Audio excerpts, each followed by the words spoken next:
The Master Mind of Mars by Edgar Rice Burroughs. A letter. Helium, June 8, 1925. My dear Mr. Burroughs, it was in the fall of 1917, at an officers' training camp, that I first became acquainted with John Carter, warlord of Barsoom, through the pages of your novel, A Princess of Mars. The story made a profound impression upon me, and while my better judgment assured me that it was but a highly imaginative piece of fiction, a suggestion of the verity of it pervaded my inner consciousness to such an extent that I found myself dreaming of Mars and John Carter, of Dejah Thoris, of Taras Tarkas and of Woola, as if they had been entities of my own experience rather than the figments of your imagination. It is true that in those days of strenuous preparation there was little time for dreaming. Yet there were brief moments before sleep claimed me at night, and these were my dreams. Such dreams! Always of Mars, and during my waking hours at night, my eyes always sought out the red planet, when he was above the horizon and clung there seeking a solution of the seemingly unfathomable riddle he has presented to the Earthman for ages. Perhaps the thing became an obsession. I know it clung to me all during my training camp days, and at night, on the deck of the transport, I would lie on my back gazing up into the red eye of the god of battle, my god, and wishing that, like John Carter, I might be drawn across the great void to the haven of my desire. And then came the hideous days and nights in the trenches, the rats, the vermin, the mud, with an occasional glorious break in the monotony when we were ordered over the top. I loved it then, and I loved the bursting shells, the mad, wild chaos of the thundering guns. But the rats and the vermin and the mud, God, how I hated them. It sounds like boasting, I know, and I am sorry, but I wanted to write you just the truth about myself. I think you will understand, and it may account for much that happened afterwards. There came at last to me what had come to so many others upon those bloody fields. It came within the week that I had received my first promotion and my captaincy, of which I was greatly proud, though humbly so, realizing as I did my youth the great responsibility that it placed upon me as well as the opportunities it offered, not only in service to my country, but in a personal way to the men of my command. We had advanced a matter of 2 kilometers, and with a small detachment I was holding a very advanced position, when I received orders to fall back to the new line. This is the last that I remember until I regained consciousness after dark. A shell must have burst among us. What became of my men I never knew. It was cold and very dark when I awoke, and at first, for an instant, I was quite comfortable, before I was fully conscious, I imagine, and then I commenced to feel pain. It grew until it seemed unbearable. It was in my legs. I reached down to feel them, but my hand recoiled from what it found, and when I tried to move my legs I discovered that I was dead from the waist down. Then the moon came out from behind a cloud, and I saw that I lay within a shell hole and that I was not alone. The dead were all about me. It was a long time before I found the moral courage and the physical strength to draw myself up upon one elbow that I might view the havoc that had been done to me. One look was enough. I sank back in an agony of mental and physical anguish. My legs had been blown away from midway between the hips and knees. For some reason I was not bleeding excessively, yet I know that I had lost a great deal of blood, and that I was gradually losing enough to put me out of my misery in a short time, if I were not soon found. And as I lay there on my back, tortured with pain, I prayed that they would not come in time, for I shrank more from the thought of going maimed through life than I shrank from the thought of death. Then my eyes suddenly focused upon the bright red eye of Mars, and there surged through me a sudden wave of hope. I stretched out my arms towards Mars. I did not seem to question or to doubt for an instant as I prayed to the god of my vocation to reach forth and succor me. I knew that he would do it. My faith was complete, and yet so great was the mental effort that I made to throw off the hideous bonds of my mutilated flesh, that I felt a momentary qualm of nausea and then a sharp click, as of the snapping of a steel wire. And suddenly I stood naked upon two good legs, looking down upon the bloody, distorted thing that had been I. Just for an instant did I stand thus before I turned my eyes aloft again to my star of destiny, and with outstretched arms stood there in the cold of that French night, waiting. Suddenly I felt myself drawn with the speed of thought through the trackless wastes of interplanetary space. There was an instant of extreme cold and utter darkness. Then— But the rest is in the manuscript that, with the aid of one greater than either of us, I have found the means to transmit to you with this letter. You and a few others of the chosen will believe in it. For the rest, it matters not as yet. The time will come, but why tell you what you already know? My salutations and my congratulations, the latter on your good fortune in having been chosen as the medium through which Earthmen shall become better acquainted with the manners and customs of Barsoom, against the time that they shall pass through space as easily as John Carter, and visit the scenes that he has described to them through you, as have I. Your sincere friend, Ulysses Paxton, late Captain, Infantry, U.S. Army. End of section. Chapter 1. The House of the Dead. I must have closed my eyes involuntarily during the transition, for when I opened them I was lying flat on my back gazing up into a brilliant, sunlit sky, while standing a few feet from me and looking down upon me with the most mystified expression was as strange-a-looking individual as my eyes ever had rested upon. He appeared to be a quiet old man, for he was wrinkled and withered beyond description. His limbs were emaciated. His ribs showed distinctly beneath his shrunken hide. His cranium was large and well-developed, which, in conjunction with his wasted limbs and torso, lent him the appearance of top-heaviness, as though he had a head beyond all proportion to his body, which was, I am sure, really not the case. As he stared down upon me through enormous, many-lensed spectacles, I found the opportunity to examine him as minutely in return. He was perhaps 5 feet 5 in height, though doubtless he had been taller in youth, since he was somewhat bent. He was naked except for some rather plain and well-worn leather harness which supported his weapons and pocket pouches, and one great ornament, a collar, jewel-studded, that he wore round his scraggy neck.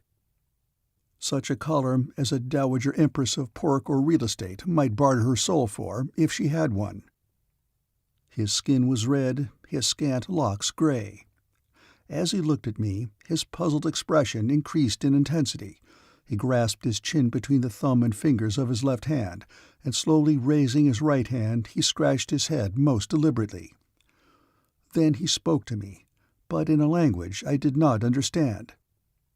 At his first words I sat up and shook my head. Then I looked about me. I was seated upon a crimson sward within a high-walled enclosure, at least 2 and possibly 3 sides of which were formed by the outer walls of a structure that in some respects resembled more closely a feudal castle of Europe than any familiar form of architecture that comes to my mind. The façade presented to my view was ornately carved and of most irregular design, the roofline being so broken as to almost suggest a ruin, and yet the whole seemed harmonious and not without beauty. Within the enclosure grew a number of trees and shrubs, all weirdly strange, and all, or almost all, profusely flowering. About them wound walks of colored pebbles, among which scintillated what appeared to be rare and beautiful gems, so lovely were the strange, unearthly rays that leaped and played in the sunshine. The old man spoke again, peremptorily this time, as though repeating a command that had been ignored, but again I shook my head. Then he laid a hand upon one of his 2 swords, but as he drew the weapon I leaped to my feet, with such remarkable results that I cannot even now say which of us was the more surprised. I must have sailed 10 feet into the air, and back about 20 feet from where I had been sitting. Then I was sure that I was upon Mars, Not that I had for one instant doubted it, for the effects of the lesser gravity, the color of the sword, and the skin hue of the Red Martians I had seen described in the manuscripts of John Carter, those marvelous and as yet unappreciated contributions to the scientific literature of a world. There could be no doubt of it. I stood upon the soil of the Red Planet. I had come to the world of my dreams, to Barsoom.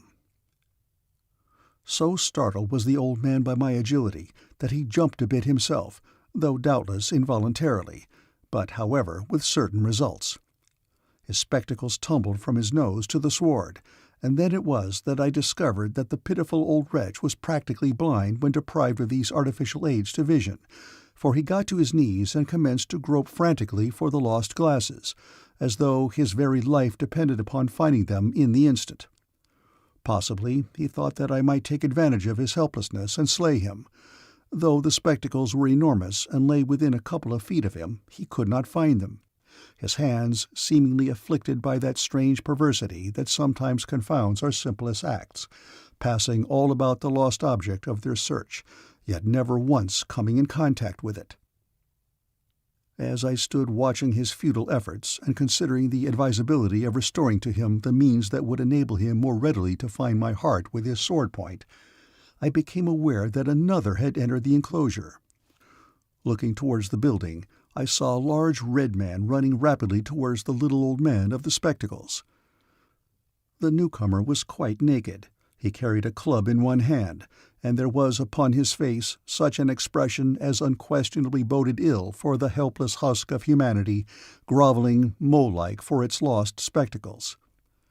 My first impulse was to remain neutral in an affair that it seemed could not possibly concern me, and of which I had no slightest knowledge upon which to base a predilection towards either of the parties involved.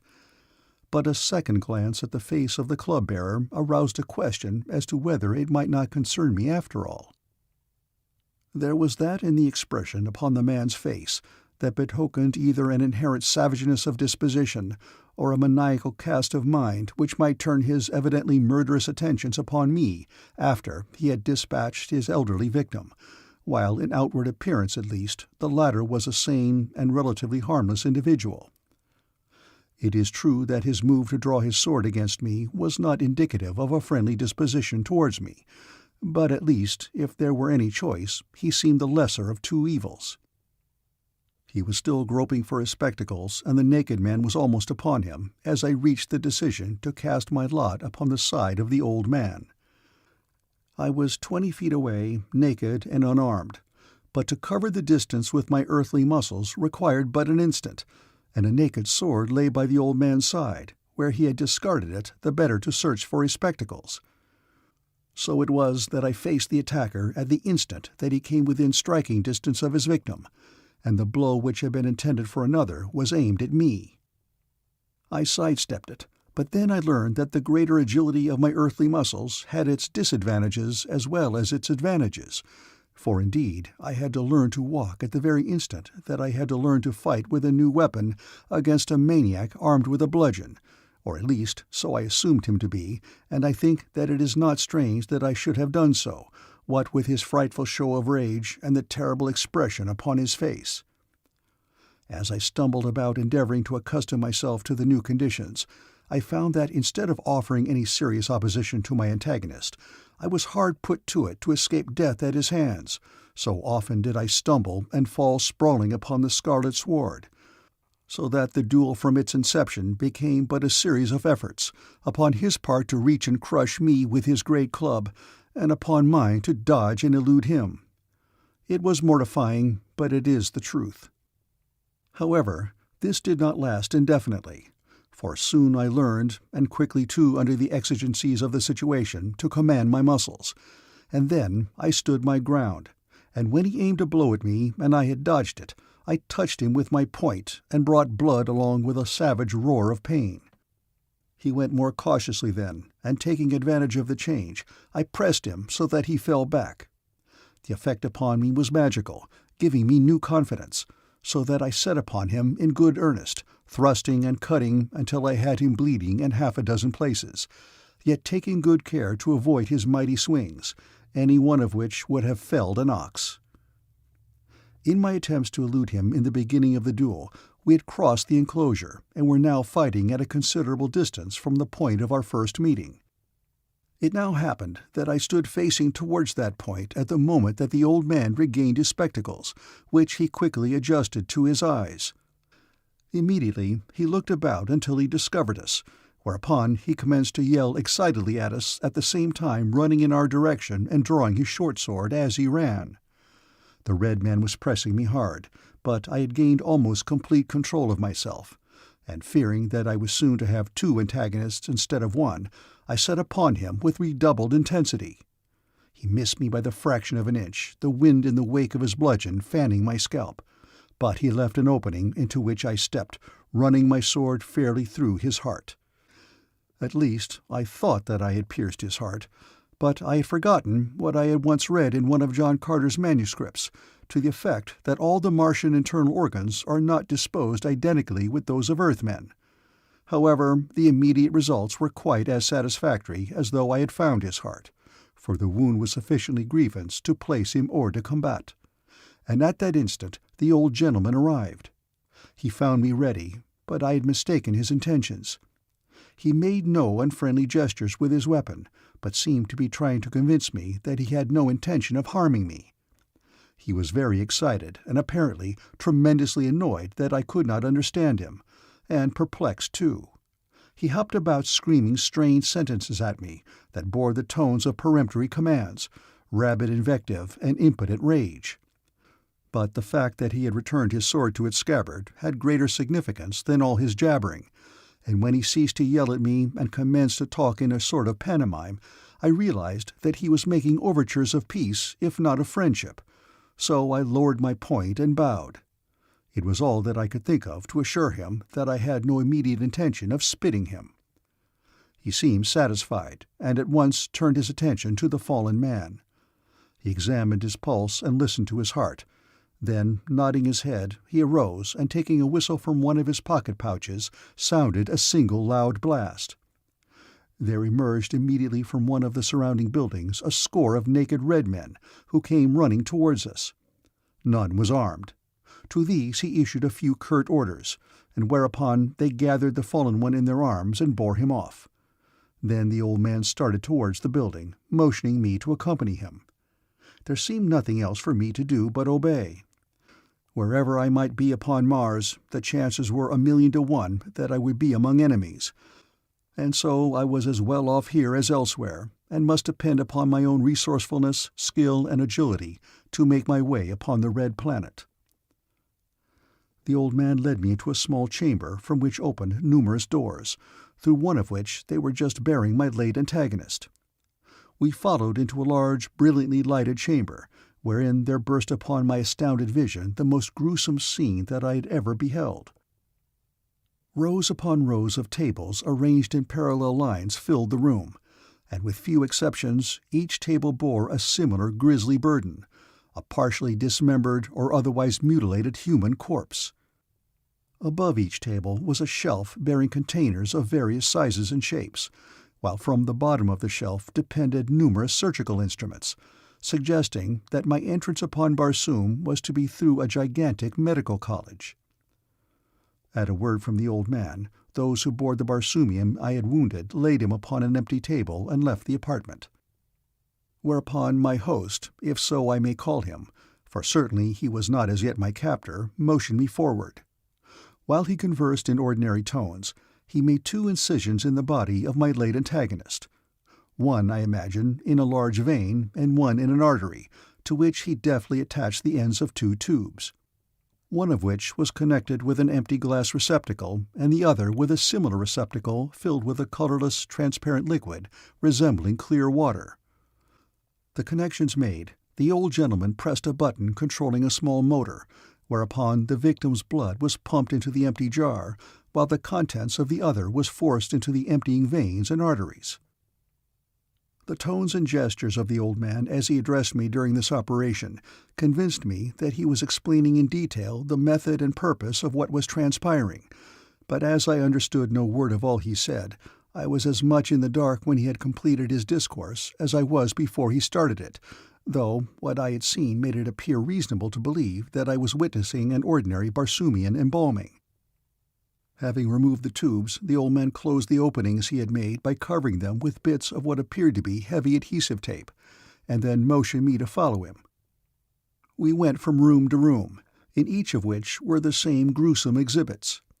At many of the bodies the old man paused to make a brief examination, or to refer to what appeared to be a record of the case that hung upon a hook at the head of each of the tables. From the last of the chambers we visited upon the first floor, my host led me up an inclined runway to the second floor, where there were rooms similar to those below, but here the tables bore whole rather than mutilated bodies, all of which were patched in various places with adhesive tape.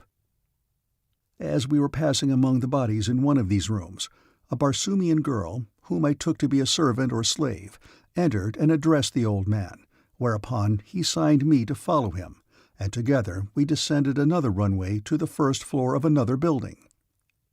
Here, in a large, gorgeously decorated and sumptuously furnished apartment, an elderly red woman awaited us.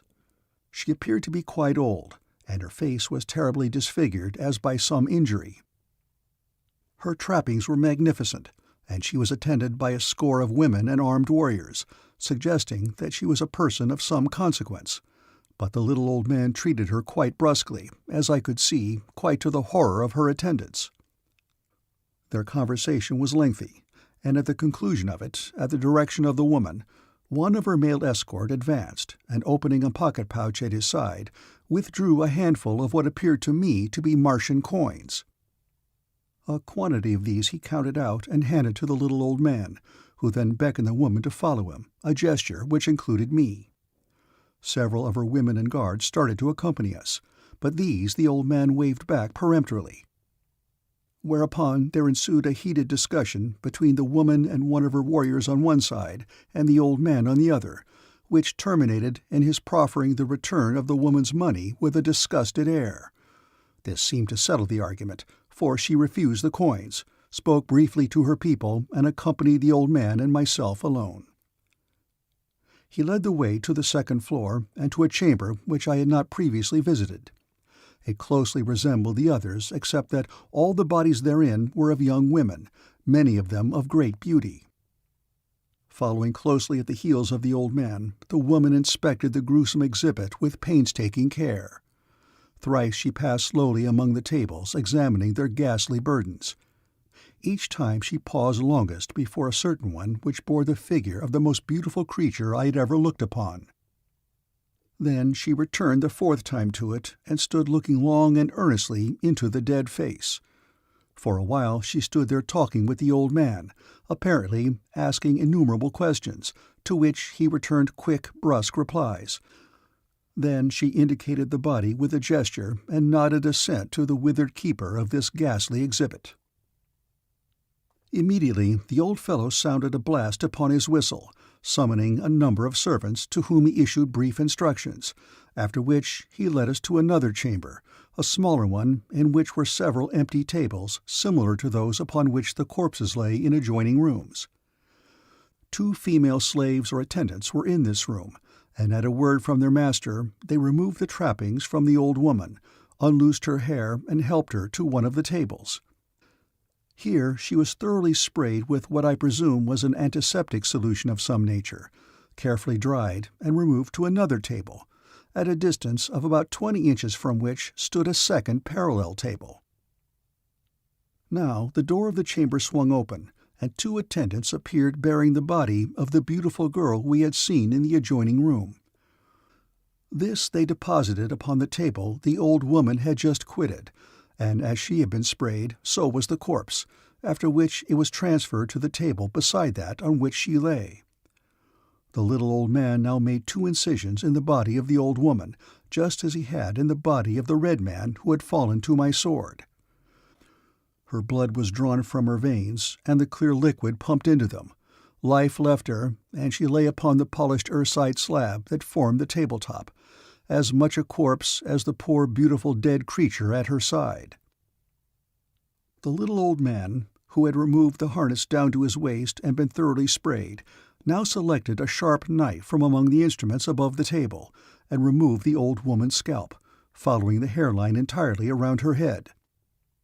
In a similar manner, he then removed the scalp from the corpse of the young woman, after which, by means of a tiny circular saw attached to the end of a flexible revolving shaft, he sawed through the skull of each, following the line exposed by the removal of the scalps. This and the balance of the marvelous operation was so skillfully performed as to baffle description. Suffice it to say that at the end of 4 hours he had transferred the brain of each woman to the brain-pan of the other, deftly connected the severed nerves and ganglia, replaced the skulls and scalps, and bound both heads securely with his peculiar adhesive tape, which was not only antiseptic and healing but anesthetic locally as well. He now reheated the blood that he had withdrawn from the body of the old woman, adding a few drops of some clear chemical solution, withdrew the liquid from the veins of the beautiful corpse, replacing it with the blood of the old woman, and simultaneously administering a hypodermic injection. During the entire operation he had not spoken a word. Now he issued a few instructions in his curt manner to his assistants, motioned me to follow him, and left the room. He led me to a distant part of the building, or series of buildings that composed the whole, ushered me into a luxurious apartment, opened the door to a Barsoomian bath, and left me in the hands of trained servants. Refreshed and rested, I left the bath after an hour of relaxation to find harness and trappings awaiting me in the adjoining chamber. Though plain, they were of good material, but there were no weapons with them. Naturally, I had been thinking much upon the strange things I had witnessed since my advent upon Mars. But what puzzled me most lay in the seemingly inexplicable act of the old woman in paying my host what was evidently a considerable sum to murder her and transfer to the inside of her skull the brain of a corpse. Was it the outcome of some horrible religious fanaticism, or was there an explanation that my earthly mind could not grasp? I had reached no decision in the matter when I was summoned to follow a slave to another and nearby apartment, where I found my host awaiting me before a table loaded with delicious foods, to which, it is needless to say, I did ample justice, after my long fast and longer weeks of rough army fare. During my meal, my host attempted to converse with me, but naturally the effort was fruitless of results. He waxed quite excited at times, and upon 3 distinct occasions laid his hand upon one of his swords when I failed to comprehend what he was saying to me, an action which resulted in a growing conviction upon my part that he was partially demented. But he evinced sufficient self-control in each instance to avert a catastrophe for one of us. The meal over, he sat for a long time in deep meditation.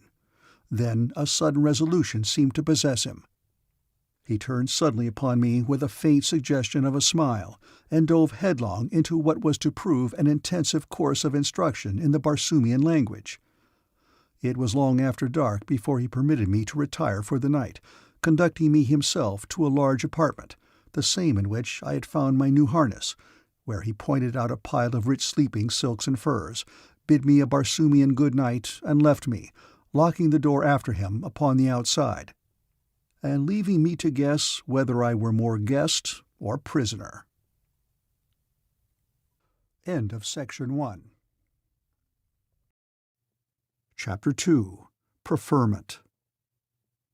3 weeks passed rapidly. I had mastered enough of the Barsoomian tongue to enable me to converse with my host in a reasonably satisfactory manner, and I was also progressing slowly in the mastery of the written language of his nation, which is different, of course, from the written language of all other Barsoomian nations, though the spoken language of all is identical. In these 3 weeks I had learned much of the strange place in which I was half guest and half prisoner, and of my remarkable host-jailer, Ras Thavas, the old surgeon of Tunol, whom I had accompanied almost constantly day after day, until gradually there had unfolded before my astounded faculties an understanding of the purposes of the institution over which he ruled, and in which he labored practically alone, for the slaves and attendants that served him were but hewers of wood and carriers of water. It was his brain alone and his skill that directed the sometimes beneficent, the sometimes malevolent, but always marvelous activities of his life's work. Rostovus himself was as remarkable as the things he accomplished. He was never intentionally cruel. He was not, I am sure, intentionally wicked. He was guilty of the most diabolical cruelties and the basest of crimes. Yet in the next moment he might perform a deed that, if duplicated upon earth, would have raised him to the highest pinnacle of man's esteem. Though I know that I am safe in saying that he was never prompted to a cruel or criminal act by base motives, neither was he ever urged to a humanitarian one by high motives. He had a purely scientific mind, entirely devoid of the cloying influences of sentiment, of which he possessed none. His was a practical mind, as evidenced by the enormous fees he demanded for his professional services. Yet I know that he would not operate for money alone, and I have seen him devote days to the study of a scientific problem, the solution of which could add nothing to his wealth, while the quarters that he furnished his waiting clients were overflowing with wealthy patrons waiting to pour money into his coffers. His treatment of me was based entirely upon scientific requirements. I offered a problem. I was either, quite evidently, not a Barsoomian at all, or I was of a species of which he had no knowledge. It therefore best suited the purposes of science that I be preserved and studied. I knew much about my own planet. It pleased Rostovus' scientific mind to milk me of all I knew in the hope that he might derive some suggestion that would solve one of the Barsoomian scientific riddles that still baffle their savants. But he was compelled to admit that in this respect I was a total loss, not alone because I was densely ignorant upon practically all scientific subjects, but because the learned sciences on Earth have not advanced even to the swaddling clothes stage as compared with the remarkable progress of corresponding activities on Mars. Yet he kept me by him, training me in many of the minor duties of his vast laboratory. I was entrusted with the formula of the embalming fluid, and taught how to withdraw a subject's blood and replace it with this marvelous preservative that arrests decay without altering in the minutest detail the nerve or tissue structure of the body. I learned also the secret of the few drops of solution which, added to the rewarmed blood before it is returned to the veins of the subject, revitalizes the latter and restores to normal and healthy activity each and every organ of the body. He told me once why he had permitted me to learn these things that he had kept a secret from all others, and why he kept me with him at all times, in preference to any of the numerous individuals of his own race that served him and me in lesser capacities both day and night. "Vadvaro," he said, using the Barsoomian name that he had given me because he insisted that my own name was meaningless and impractical. "For many years I have needed an assistant, but heretofore I have never felt that I had discovered one who might work here for me wholeheartedly and disinterestedly without ever having reason to go elsewhere or to divulge my secrets to others. You in all Barsoom are unique. You have no other friend or acquaintance than myself. Were you to leave me, you would find yourself in a world of enemies, for all are suspicious of a stranger. You would not survive a dozen dawns, and you would be cold and hungry and miserable, a wretched outcast in a hostile world. Here you have every luxury that the mind of man can devise or the hand of man produce. And you are occupied with work of such engrossing interest that your every hour must be fruitful of unparalleled satisfaction. There is no selfish reason, therefore, why you should leave me, and there is every reason why you should remain. I expect no loyalty other than that which may be prompted by egoism. You make an ideal assistant, not only for the reasons I have just given you, but because you are intelligent and quick-witted, and now I have decided, after observing you carefully for a sufficient time, that you can serve me in yet another capacity, that of personal bodyguard. You may have noticed that I alone of all those connected with my laboratory am armed. This is unusual upon Barsoom, where people of all classes and all ages and both sexes habitually go unarmed. But many of these people I could not trust armed, as they would slay me. And were I to give arms to those whom I might trust, who knows but that the others would obtain possession of them and slay me, or even those whom I had trusted turn against me, for there is not one who might not wish to go forth from this place back among his own people. Only you, Vadvaro, for there is no other place for you to go. So I have decided to give you weapons. You saved my life once. A similar opportunity might again present itself. I know that, being a reasoning and reasonable creature, you will not slay me, for you have nothing to gain and everything to lose by my death, which would leave you friendless and unprotected in a world of strangers, where assassination is the order of society and natural death one of the rarest of phenomena. Here are your arms." He stepped to a cabinet which he unlocked, displaying an assortment of weapons, and selected for me a long sword, a short sword, a pistol, and a dagger. "You seem sure of my loyalty, Rostavus," I said. He shrugged his shoulders. "I am only sure that I know perfectly where your interests lie. Sentimentalists have words: love, loyalty, friendship, enmity, jealousy, hate, 1,000 others. A waste of words. One word defines them all: self-interest. All men of intelligence realize this. They analyze an individual, and by his predilections and his needs, they classify him as friend or foe, leaving to the weak-minded idiots who like to be deceived the drooling drivel of sentiment." I smiled as I buckled my weapons to my harness, but I held my peace. Nothing could be gained by arguing with the man, and too, I felt quite sure that in any purely academic controversy I should get the worst of it. But many of the matters of which he had spoken had aroused my curiosity, and one had reawakened in my mind a matter to which I had given considerable thought. While partially explained by some of his remarks, I still wondered why the red man from whom I had rescued him had seemed so venomously bent upon slaying him the day of my advent upon Barsoom, and so, as we sat chatting after our evening meal, I asked him. "A sentimentalist," he said. "A sentimentalist of the most pronounced type. Why, that fellow hated me with a venom absolutely unbelievable by any of the reactions of a trained analytical mind such as mine. But having witnessed his reactions, I become cognizant of a state of mind that I cannot of myself even imagine. Consider the facts. He was a victim of assassination, a young warrior in the prime of life, possessing a handsome face and a splendid physique. One of my agents paid his relatives a satisfactory sum for the corpse and brought it to me. It is thus that I obtain practically all of my material. I treated it in the manner with which you are familiar. For a year the body lay in the laboratory, there being no occasion during that time that I had use for it. But eventually a rich client came, a not overly prepossessing man of considerable years. He had fallen desperately in love with a young woman who was attended by many handsome suitors. My client had more money than any of them, more brains, more experience. But he lacked the one thing that each of the others had that always weighs heavily with the undeveloped, unreasoning, sentiment-ridden minds of young females: good looks.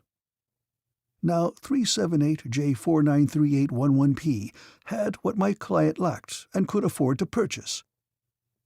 Quickly we reached an agreement as to price, and I transferred the brain of my rich client to the head of 378J493811P, and my client went away, and for all I know, won the hand of the beautiful moron. And 378J493811P might have rested on indefinitely upon his earthside slab until I needed him or a part of him in my work, had I not, merely by chance, selected him for resurgence because of an existing need for another male slave. Mind you now, the man had been murdered. He was dead. I bought and paid for the corpse and all there was in it. He might have lain dead forever upon one of my earthside slabs had I not breathed new life into his dead veins. Did he have the brains to view the transaction in a wise and dispassionate manner? He did not.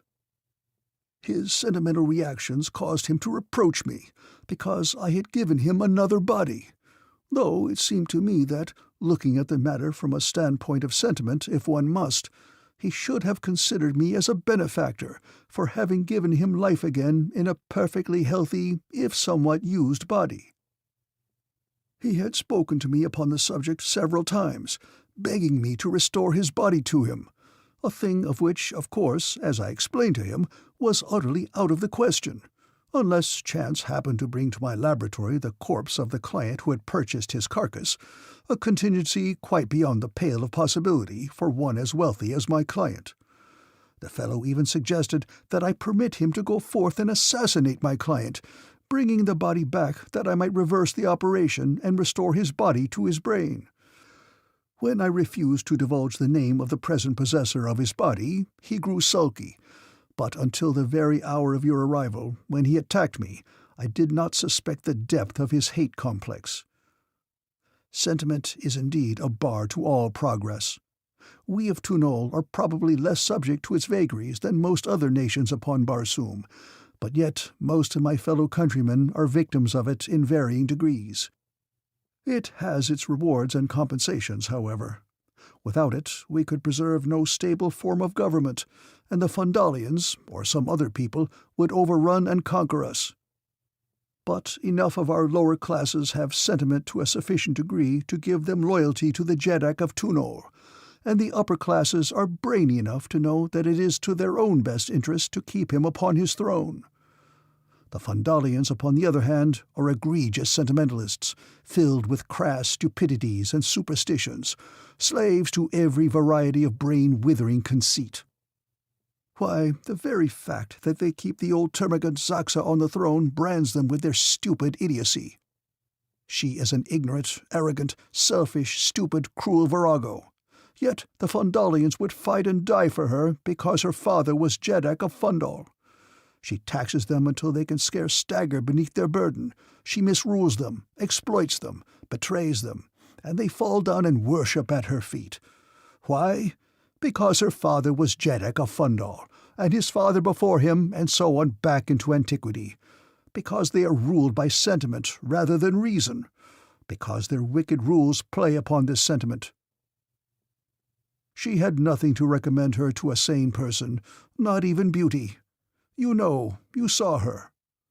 I saw her? I demanded.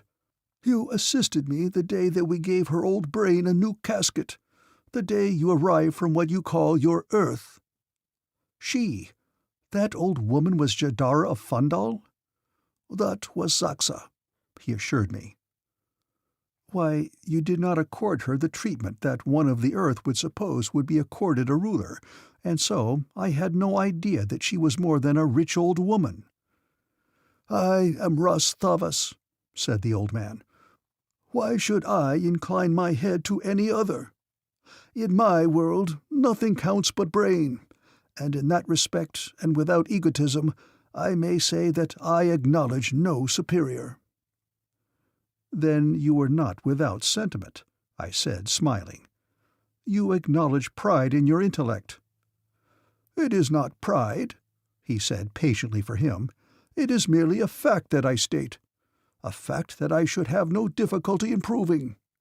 In all probability, I have the most highly developed and perfectly functioning mind among all the learned men of my acquaintance, and reason indicates that this fact also suggests that I possess the most highly developed and perfectly functioning mind upon Barsoom.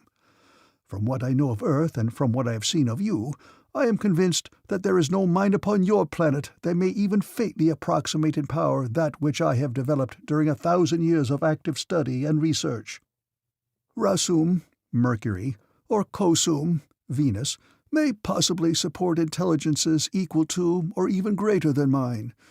While we have made some study of their thought waves, our instruments are not yet sufficiently developed to more than suggest that they are of extreme refinement, power, and flexibility. And what of the girl whose body you gave to the Jadara? I asked irrelevantly, for my mind could not efface the memory of that sweet body that must, indeed, have possessed an equally sweet and fine brain. Merely a subject, he replied with a wave of his hand. "What will become of her?" I insisted. "What difference does it make?" he demanded. "I bought her with a batch of prisoners of war. I do not even recall from what country my agent obtained them, or from whence they originated. Such matters are of no import." "She was alive when you bought her?" I demanded. "Yes. Why?" "You, killed her, then?" "Killed her? No, I preserved her. That was some 10 years ago. Why should I permit her to grow old and wrinkled? She would no longer have the same value then, would she? No, I preserved her. When Zaxa bought her, she was just as fresh and young as the day she arrived. I kept her a long time. Many women looked at her and wanted her face and figure, but it took a Jadara to afford her. She brought the highest price that I have ever been paid. Yes, I kept her a long time, but I knew that some day she would bring my price. She was indeed beautiful, and so sentiment has its uses. Were it not for sentiment, there would be no fools to support this work that I am doing, thus permitting me to carry on investigations of far greater merit. You would be surprised, I know, were I to tell you that I feel that I am almost upon the point of being able to produce rational human beings through the action upon certain chemical combinations of a group of rays probably entirely undiscovered by your scientists, if I am to judge by the paucity of your knowledge concerning such things." "I would not be surprised," I assured him. "I would not be surprised by anything that you might accomplish." End of Section 2. Chapter 3. Vala Dia. I lay awake a long time that night thinking of 4296E2631H, the beautiful girl whose perfect body had been stolen to furnish a gorgeous setting for the cruel brain of a tyrant. It seemed such a horrid crime that I could not rid my mind of it, and I think that contemplation of it sowed the first seed of my hatred and loathing for Rastavas. I could not conjure a creature so utterly devoid of bowels of compassion as to even consider for a moment the frightful ravishing of that sweet and lovely body for even the holiest of purposes, much less one that could have been induced to do so for filthy pelf. So much did I think upon the girl that night that her image was the first to impinge upon my returning consciousness at dawn, and after I had eaten, Rastavas not having appeared, I went directly to the storage room where the poor thing was. Here she lay, identified only by a small panel bearing a number, 4296E2631H. The body of an old woman with a disfigured face lay before me in the rigid immobility of death. Yet that was not the figure that I saw, but instead a vision of radiant loveliness whose imprisoned soul lay dormant beneath those graying locks. The creature here with the face and form of Zaxa was not Zaxa at all, for all that made the other what she was had been transferred to this cold corpse. How frightful would be the awakening, should awakening ever come. I shuddered to think of the horror that must overwhelm the girl when first she realized the horrid crime that had been perpetrated upon her. Who was she? What story lay locked in that dead and silent brain? What loves must have been hers whose beauty was so great and upon whose fair face had lain the indelible imprint of graciousness? Would Rastavas ever arouse her from this happy semblance of death, far happier than any quickening ever could be for her? I shrank from the thought of her awakening, and yet I longed to hear her speak, to know that that brain lived again, to learn her name, to listen to the story of this gentle life that had been so rudely snatched from its proper environment and so cruelly handled by the hand of fate. And suppose she were awakened? Suppose she were awakened, and that I— A hand was laid upon my shoulder, and I turned to look into the face of Rastavas. "You seem interested in this subject," he said. "I was wondering," I replied, "what the reaction this girl's brain would be were she to awaken to the discovery that she had become an old disfigured woman." He stroked his chin and eyed me narrowly. "An interesting experiment," he mused. "I am gratified to discover that you are taking a scientific interest in the labors that I am carrying on. The psychological phases of my work I have, I must confess, rather neglected during the past 100 years or so, though I formerly gave them a great deal of attention. It would be interesting to observe and study several of these cases. This one especially might prove of value to you as an initial study, it being simple and regular. Later we will let you examine into a case where a man's brain has been transferred to a woman's skull, and a woman's brain to a man's. There are also the interesting cases where a portion of diseased or injured brain has been replaced by a portion of the brain from another subject. And for experimental purposes alone, those human brains that have been transplanted to the craniums of beasts, and vice versa, offer tremendous opportunities for observation. I have in mind one case in which I transferred half the brain of an ape to the skull of a man, after having removed half of his brain, which I grafted upon the remaining part of the brain in the ape's skull. That was a matter of several years ago, and I have often thought that I should like to recall these two subjects and note the results. I shall have to look at them. As I recall it, they are in Vault L42X beneath Building 4J21. We shall have to have a look at them some day soon. It has been many years since I have been below. There must be some very interesting specimens there that have escaped my mind. But come, let us recall 4296E2631H. No, I exclaimed, laying a hand upon his arm. It would be horrible. He turned a surprised look upon me, and then a nasty, sneering smile curled his lips. "Maudlin, sentimental fool!" he cried. "Who dare say no to me?" I laid a hand upon the hilt of my longsword and looked him steadily in the eye. "Rastavus," I said, "you are master in your own house, but while I am your guest, treat me with courtesy." He returned my look for a moment, but his eyes wavered. "I was hasty," he said. "Let it pass." That I let answer for an apology. Really, it was more than I had expected, but the event was not unfortunate. I think he treated me with far greater respect thereafter, but now he turned immediately to the slab bearing the mortal remains of 4296E2631H.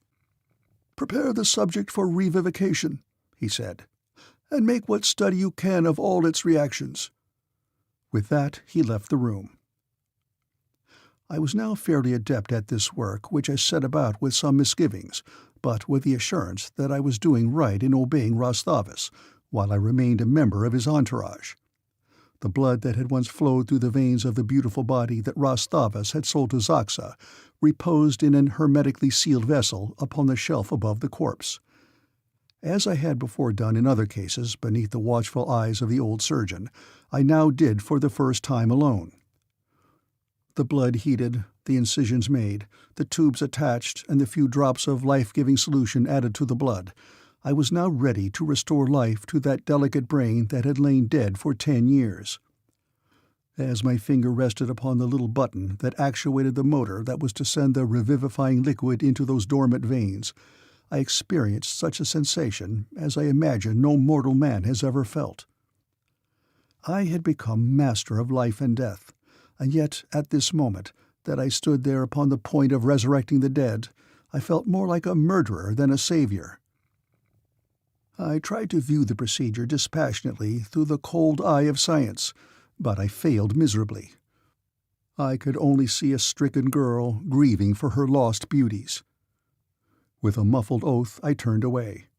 I could not do it. And then, as though an outside force had seized upon me, my finger moved unerringly to the button and pressed it. I cannot explain it, unless upon the theory of dual mentality, which may explain many things. Perhaps my subjective mind directed the act. I do not know. Only I know that I did it. The motor started. The level of the blood in the container commenced gradually to lower. Spellbound, I stood watching. Presently the vessel was empty. I shut off the motor, removed the tubes, sealed the openings with tape. The red glow of life tinged the body, replacing the sallow purplish hue of death. The breasts rose and fell regularly, the head turned slightly, and the eyelids moved. A faint sigh issued from between the parting lips. For a long time there was no other sign of life. Then suddenly the eyes opened. They were dull at first, but presently they commenced to fill with questioning wonderment.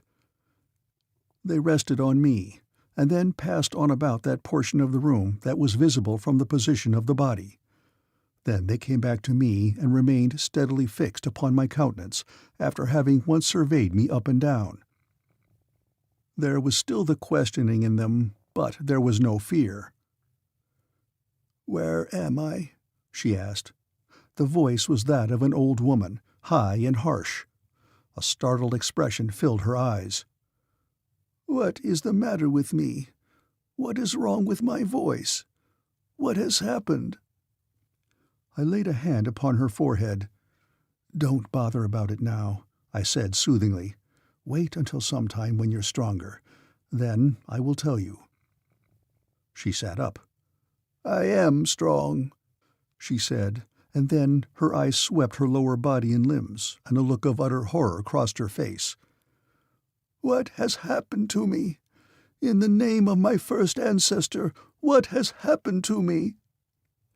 The shrill, harsh voice grated upon me. It was the voice of Zaxa, and Zaxa now must possess the sweet, musical tones that alone would have harmonized with the beautiful face she had stolen. I tried to forget those strident notes and think only of the pulchritude of the envelope that had once graced the soul within this old and withered carcass. She extended a hand and laid it gently upon mine. The act was beautiful, the movements graceful. The brain of the girl directed the muscles, but the old rough vocal cords of Zaxa could give forth no sweeter notes. "Tell me, please," she begged. There were tears in the old eyes. I'll venture for the first time in many years. "Tell me. You do not seem unkind." And so I told her. She listened intently, and when I was through she sighed. "After all," she said, "it is not so dreadful now that I really know.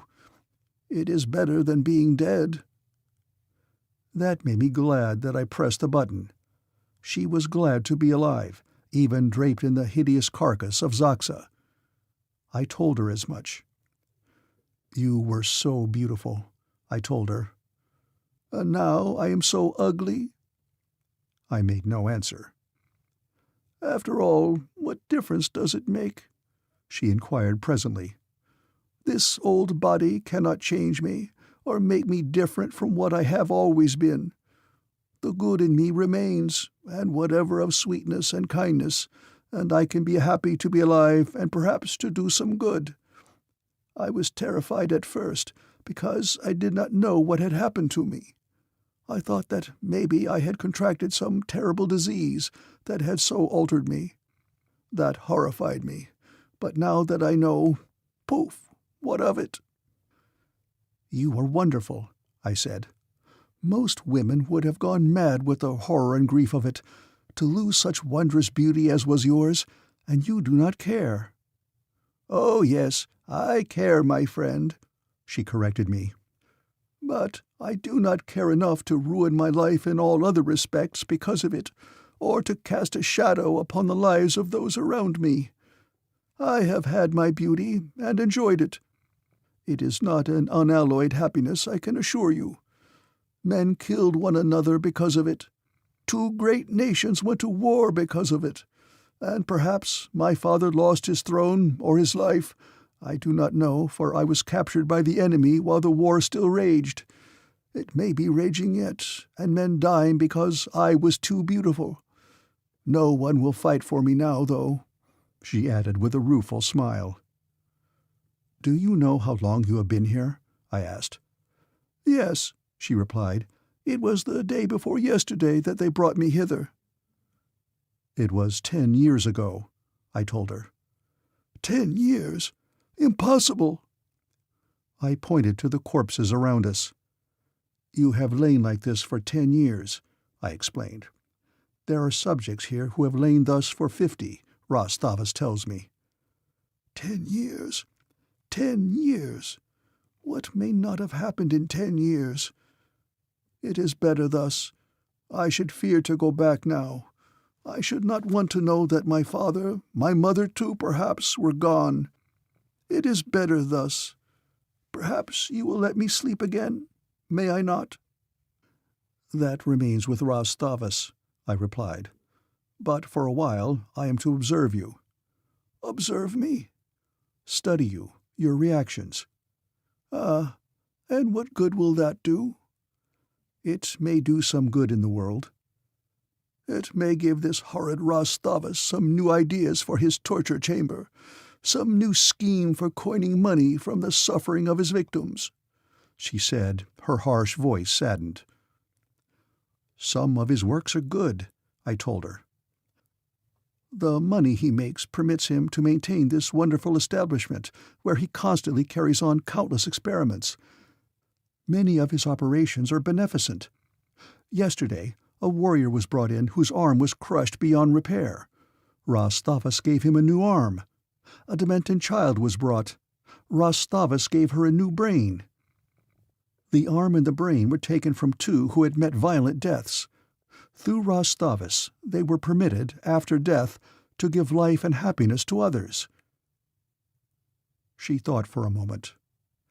"I am content," she said. "I only hope that you will always be the observer." Presently Rastavus came and examined her. "A good subject," he said.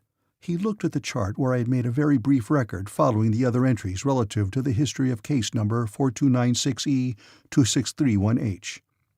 Of course, this is, naturally, a rather free translation of this particular identification number. The Barsoomians have no alphabet such as ours, and their numbering system is quite different. The 13 characters above were represented by 4 Tunolian characters, yet the meaning was quite the same. They represented, in contracted form, the case number, the room, the table, and the building. "The subject will be quartered near you where you may regularly observe it," continued Rastavus. "There is a chamber adjoining yours. I will see that it is unlocked. Take the subject there.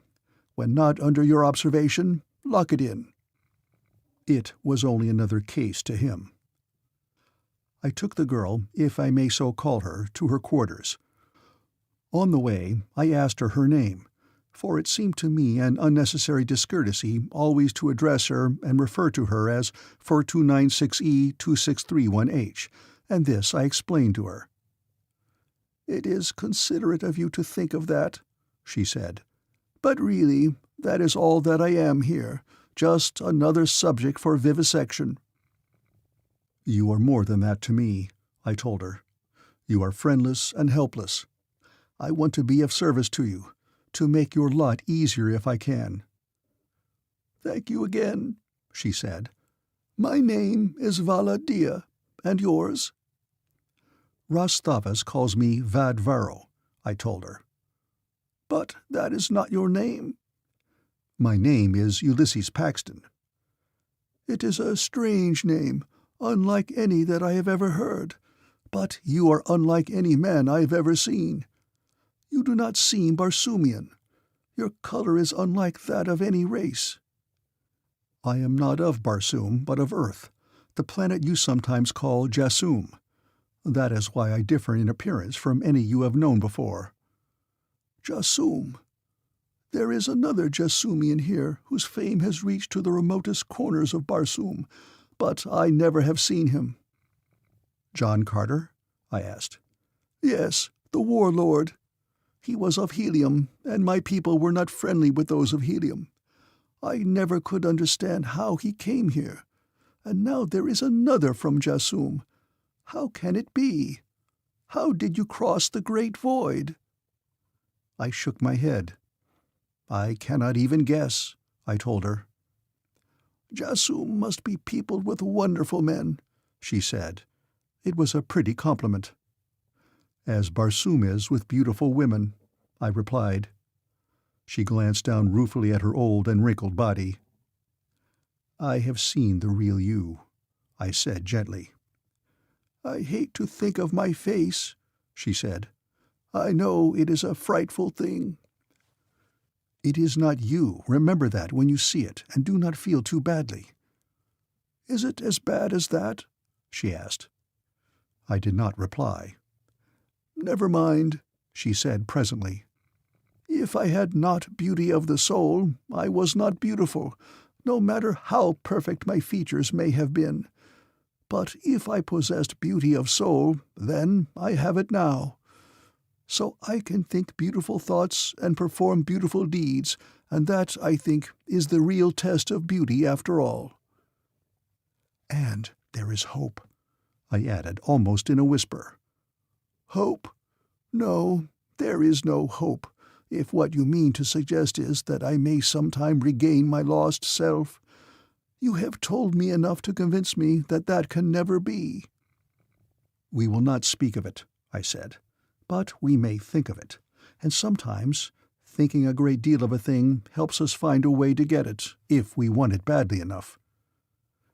"I do not want to hope," she said, "for it will but mean disappointment for me. I shall be happy as I am. Hoping, I should always be unhappy." I had ordered food for her, and after it was brought, Rastavus sent for me, and I left her, locking the door of her chamber, as the old surgeon had instructed. I found Rastavus in his office, a small room which adjoined a very large one, in which were a score of clerks arranging and classifying reports from various departments of the great laboratory. He arose as I entered. "Come with me, Vadvaro," he directed. "We will have a look at the 2 cases in L42X, the 2 of which I spoke." "The man with a half-simian brain and the ape with a half-human brain?" I asked. He nodded and preceded me towards the runway that led to the vaults beneath the building. As we descended, the corridors and passageways indicated long disuse. The floors were covered with an impalpable dust, long undisturbed. The tiny radium bulbs that faintly illuminated the sub-Barsoomian depths were likewise coated. As we proceeded, we passed many doorways on either side, each marked with its descriptive hieroglyphic. Several of the openings had been tightly sealed with masonry. What gruesome secrets were hid within? At last we came to L42X. Here the bodies were arranged on shelves, several rows of which almost completely filled the room from floor to ceiling, except for a rectangular space in the center of the chamber, which accommodated an Ursite-topped operating table, with its array of surgical instruments, its motor, and other laboratory equipment.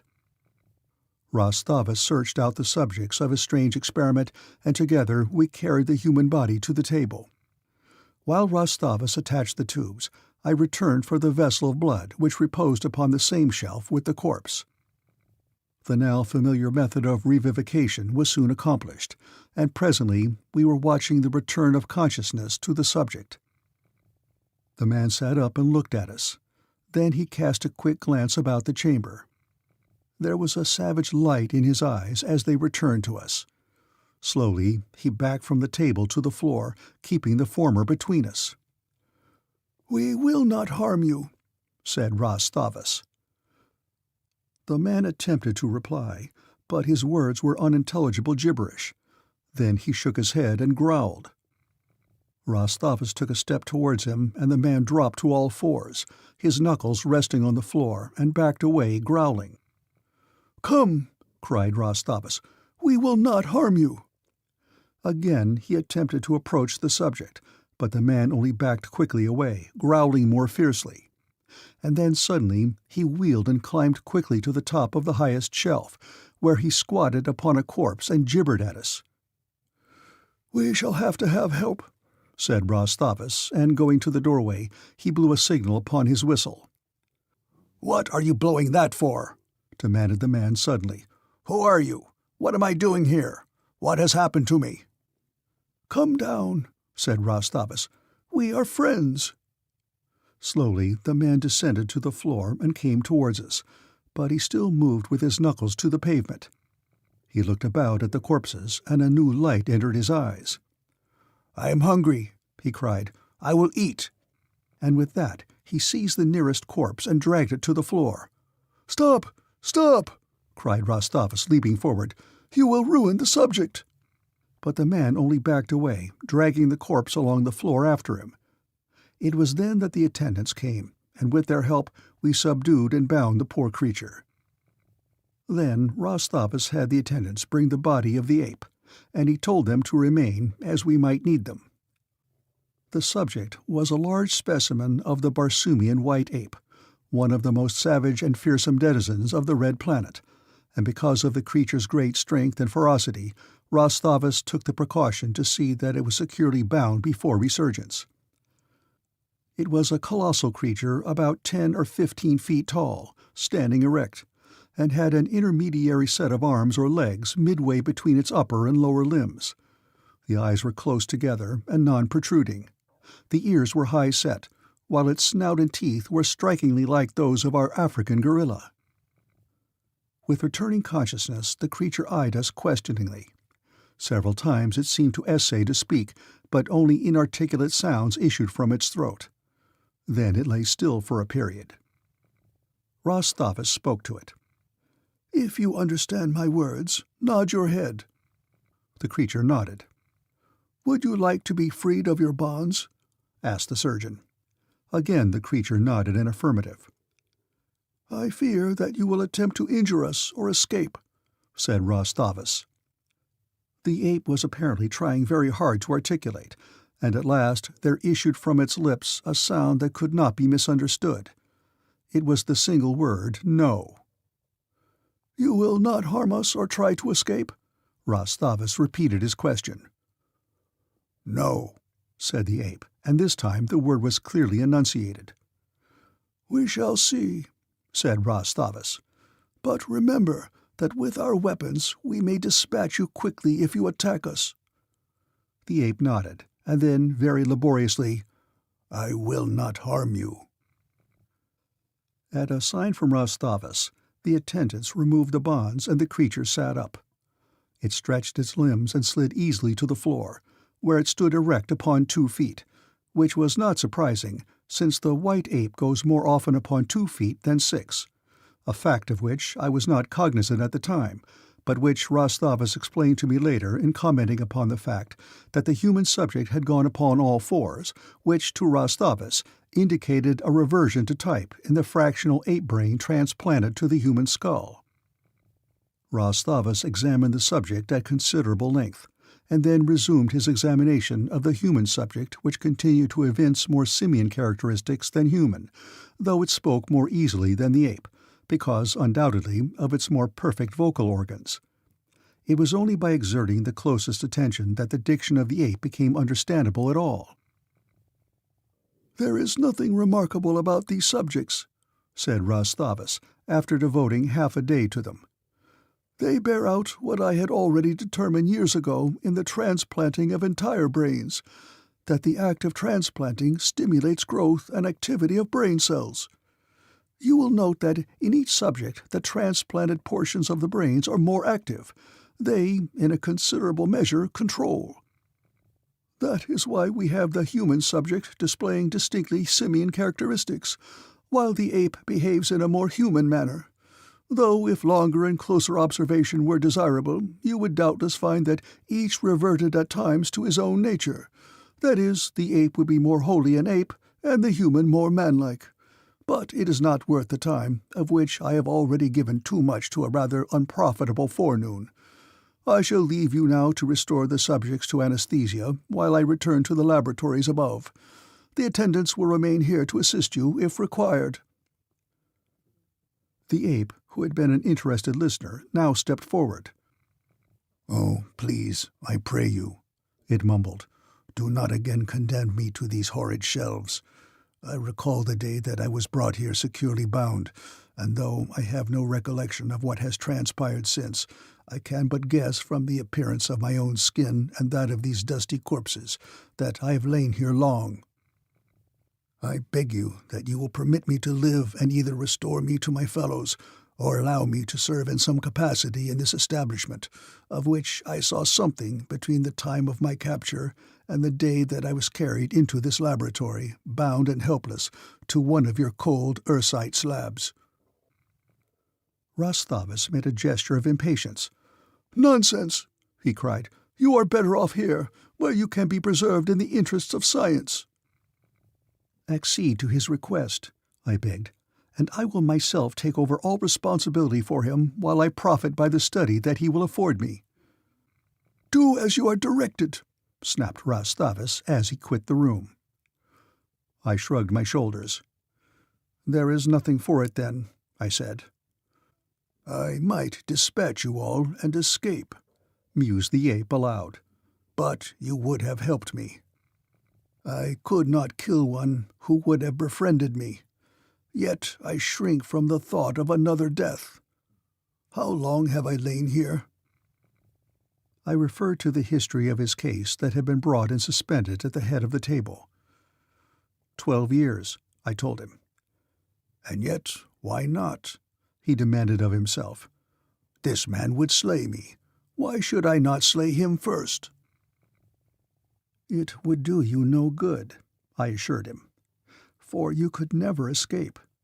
Instead, you would be really killed, dying a death from which Rastavus would probably think it not worth while ever to recall you, while I, who might find the opportunity at some later date and who have the inclination, would be dead at your hands and thus incapable of saving you." I had been speaking in a low voice, close to his ear, that the attendants might not overhear me. The ape listened intently. "You will do as you suggest?" he asked. "At the first opportunity that presents itself," I assured him. "Very well," he said. "I will submit, trusting to you." A half-hour later, both subjects had been returned to their shelves. End of Section 3. Chapter 4. The Compact.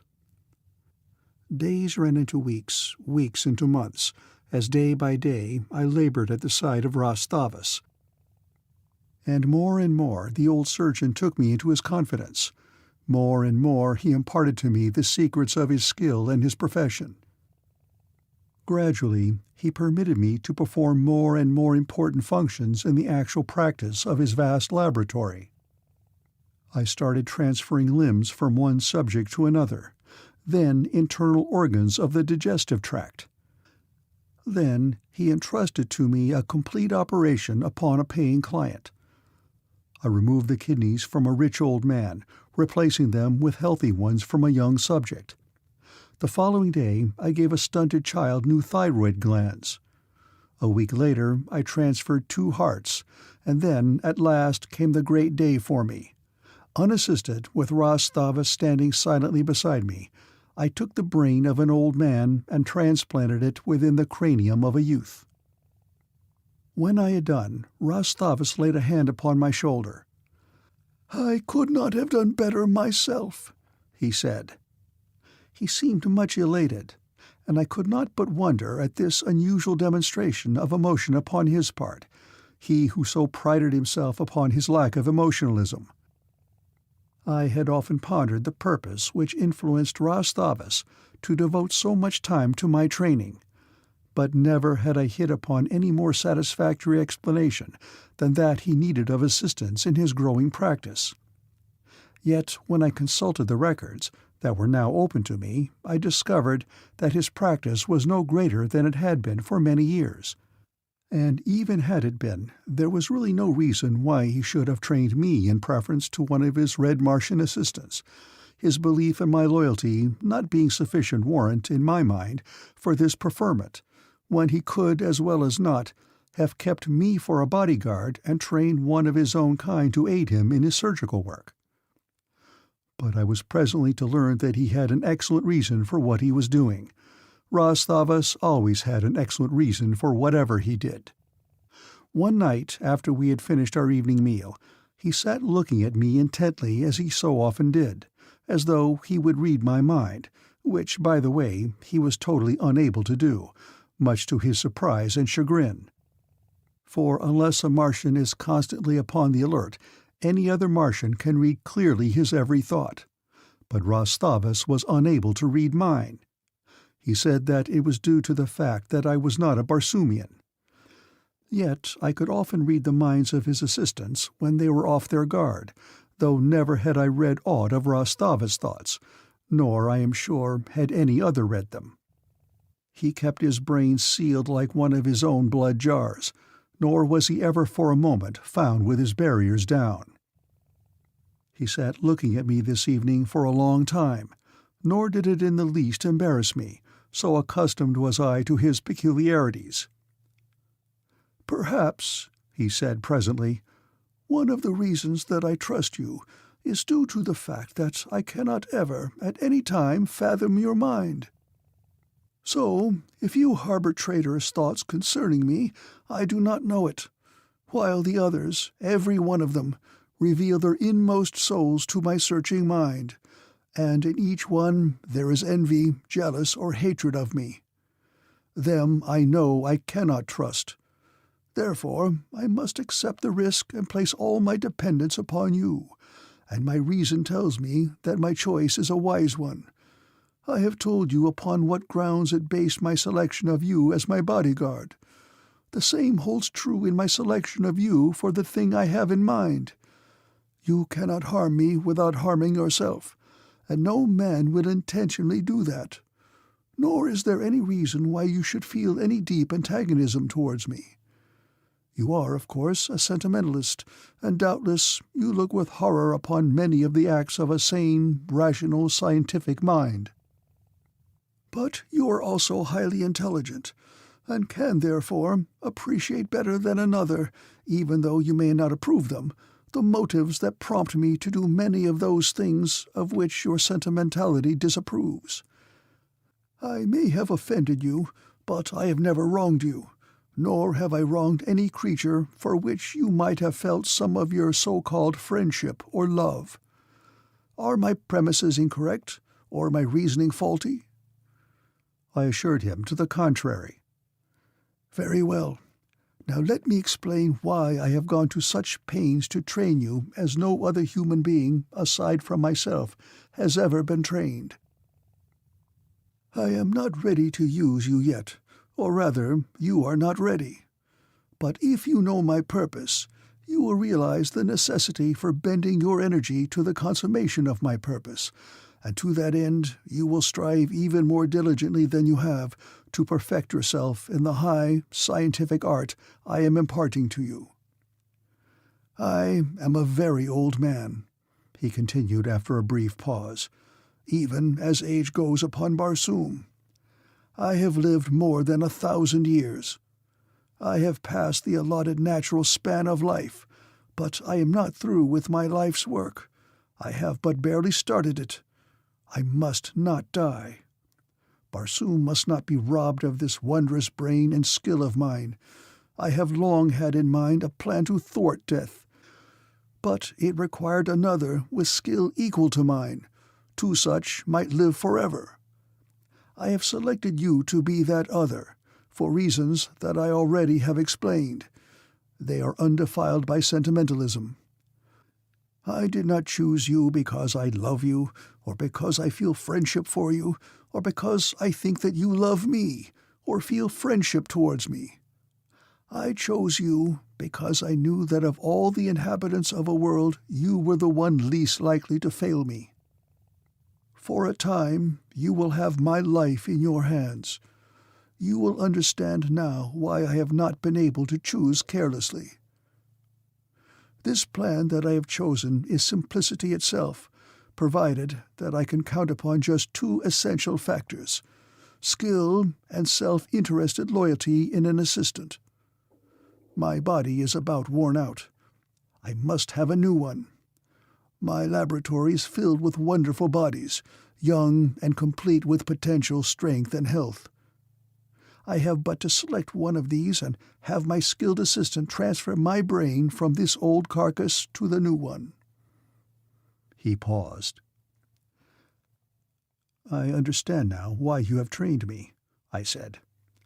"It has puzzled me greatly. Thus and thus only may I continue my labors," he went on. "And thus may Barsoom be assured a continuance practically indefinitely of the benefits that my brain may bestow upon her children. I may live forever, provided I always have a skilled assistant, and I may assure myself of such by seeing to it that he never dies. When he wears out one organ, or his whole body, I can replace either from my great storehouse of perfect parts, and for me he can perform the same service. Thus may we continue to live indefinitely, for the brain, I believe, is almost deathless, unless injured or attacked by disease. You are not ready as yet to be entrusted with this important task. You must transfer many more brains and meet with and overcome the various irregularities and idiosyncrasies that constitute the never-failing differences that render no two operations identical. When you gain sufficient proficiency, I shall be the first to know it, and then we shall lose no time in making Barsoom safe for posterity." The old man was far from achieving hatred of himself. However, his plan was an excellent one, both for himself and for me. It assured us immortality. We might live forever and always with strong, healthy, young bodies. The outlook was alluring, and what a wonderful position it placed me in. If the old man could be assured of my loyalty because of self-interest, similarly might I depend upon his loyalty. For he could not afford to antagonize the one creature in the world who could assure him immortality or withhold it from him. For the first time since I had entered his establishment, I felt safe.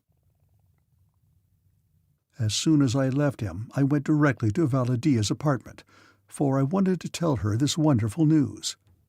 In the weeks that had passed since her resurrection, I had seen much of her, and in our daily intercourse there had been revealed to me little by little the wondrous beauties of her soul, until at last I no longer saw the hideous, disfigured face of Zaxa when I looked upon her, but the eyes of my heart penetrated deeper to the loveliness that lay within that sweet mind.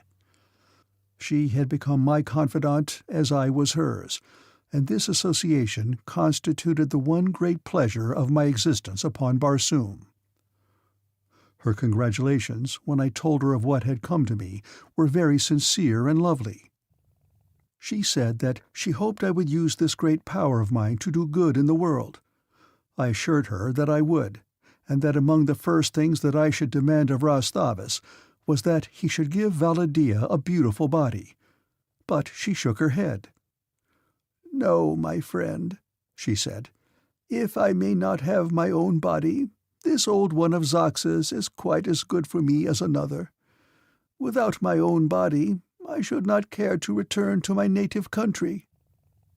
While were Rastavus to give me the beautiful body of another, I should always be in danger of the covetousness of his clients, any one of whom might see and desire to purchase it, leaving to me her old husk, conceivably one quite terribly diseased or maimed. No, my friend, I am satisfied with the body of Zaxa, unless I may again possess my own, for Zaxa at least bequeathed me a tough and healthy envelope, however ugly it may be. And for what do looks count here? You alone are my friend. That I have your friendship is enough. You admire me for what I am, not for what I look like, so let us leave well enough alone." "If you could regain your own body and return to your native country, would you like that?" I demanded. "Oh, do not say it," she cried. "The simple thought of it drives me mad with longing. I must not harbor so hopeless a dream that at best may only tantalize me into greater abhorrence of my lot." "Do not say that it is hopeless," I urged. "Death only renders hope futile." "You mean to be kind," she said, "but you are only hurting me. There can be no hope."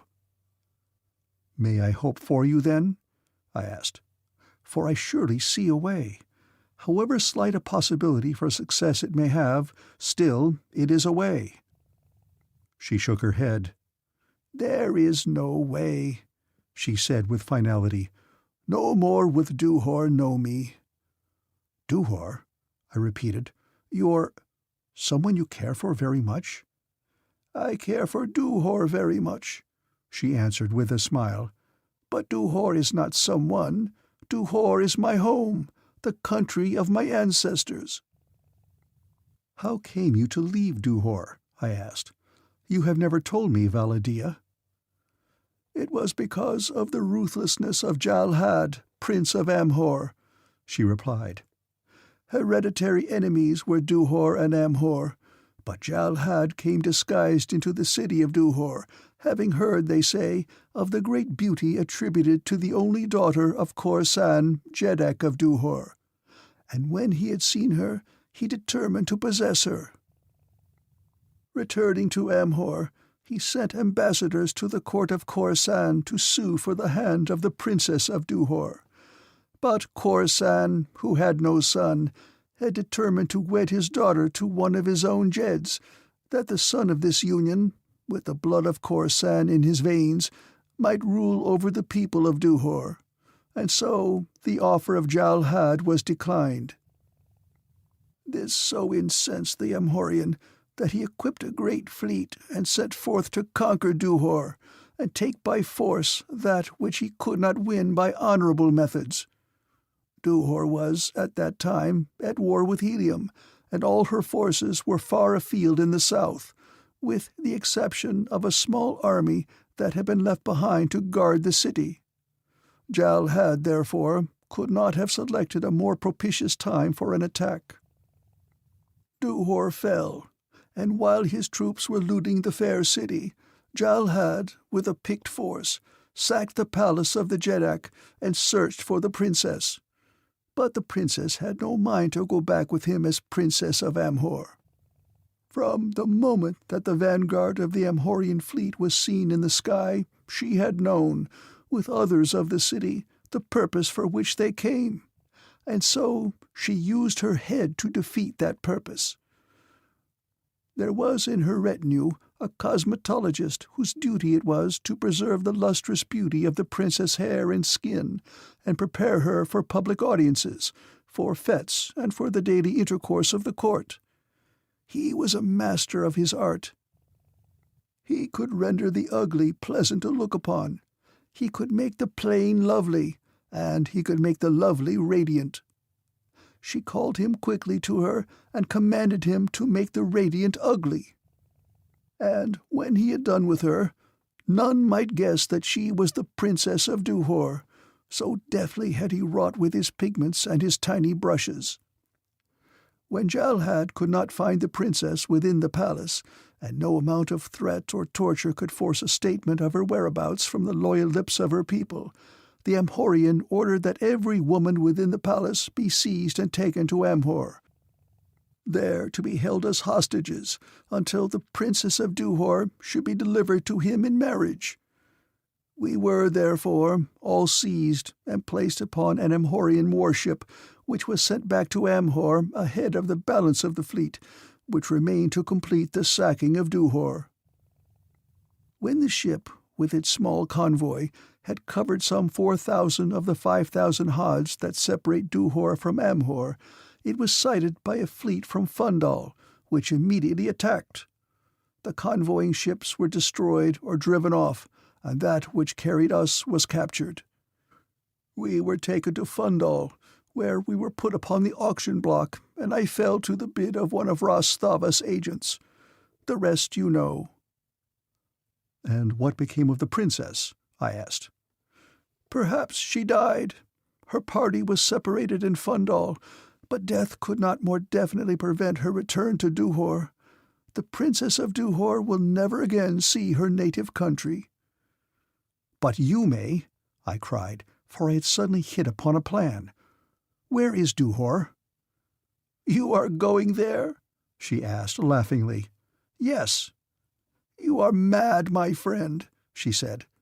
"Duhor lies a full 7,800 hods from Tunol, upon the opposite side of the snow-clad Artolian hills. You, a stranger and alone, could never reach it. For between lie the Tunolian marshes, wild hordes, savage beasts, and warlike cities. You would but die uselessly within the first dozen hods, even could you escape from the island upon which stands the laboratory of Rosthavas. And what motive is there to prompt you to such a useless sacrifice?" I could not tell her, I could not look upon that withered figure and into that hideous and disfigured face and say, "It is because I love you, Valadia." But that, alas, was my only reason. Gradually, as I had come to know her through the slow revealment of the wondrous beauty of her mind and soul, there had crept into my heart a knowledge of my love. And yet, explain it I cannot. I could not speak the words to that frightful old hag. I had seen the gorgeous mundane tabernacle that had housed the equally gorgeous spirit of the real Valadia. That I could love. Her heart and soul and mind I could love, but I could not love the body of Zaxa. I was torn, too, by other emotions, induced by a great doubt. Could Valadia return my love? Habilitated in the corpse of Zaxa, with no other suitor, nay, with no other friend, she might, out of gratitude or through sheer loneliness, be attracted to me. But once again, were she Valadia the beautiful and returned to the palace of her king, surrounded by the great nobles of Duhor, would she have either eyes or heart for a lone and friendless exile from another world? I doubted it, and yet that doubt did not deter me from my determination to carry out, as far as fate would permit, the mad scheme that was revolving in my brain. "You have not answered my question, Vadvaro," she interrupted my surging thoughts. "Why would you do this thing?" "To right the wrong that has been done you, Valadia," I said. She sighed. "Do not attempt it, please," she begged. "You would rob me of my one friend, whose association is the only source of happiness remaining to me. I appreciate your generosity and your loyalty, even though I may not understand them. Your unselfish desire to serve me at such suicidal risk touches me more deeply than I can reveal, adding still further to the debt I owe you. But you must not attempt it. You must not." "If it troubles you, Valadia," I replied, "we will not speak of it again. But know always that it is never from my thoughts. Some day I shall find a way, even though the plan I now have fails me." The days moved on and on. The gorgeous Martian nights, filled with their hurtling moons, followed one upon another. Rostava spent more and more time in directing my work of brain transference. I had long since become an adept, and I realized that the time was rapidly approaching when Rostavus would feel that he could safely entrust to my hands and skill his life and future. He would be wholly within my power, and he knew that I knew it. I could slay him. I could permit him to remain forever in the preserving grip of his own anesthetic, or I could play any trick upon him that I chose, even to giving him the body of a callet or part of the brain of an ape. But he must take the chance, and that I knew, for he was failing rapidly.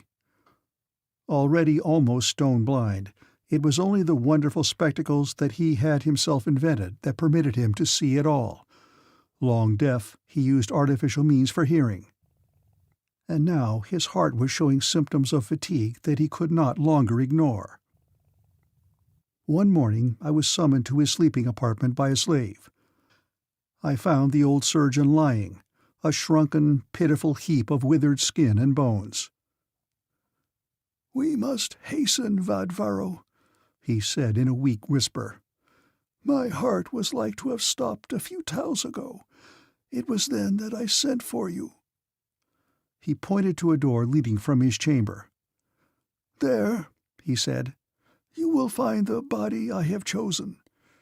There, in the private laboratory I long ago built for this very purpose, you will perform the greatest surgical operation that the universe has ever known, transferring its most perfect brain to the most beautiful and perfect body that ever has passed beneath these ancient eyes.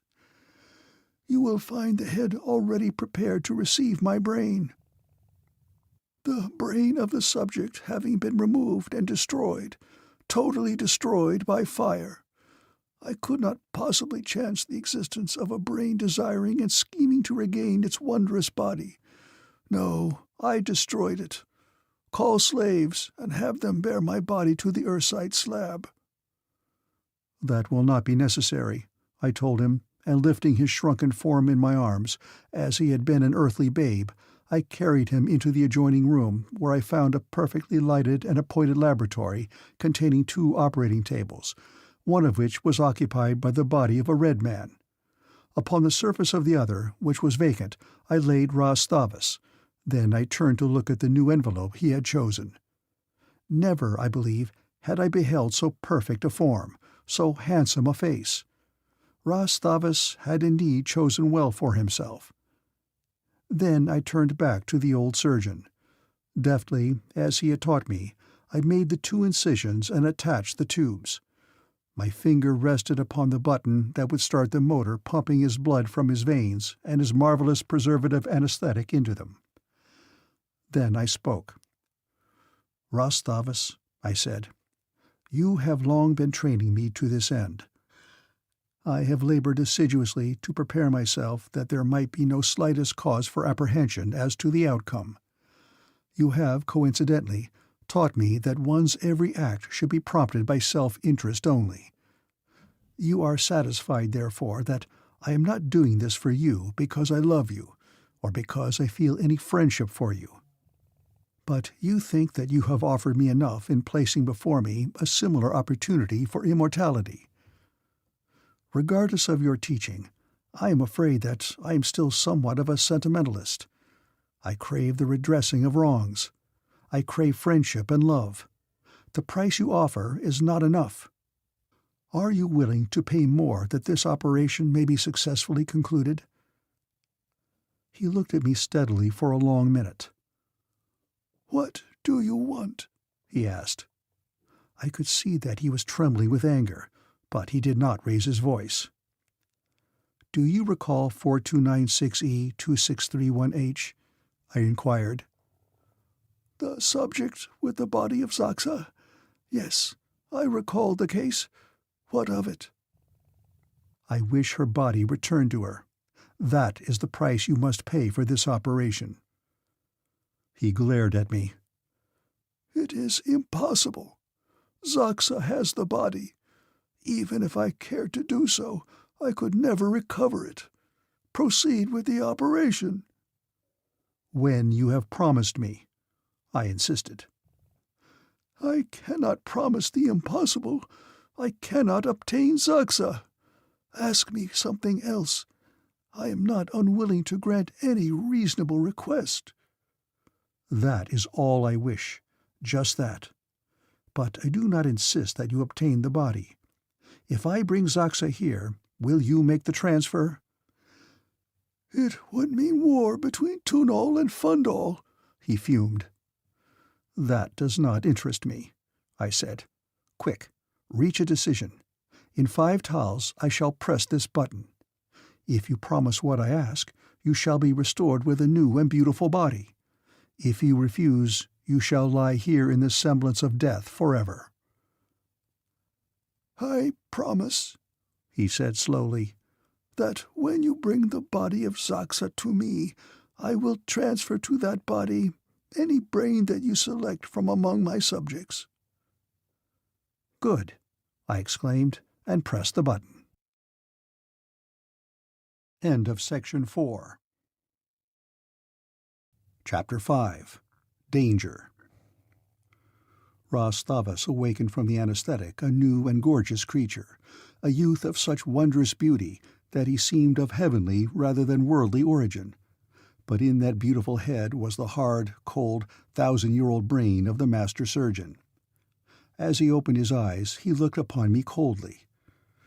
"You have done well," he said. "What I have done for friendship, perhaps for love," I said, "so you can thank the sentimentalism you decry for the success of the transfer." He made no reply. "And now," I continued, "I shall look to you for the fulfillment of the promise you have made me. When you bring Zaxa's body, I shall transfer it to the brain of any of my subjects you may select," he said. "But were I you, I would not risk my life in such an impossible venture. You cannot succeed. Select another body. There are many beautiful ones, and I will give it the brain of 4296E2631H." "None other than the body now owned by the Jadara Zaxa will fulfill your promise to me," I said. He shrugged, and there was a cold smile upon his handsome lips. "Very well," he said. "Fetch Zaxa. When do you start?" "I am not yet ready. I will let you know when I am." "Good, and now begone. But wait. First, go to the office, and see what cases await us, and if there be any that do not require my personal attention, and they fall within your skill and knowledge, attend to them yourself." As I left him, I noticed a crafty smile of satisfaction upon his lips. What had aroused that? I did not like it, and as I walked away, I tried to conjure what could possibly have passed through that wondrous brain to call forth at that particular instant so unpleasant a smile. As I passed through the doorway and into the corridor beyond, I heard him summon his personal slave and body-servant, Yamdor, a huge fellow whose loyalty he kept through the bestowal of lavish gifts and countless favors. So great was the fellow's power that all feared him, as a word to the master from the lips of Yamdor might easily send any of the numerous slaves or attendants to an Ursite slab for eternity. It was rumored that he was the result of an unnatural experiment which had combined the brain of a woman with the body of a man, and there was much in his actions and mannerisms to justify this general belief. His touch, when he worked about his master, was soft and light, his movements graceful, his ways gentle, but his mind was jealous, vindictive, and unforgiving. I believe that he did not like me, through jealousy of the authority I had attained in the establishment of Rastavus, for there was no questioning the fact that I was a lieutenant, while he was but a slave. Yet he always accorded me the utmost respect. He was, however, merely a minor cog in the machinery of the great institution presided over by the sovereign mind of Rastavus, and as such I had given him little consideration, nor did I now as I bent my steps towards the office. I had gone but a short distance when I recalled a matter of importance upon which it was necessary for me to obtain instructions from Rastavus immediately. So I wheeled about and retraced my way towards his apartments, through the open door of which, as I approached, I heard the new voice of the master surgeon. Rastavus had always spoken in rather loud tones, whether as a vocal reflection of his naturally domineering and authoritative character, or because of his deafness, I do not know. And now, with the fresh young vocal cords of his new body, his words rang out clearly and distinctly in the corridor leading to his room. "You will, therefore, Yamdor," he was saying, "go at once, and selecting 2 slaves in whose silence and discretion you may trust, take the subject from the apartments of Vadvaro and destroy it. Let no vestige of the body or brain remain. Immediately after, you will bring the 2 slaves to the laboratory F30L, permitting them to speak to no one, and I will consign them to silence and forgetfulness for eternity. Vadvaro will discover the absence of the subject and report the matter to me. During my investigation, you will confess that you aided 4296E2631 to escape, but that you have no idea where it intended going. I will sentence you to death as punishment, but at last, explaining how urgently I need your services, and upon your solemn promise never to transgress again, I will defer punishment for the term of your continued good behavior. Do you thoroughly understand the entire plan?" "Yes, master," replied Yamdor. "Then depart at once and select the slaves who are to assist you." Quickly and silently I sped along the corridor until the first intersection permitted me to place myself out of sight of anyone coming from Rastavus' apartment. Then I went directly to the chamber occupied by Valadia. Unlocking the door, I threw it open and beckoned her to come out. "Quick, Valadia!" I cried. "No time is to be lost. In attempting to save you, I have but brought destruction upon you. First, we must find a hiding place for you, and that at once. Afterwards, we can plan for the future." The place that first occurred to me as affording adequate concealment was the half-forgotten vaults in the pits beneath the laboratories, and towards these I hastened Valadia. As we proceeded, I narrated all that had transpired, nor did she once reproach me, but instead expressed naught but gratitude for what she was pleased to designate as my unselfish friendship. That it had miscarried, she assured me, was no reflection upon me, and she insisted that she would rather die in the knowledge that she possessed one such friend than to live on indefinitely friendless. We came at last to the chamber I sought, Vault L42X in Building 4J21, where reposed the bodies of the ape and the man, each of which possessed half the brain of the other. Here I was forced to leave Valadia for the time, that I might hasten to the office and perform the duties imposed upon me by Rastavas, lest his suspicions be aroused when Yamdor reported that he had found her apartment vacant. I reached the office without it being discovered by anyone who might report the fact to Rastavas that I had been a long time coming from his apartment. To my relief, I found there were no cases. Without appearing in any undue haste, I nevertheless soon found an excuse to depart, and at once made my way towards my own quarters, moving in a leisurely and unconcerned manner, and humming, as was my wont, a habit which greatly irritated Rastavas, snatches from some song that had been popular at the time that I quit Earth. In this instance it was "Oh, Frenchie."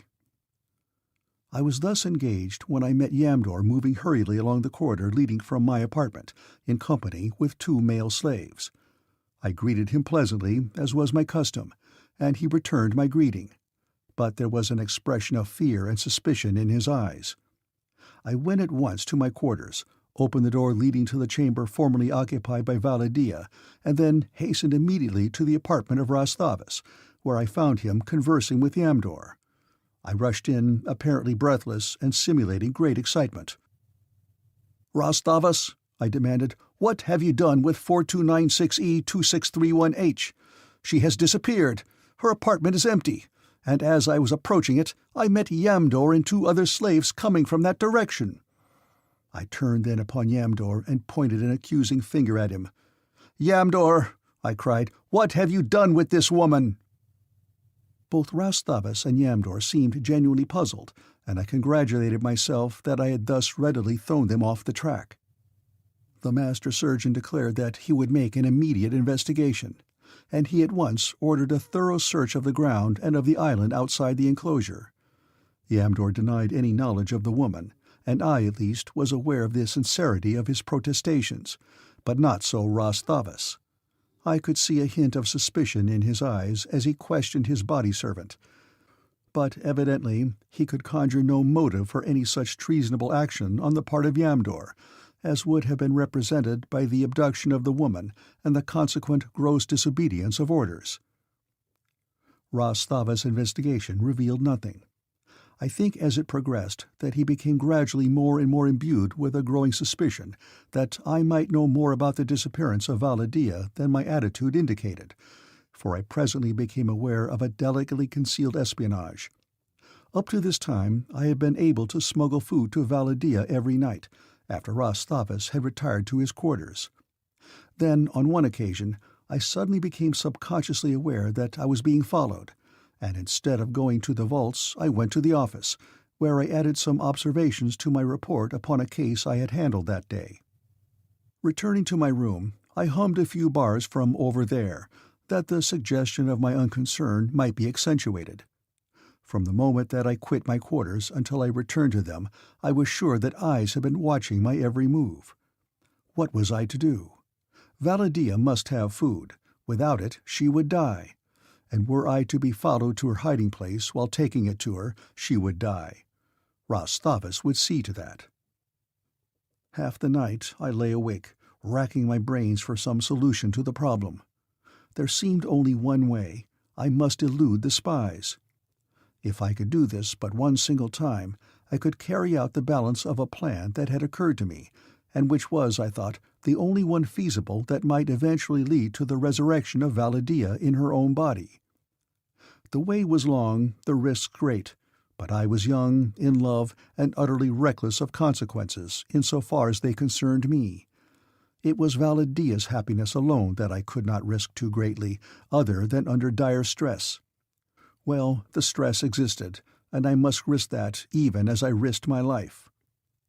My plan was formulated, and I lay awake upon my sleeping silks and furs in the darkness of my room, awaiting the time when I might put it into execution.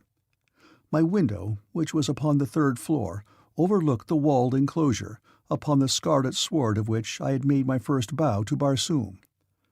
Across the open casement I had watched Cluros, the farther moon, take his slow, deliberate way. He had already set. Behind him, Thuria, his elusive mistress, fled through the heavens. In 5 zats, about 15 minutes, she would set, and then for about 3 3/4 Earth hours the heavens would be dark except for the stars. In the corridor perhaps lurked those watchful eyes. I prayed God that they might not be elsewhere, as Thuria sank at last beneath the horizon and I swung to my window ledge, in my hand a long rope fabricated from braided strips torn from my sleeping silks, while I awaited the setting of the moons. On one end I had fastened to a heavy Serapis bench which I had drawn close to the window. I dropped the free end of the rope and started my descent.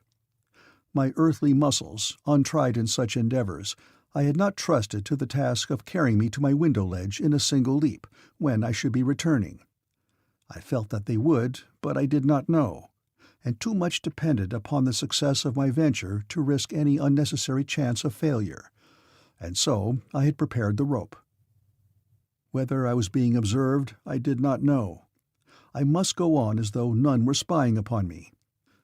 In less than 4 hours Thuria would return, just before the sudden Barsoomian dawn, and in the interval I must reach Valadia, persuade her of the necessity of my plan, and carry out its details, returning to my chamber before Thuria could disclose me to any accidental observer. I carried my weapons with me, and in my heart was unbending determination to slay whoever might cross my path and recognize me during the course of my errand, however innocent of evil intent against me he might be. The night was quiet, except for the usual distant sounds that I had heard ever since I had been here, sounds that I had interpreted as the cries of savage beasts. Once I had asked Rastavus about them, but he had been in ill humor and had ignored my question. I reached the ground quickly, and without hesitation moved directly to the nearest entrance of the building, having previously searched out and determined upon the route I would follow to the vault. No one was visible, and I was confident, when at last I reached the doorway, that I had come through undetected. Valadia was so happy to see me again that it almost brought the tears to my eyes. "I thought that something had happened to you," she cried, "for I knew that you would not remain away so long of your own volition." I told her of my conviction that I was being watched, and that it would not be possible for me longer to bring food to her without incurring almost certain detection, which would spell immediate death for her. "There is a single alternative," I said, "and that I dread even to suggest, and would not were there any other way. You must be securely hidden for a long time, until Rastavus' suspicions have been allayed. For as long as he has me watched, I cannot possibly carry out the plans I have formulated for your eventual release, the restoration of your own body, and your return to Duhor." "Your will shall be my law, Vadvaro." I shook my head. "It will be harder for you than you imagine." "What is the way?" she asked. I pointed to the Ursite top table. "You must pass again through that ordeal that I may hide you away in this vault until the time is right for the carrying out of my plans. Can you endure it?" She smiled. "Why not?" she asked. "It is only sleep. If it lasts forever, I shall be no wiser." I was surprised that she did not shrink from the idea, but I was very glad, since I knew that it was the only way that we had a chance for success. Without my help, she disposed herself upon the Ursite slab. "I am ready, Vadvaro," she said bravely, "but first promise me that you will take no risks in this mad venture. You cannot succeed. When I close my eyes, I know that it will be for the last time, if my resurrection depends upon the successful outcome of the maddest venture that ever man conceived. Yet I am happy, because I know that it is inspired by the greatest friendship with which any mortal woman has ever been blessed." As she talked, I had been adjusting the tubes, and now I stood beside her with my finger upon the starting button of the motor. "Goodbye, Vadvaro," she whispered. Not goodbye, Valadia, but only a sweet sleep for what to you will be the briefest instant. You will seem but to close your eyes and open them again. As you see me now, I shall be standing here beside you as though I never had departed from you. As I am the last that you look upon tonight before you close your eyes, so shall I be the first that you shall look upon as you open them on that new and beautiful morning. But you shall not again look forth through the eyes of Zaxa, but from the limpid depths of your own beautiful orbs." She smiled and shook her head. 2 tears formed beneath her lids. I pressed her hand in mine and touched the button. End of Section 5. Chapter 6. Suspicions. Insofar as I could know, I reached my apartment without detection. Hiding my rope where I was sure it would not be discovered, I sought my sleeping silks and furs and was soon asleep. The following morning, as I emerged from my quarters, I caught a fleeting glimpse of a figure in a nearby corridor, and from then on for a long time I had further evidence that Rostavus suspicioned me. I went at once to his quarters, as had been my habit.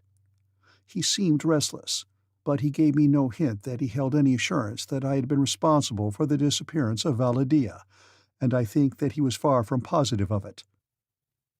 It was simply that his judgment pointed to the fact that I was the only person who might have any reason for interfering in any way with this particular subject, and he was having me watched to either prove or disprove the truth of his reasonable suspicions.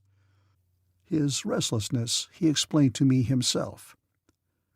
"I have often studied the reaction of others who have undergone brain transference," he said. "And so I am not wholly surprised at my own. Not only has my brain energy been stimulated, resulting in an increased production of nervous energy, but I also feel the effects of the young tissue and youthful blood of my new body.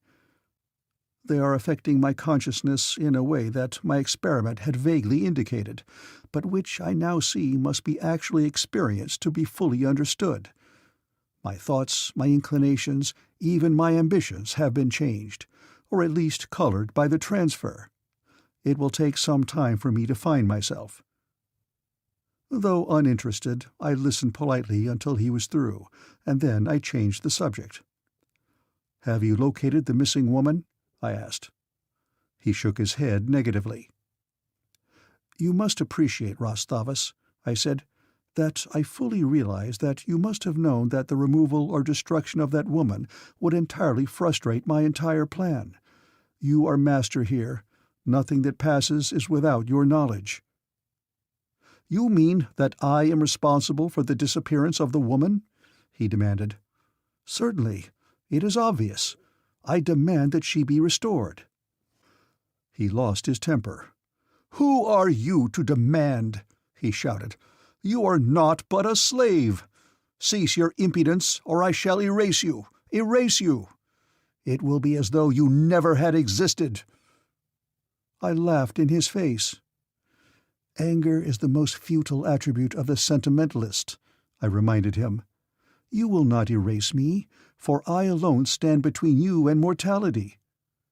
"I can train another," he parried. "But you could not trust him," I pointed out. "But you bargained with me for my life when you had me in your power," he cried. "For nothing that it would have harmed you to have granted willingly. I did not ask anything for myself. Be that as it may, you will trust me again. You will trust, for no other reason than that you will be forced to trust me. So why not win my gratitude and my loyalty by returning the woman to me and carrying out in spirit as well as in fact the terms of our agreement?" He turned and looked steadily at me. "Vadvaro," he said, "I give you the word of honor of a Barsoomian noble that I know absolutely nothing concerning the whereabouts of 4296E 2631H. "Perhaps Yamdor does," I persisted. "Nor Yamdor. Of my knowledge, no person in any way connected with me knows what became of it. I have spoken the truth." Well, the conversation was not as profitless as it might appear, for I was sure that it had almost convinced Rostavus that I was equally as ignorant of the fate of Valadia as was he. That it had not wholly convinced him was evidenced by the fact that the espionage continued for a long time, a fact which determined me to use Rostavus' own methods in my own defense. I had had allotted to me a number of slaves, and these I had won over by kindness and understanding, until I knew that I had the full measure of their loyalty. They had no reason to love Rostavus, and every reason to hate him. On the other hand, they had no reason to hate me, and I saw to it that they had every reason to love me. The result was that I had no difficulty in enlisting the services of a couple of them to spy upon Rostavus' spies, with the result that I was soon apprised that my suspicions were well founded. I was being constantly watched every minute that I was out of my apartments, but the spying did not come beyond my outer chamber walls. That was why I had been successful in reaching the vault in the manner that I had, the spies having assumed that I would leave my chamber only by its natural exit, had been content to guard that and permit my windows to go unwatched. I think it was about 2 of our months that the spying continued, and then my men reported that it seemed to have ceased entirely. All that time I was fretting at the delay, for I wanted to be about my plans, which would have been absolutely impossible for me to carry out if I were being watched. I had spent the interval in studying the geography of the northeastern Barsoomian hemisphere, where my activities were to be carried on, and also in scanning a great number of case histories and inspecting the subjects to which they referred. But at last, with the removal of the spies, it began to look as though I might soon commence to put my plans in active operation. Rostavus had for some time permitted me considerable freedom in independent investigation and experiment, and this I determined to take advantage of in every possible way that might forward my plans for the resurrection of Valadia. My study of the histories of many of the cases had been with the possibility in mind of discovering subjects that might be of assistance to me in my venture. Among those that had occupied my careful attention were, quite naturally, the cases with which I had been most familiar, namely 378J493811P, the red man from whose vicious attack I had saved Rostavus upon the day of my advent upon Mars, and he whose brain had been divided with an ape. The former, 378J493811P, had been a native of Fundal, a young warrior attached to the court of Zaxa, Jadara of Fundal, and a victim of assassination. His body had been purchased by a Fundalian noble for the purpose, as Rostavus had narrated, of winning the favor of a young beauty. I felt that I might possibly enlist his services, but that would depend upon the extent of his loyalty toward Zaxa, which I could only determine by reviving and questioning him. He whose brain had been divided with an ape had originated in Tarth, which lay at a considerable distance to the west of Fundal and a little south and about an equal distance from Duhor, which lay north and a little west of it. An inhabitant of Tarth, I reasoned, would know much of the entire country included in the triangle formed by Fundal, Tarth, and Duhor. The strength and ferocity of the great ape would prove of value in crossing beast-infested wastes, and I felt that I could hold forth sufficient promise to the human half of the great beast's brain, which really now dominated the creature, to win its support and loyalty. The third subject that I had tentatively selected had been a notorious Tunolian assassin, whose audacity, fearlessness, and swordsmanship had won for him a reputation that had spread far beyond the boundaries of his country. Rostavus, himself a Tunolian, had given me something of the history of this man, whose grim calling is not without honor upon Barsoom, and which Gorhages had raised still higher in the esteem of his countrymen through the fact that he never struck down a woman or a good man, and that he never struck from behind. His killings were always the results of fair fights in which the victim had every opportunity to defend himself and slay his attacker. And he was famous for his loyalty to his friends. In fact, this very loyalty had been a contributing factor in his downfall, which had brought him to one of Rostavus' Ursite slabs some years since. For he had earned the enmity of Vobus Khan, Jeddak of Tunol, through his refusal to assassinate a man who once had befriended Gorhages in some slight degree, following which Vobis Khan conceived the suspicion that Gorhages had him marked for slaying. The result was inevitable. Gorhages was arrested and condemned to death. Immediately following the execution of the sentence, an agent of Rastavus had purchased the body. These three, then, I had chosen to be my partners in my great adventure. It is true that I had not discussed the matter with any one of them, but my judgment assured me that I would have no difficulty in enlisting their services and loyalty in return for their total resurrection. My first task lay in renewing the organs of 378J493811P and of Gorhages, which had been injured by the wounds that had laid them low, the former requiring a new lung and the latter a new heart, his executioner having run him through with a short sword. I hesitated to ask Rastavus permission to experiment on these subjects for fear of the possibility of arousing his suspicions, in which event he would probably have them destroyed.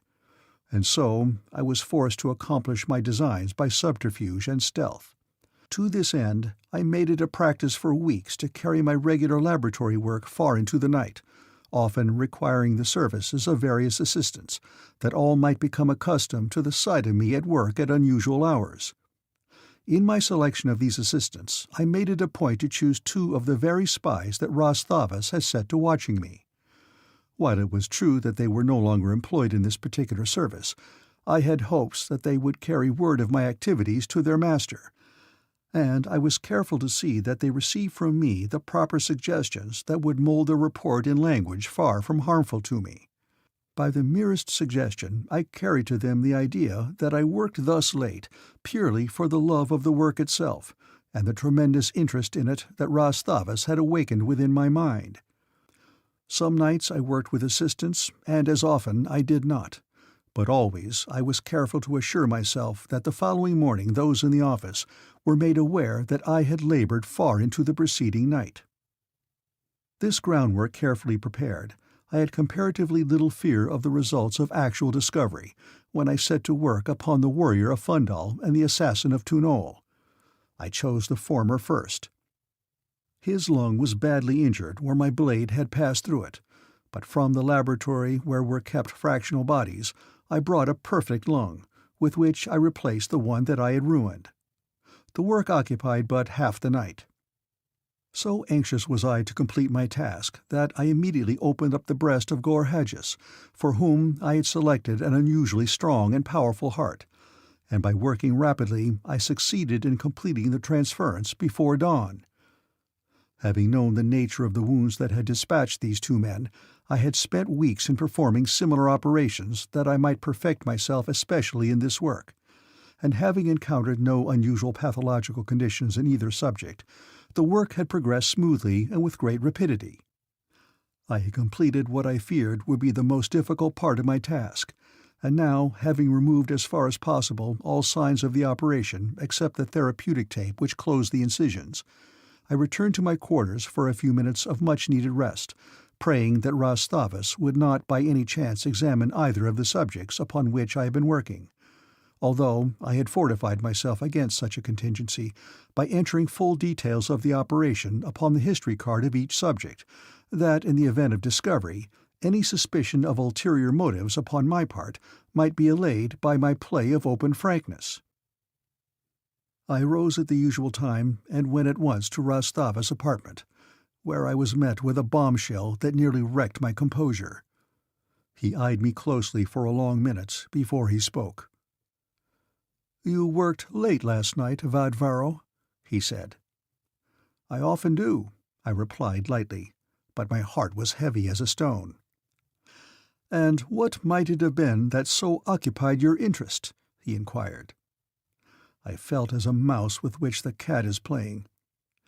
"I have been doing quite a little lung and heart transference of late," I replied, "and I became so engrossed with my work that I did not note the passage of time."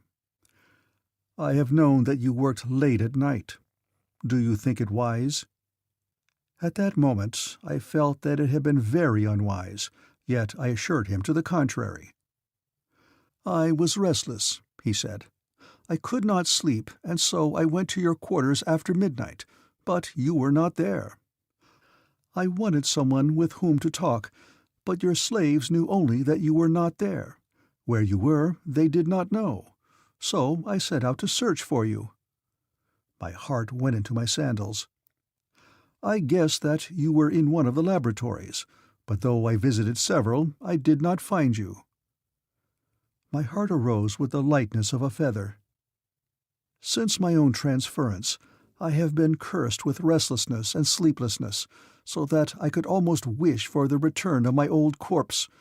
The youth of my body harmonizes not with the antiquity of my brain. It is filled with latent urges and desires that comport illy with the serious subject matter of my mind. "What your body needs," I said, "is exercise. It is young, strong, virile. Work it hard, and it will let your brain rest at night." "I know that you are right," he replied. "I have reached that same conclusion myself. In fact, not finding you, I walked in the gardens for an hour or more before returning to my quarters, and then I slept soundly. I shall walk every night when I cannot sleep, or I shall go into the laboratories and work as you do." This news was most disquieting. Now I could never be sure but that Rastavus was wandering about at night, and I had one more very important night's work to do, perhaps two. The only way that I could be sure of him was to be with him. "Send for me when you are restless," I said, "and I will walk and work with you. You should not go about thus at night alone." "Very well," he said. "I may do that occasionally." Hoping that he would do it always, for then I would know that when he failed to send for me he was safe in his own quarters. Yet I saw that I must henceforth face the menace of detection, and knowing this, I determined to hasten the completion of my plans and to risk everything on a single bold stroke. That night I had no opportunity to put it into action, as Rastavus sent for me early and informed me that we would walk in the gardens until he was tired. Now, as I needed a full night for what I had in mind, and as Rastavus walked until midnight, I was compelled to forego everything for that evening. But the following morning I persuaded him to walk early, on the pretext that I should like to go beyond the enclosure and see something of Barsoom beside the inside of his laboratories and his gardens. I had little confidence that he would grant my request, yet he did so. I am sure he never would have done it had he possessed his old body, but thus greatly had young blood changed Rastavus. I had never been beyond the buildings, nor had I seen beyond, since there were no windows in the outside walls of any of the structures, and upon the garden side the trees had grown to such a height that they obstructed all view beyond them. For a time we walked in another garden just inside the outer wall, and then I asked Rastavus if I might go even beyond this. "No," he said, "it would not be safe." "And why not?" I asked. "I will show you, and at the same time give you a much broader view of the outside world than you could obtain by merely passing through the gate. Come, follow me." He led me immediately to a lofty tower that rose at the corner of the largest building of the group that comprised his vast establishment. Within was a circular runway, which led not only upward but down as well. This we ascended, passing openings at each floor, until we came at last out upon its lofty summit. About me spread the first Barsoomian landscape of any extent upon which my eyes had yet rested during the long months that I had spent upon the Red Planet.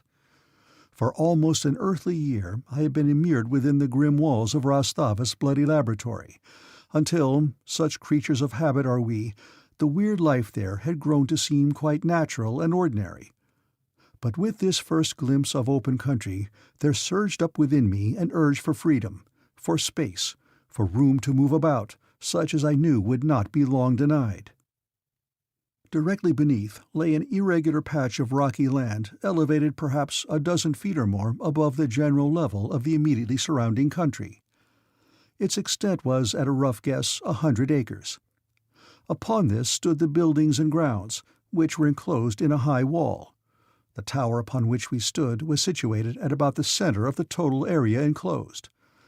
Beyond the outer wall was a strip of rocky ground, on which grew a sparse forest of fair-sized trees interspersed with patches of a jungle growth, and beyond all what appeared to be an oozy marsh, through which were narrow watercourses connecting occasional open water, little lakes, the largest of which could have comprised scarce 2 acres.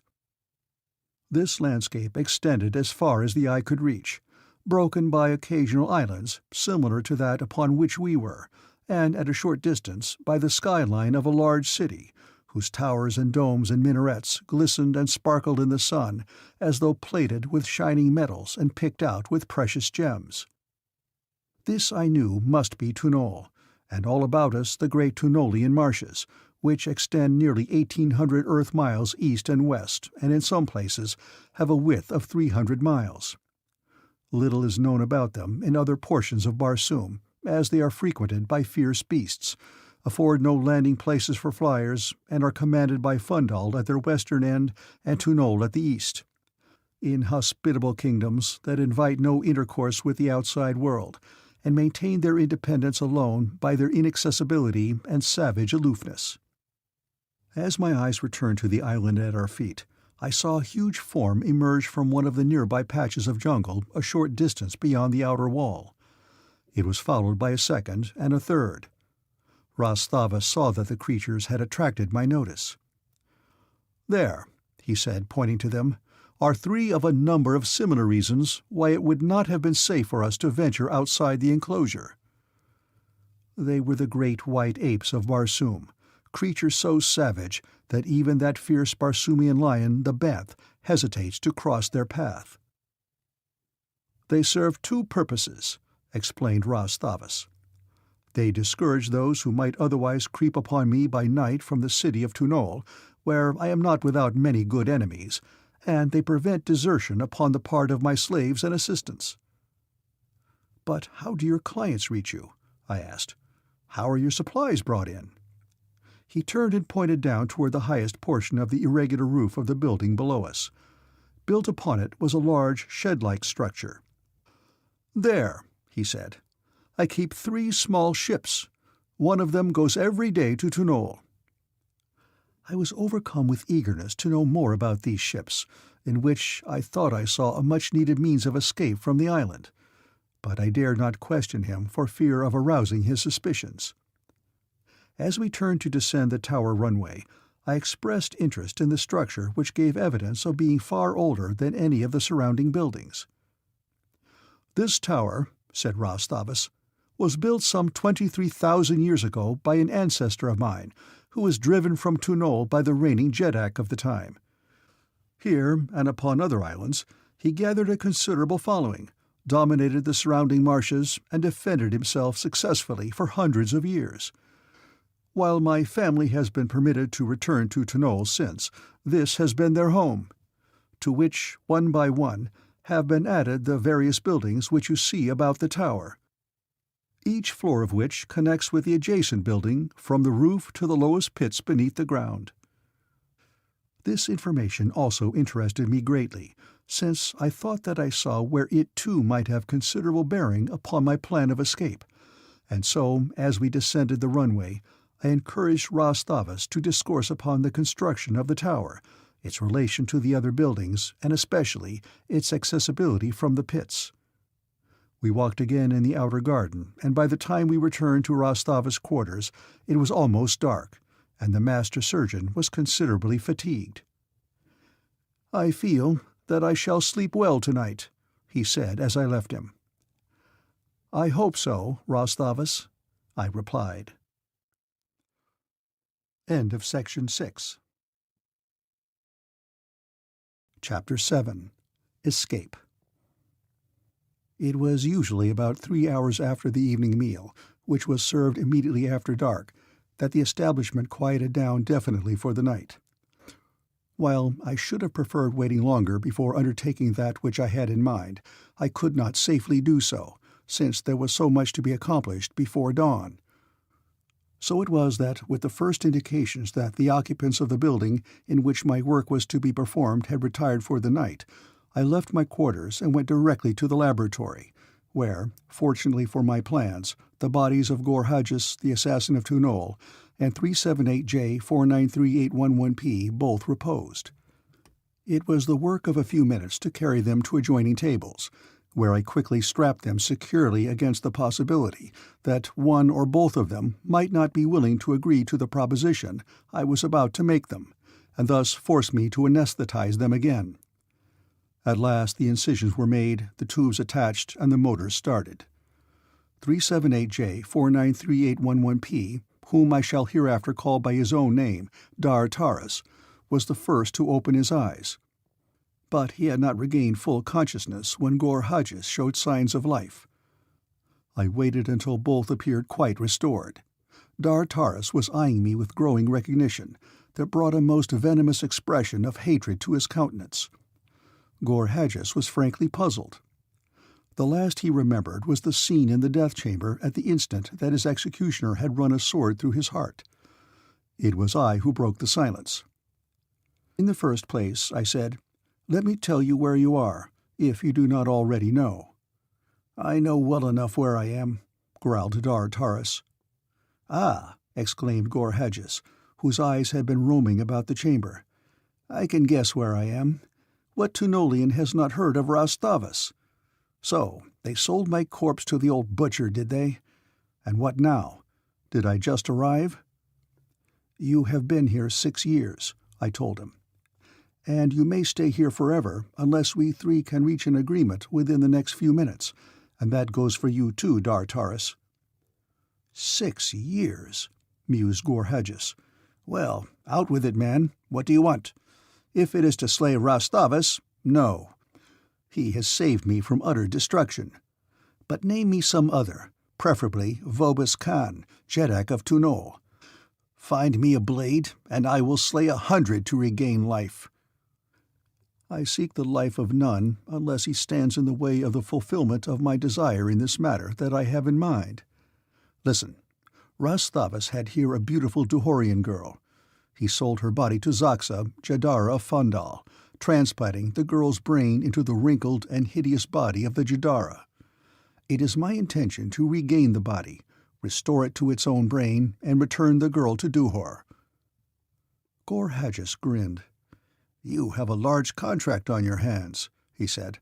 "But I can see that you are a man after my own heart, and I am with you. It will give freedom and fighting, and all that I ask is a chance for one thrust at Vobis Khan." "I promise you life," I replied, "but with the understanding that you serve me faithfully and none other, undertaking no business of your own, until mine has been carried to a successful conclusion." "That means that I shall have to serve you for life," he replied, "for the thing you have undertaken you can never accomplish. But that is better than lying here on a cold earthside slab waiting for old Rastavus to come along and carve out my gizzard. I am yours. Let me up, that I may feel a good pair of legs under me again." "And you?" I asked, turning to Dar Taras as I released the bonds that held Gor Hadjis. For the first time I now noticed that the ugly expression that I had first noted upon the face of Dar Taras had given place to one of eagerness. "Strike off my bonds," he cried. "I will follow you to the ends of Barsoom, and the way leads thus far to the fulfillment of your design, but it will not. It will lead to Fundal and to the chamber of the wicked Zaxa, where, by the generosity of my ancestors, I may be given the opportunity to avenge the hideous wrong the creature did me. You could not have chosen one better fitted for your mission than Dar Taras, one-time soldier of the Jadara's guard, whom she had slain that in my former body one of her rotten nobles might woo the girl I loved." A moment later the two men stood at my side, and without more delay I led them towards the runway that descended to the pits beneath the building. As we went, I described to them the creature I had chosen to be the fourth member of our strange party. Gor Hadjis questioned the wisdom of my choice, saying that the ape would attract too much attention to us. Dar Taras, however, believed that it might be helpful in many respects, since it was possible that we might be compelled to spend some time among the islands of the marshes, which were often infested with these creatures. While once in Fundal, the ape might readily be used in the furtherance of our plans, and would cause no considerable comment in a city where many of these beasts are held in captivity, and often are seen performing for the edification of street crowds. We went at once to the vault where the ape lay, and where I had concealed the anesthetized body of Valadia. Here I revived the great anthropoid, and to my great relief found that the human half of its brain still was dominant. Briefly, I explained my plan as I had to the other two, and won the hearty promise of his support upon my engaging to restore his brain to its rightful place upon the completion of our venture. First, we must get off the island, and I outlined two plans I had in mind. One was to steal one of Rastava's 3 flyers and set out directly for Fundal. And the other, in the event that the first did not seem feasible, was to secrete ourselves aboard one of them on the chance that we might either overpower the crew and take over the ship after we had left the island, or escape undetected upon its arrival in Tunol. Dar-Taris liked the first plan. The ape, whom we now called by the name belonging to the human half of his brain, Hovendu, preferred the first alternative of the second plan, and Gor-Hajjus the second alternative. Dar-Taris explained that as our principal objective was Fundal, the quicker we got there the better. Hovendu argued that by seizing the ship after it had left the island, we would have longer time in which to make our escape before the ship was missed and pursuit instituted, than by seizing it now in the full knowledge that its absence would be discovered within a few hours. Gor-Hajjus thought that it would be better if we could come into Tunol secretly, and there, through one of his friends, secure arms and a flyer of our own. It would never do, he insisted, to attempt to go far without arms for himself and Dar-Taris, nor could we hope to reach Fundal without being overhauled by pursuers. For we must plan on the hypothesis that Rastavus would immediately discover my absence, that he would at once investigate, that he would find Dar-Taris and Gor-Hajjus missing, and thereupon lose no time in advising Vobis Khan, Jeddak of Tunol, that Gor-Hajjus the assassin was at large, whereupon the Jeddak's best ships would be sent in pursuit. Gor-Hajjus' reasoning was sound, and coupled with my recollection that Rastavus had told me that his 3 ships were slow, I could readily foresee that our liberty would be of short duration were we to steal one of the old surgeon's flyers. As we discussed the matter, we made our way through the pits, and I found the exit to the tower. Silently we passed upward along the runway and out upon the roof. Both moons were winging low through the heavens, and the scene was almost as light as day. If anyone was about, discovery was certain. We hastened towards the hangar, and were soon within it, where, for a moment at least, I breathed far more easily than I had beneath those 2 brilliant moons upon the exposed roof. The flyers were peculiar-looking contrivances, low, squat, with rounded bows and sterns and covered decks, their every line proclaiming them as cargo carriers built for anything but speed. One was much smaller than the other 2, and a second was evidently undergoing repairs. The third I entered and examined carefully. Gor-Hajjus was with me, and pointed out several places where we might hide with little likelihood of discovery, unless it were suspected that we might be aboard, and that, of course, constituted a very real danger. So much so that I had about decided to risk all aboard the small flyer, which Gor-Hajjus assured me would be the fastest of the 3, when Dar-Taris stuck his head into the ship and motioned me to come quickly.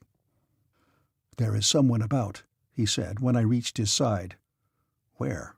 I demanded. "Come," he said, and led me to the rear of the hangar, which was flush with the wall of the building upon which it stood, and pointed through one of the windows into the inner garden, where, to my consternation, I saw Rastavus walking slowly to and fro.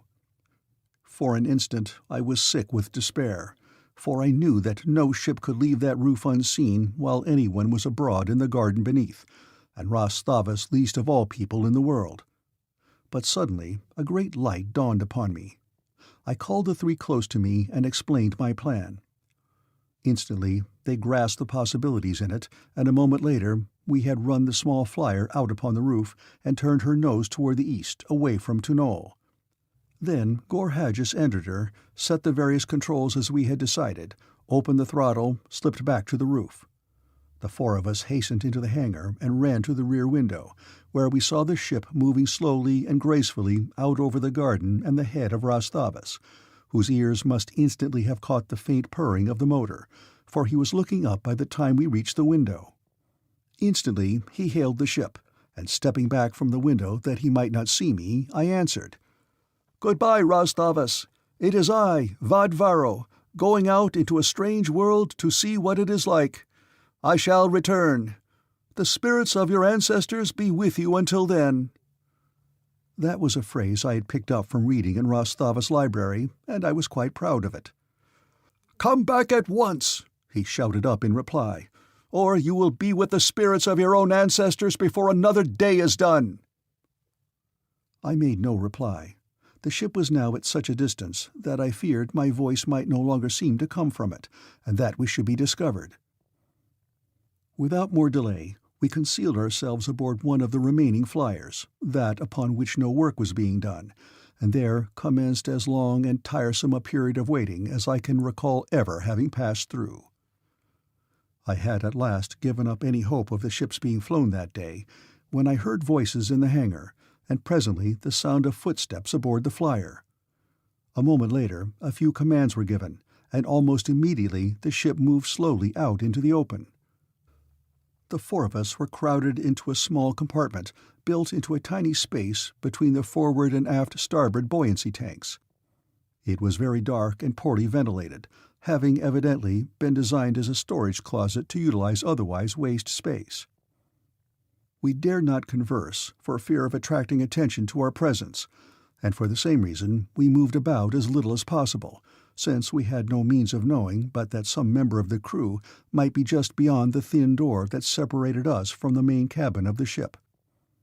Altogether, we were most uncomfortable, but the distance to Tunol is not so great but that we might hope that our situation would soon be changed, at least if Tunol was to be the destination of the ship.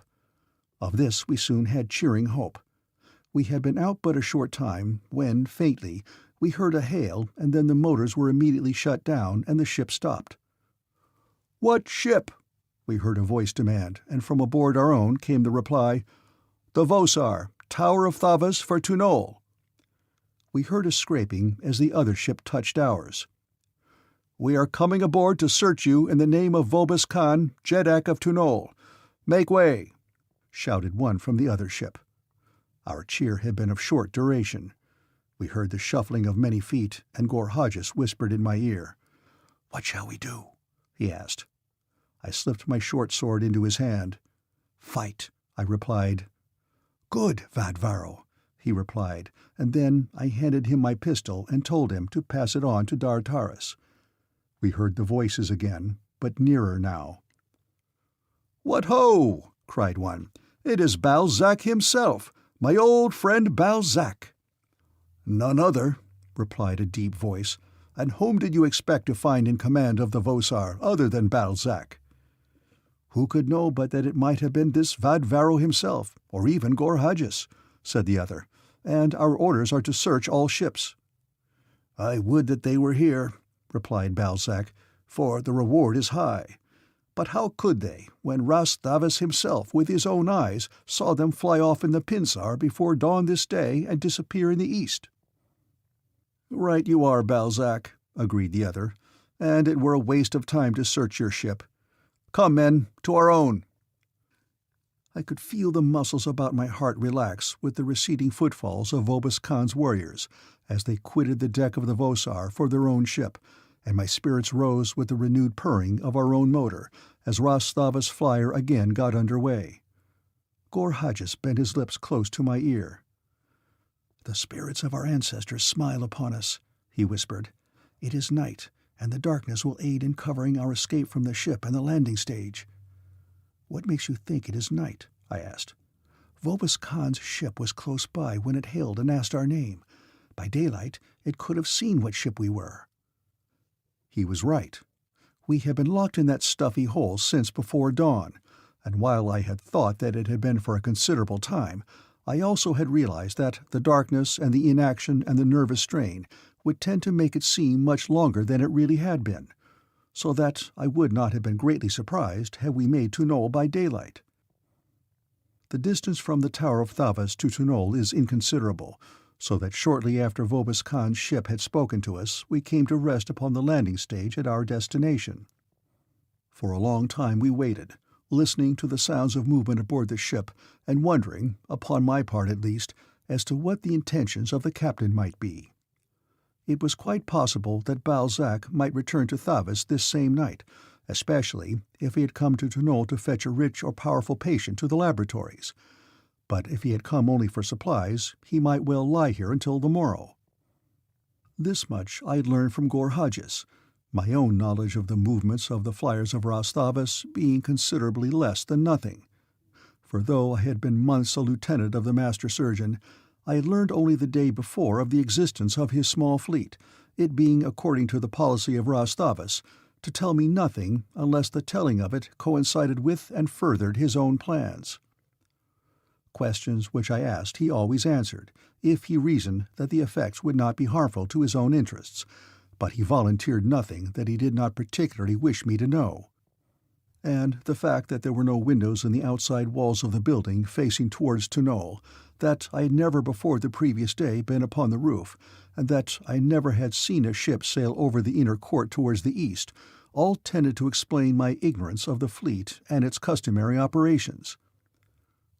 We waited quietly until silence fell upon the ship, betokening either that the crew had retired for the night or that they had gone down into the city.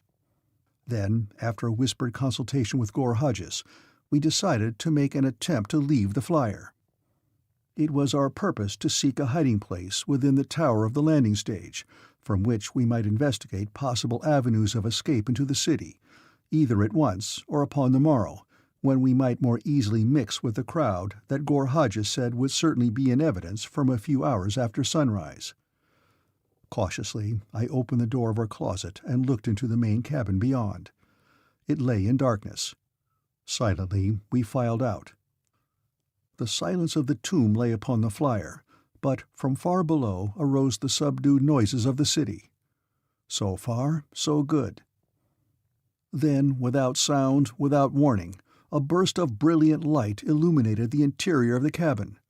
I felt my fingers tighten upon my sword hilt as I glanced quickly about. Directly opposite us, in the narrow doorway of a small cabin, stood a tall man whose handsome harness betokened the fact that he was no common warrior. In either hand he held a heavy Barsoomian pistol, into the muzzles of which we found ourselves staring. End of Section 7. Chapter 8. Hands Up. In quiet tones, he spoke the words of the Barsoomian equivalent of our earthly "hands up." The shadow of a grim smile touched his lips, and as he saw us hesitate to obey his commands, he spoke again. "Do as I tell you, and you will be well off. Keep perfect silence. A raised voice may spell your doom. A pistol shot, most assuredly." Gor Hodges raised his hands above his head, and we others followed his example. "I am Balzac," announced the stranger. My heart slumped. "Then you had better commence firing," said Gor Hodges, "for you will not take us alive, and we are 4-1. "Not so fast, Gor Hodges," admonished the captain of the Vosar, "until you learn what is in my mind." "That we already know, for we heard you speak of the large reward that awaited the captor Avad Varro and Gor Hodges," snapped the assassin of Tunol. "Had I craved that reward so much, I could have turned you over to the Dwar of Vobis Khan's ship when he boarded us," said Balzac. "You did not know we were aboard the Vosar," I reminded him. "Ah, but I did." Gor Hodges snorted his disbelief. "How, then," Balzac reminded us, "was I able to be ready upon this very spot when you emerged from your hiding place? Yes, I knew that you were aboard." "But how?" demanded Dar Taris. "It is immaterial," replied Balzac, "but to satisfy your natural curiosity, I will tell you that I have quarters in a small room in the Tower of Thavas. My windows overlook the roof and the hangar. My long life spent aboard flyers has made me very sensitive to every sound of a ship.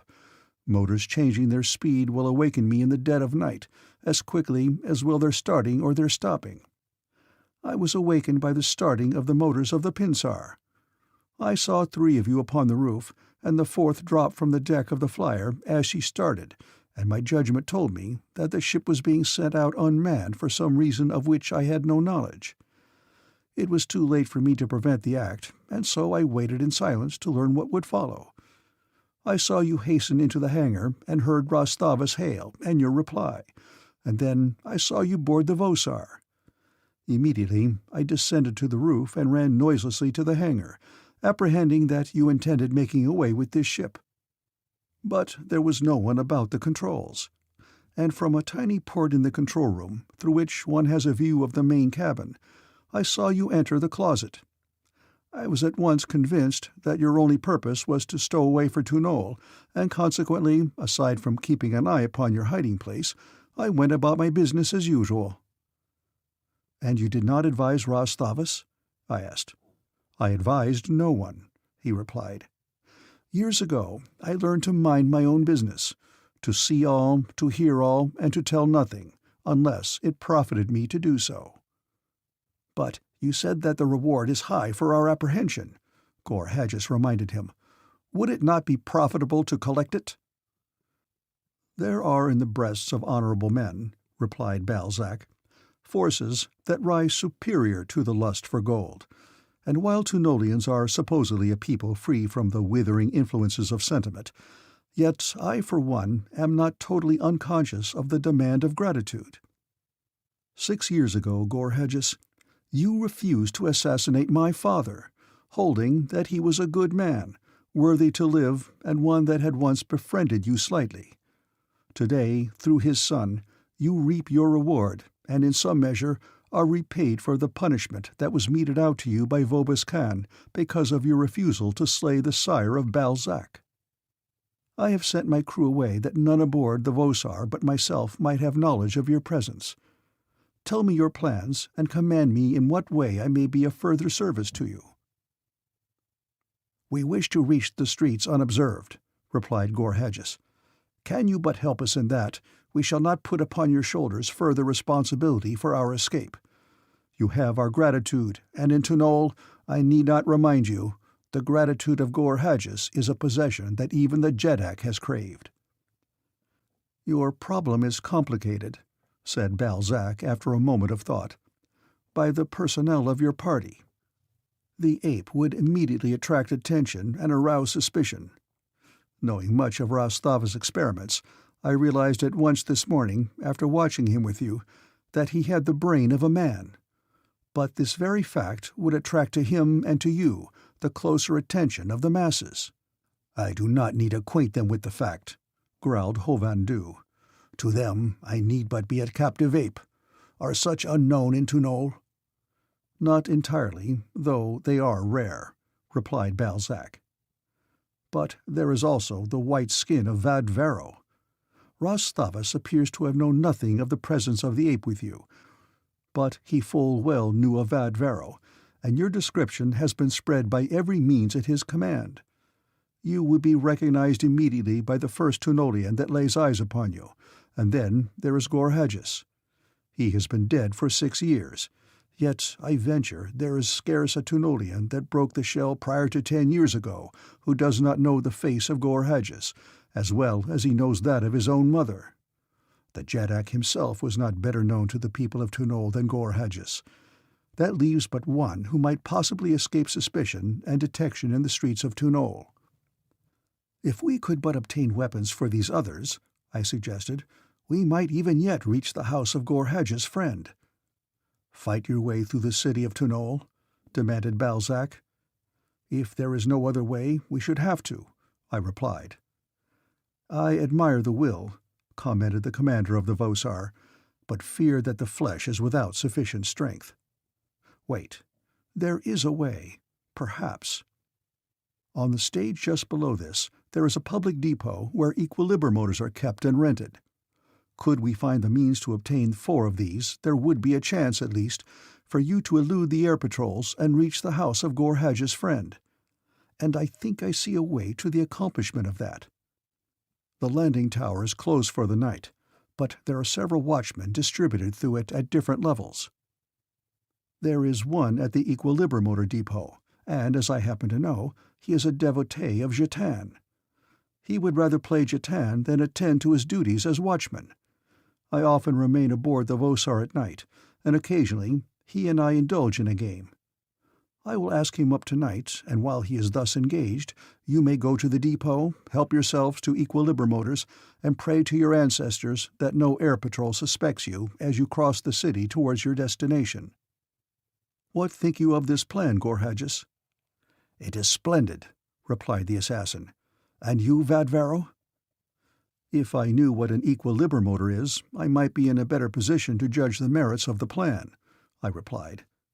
"However, I am satisfied to abide by the judgment of Gorhages. I can assure you, Balzac, of our great appreciation, and as Gorhages has put the stamp of his approval upon your plan, I can only urge you to arrange that we may put it into effect with as little delay as possible." "Good," exclaimed Balzac. "Come with me, and I will conceal you until I have lured the watchman to the Jatan game within my cabin. After that, your fate will be in your own hands."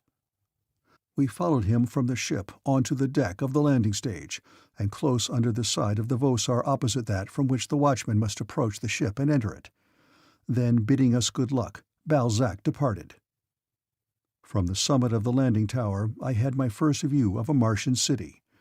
Several 100 feet below me lay spread the broad, well-lighted avenues of Tunol, many of which were crowded with people. Here and there, in this central district, a building was raised high upon its supporting cylindrical metal shaft. While further out, where the residences predominated, the city took on the appearance of a colossal and grotesque forest. Among the larger palaces, only an occasional suite of rooms was thus raised high above the level of the others, these being the sleeping apartments of the owners, their servants, or their guests.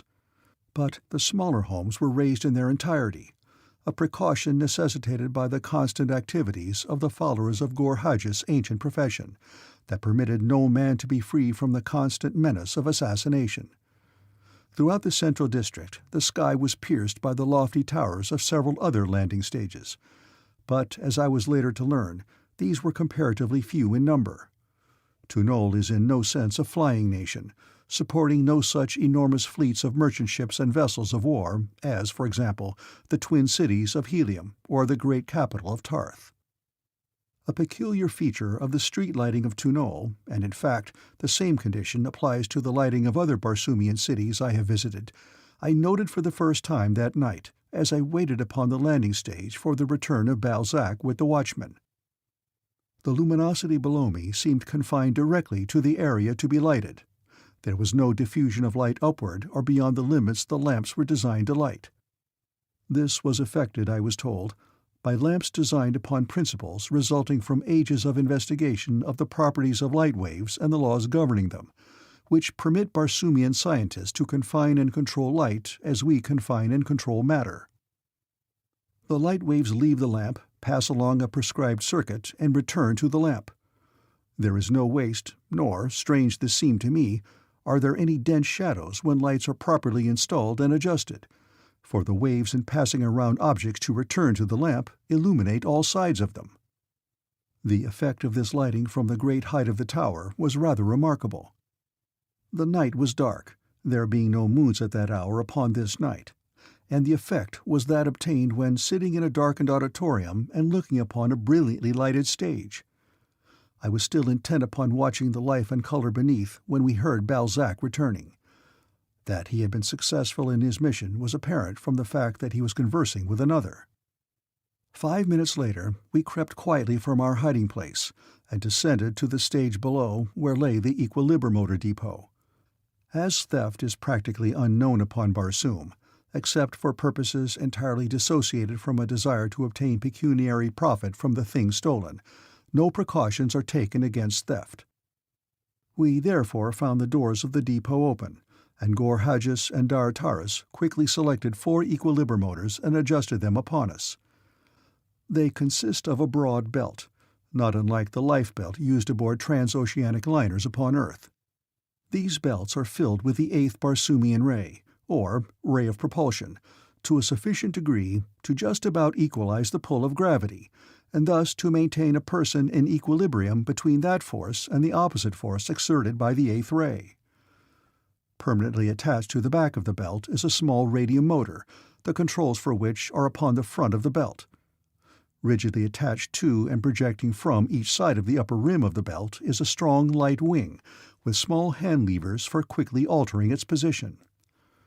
Gore-Hedges quickly explained the method of control, but I could apprehend that there might be embarrassment and trouble awaiting me before I mastered the art of flying in an equilibromotor.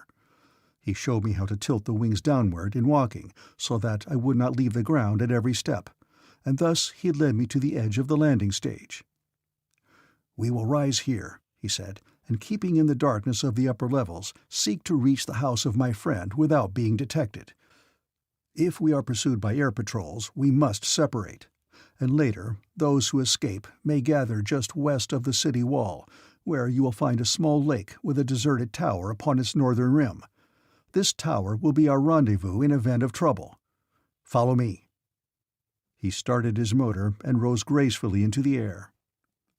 Hovhandu followed him, and then it was my turn.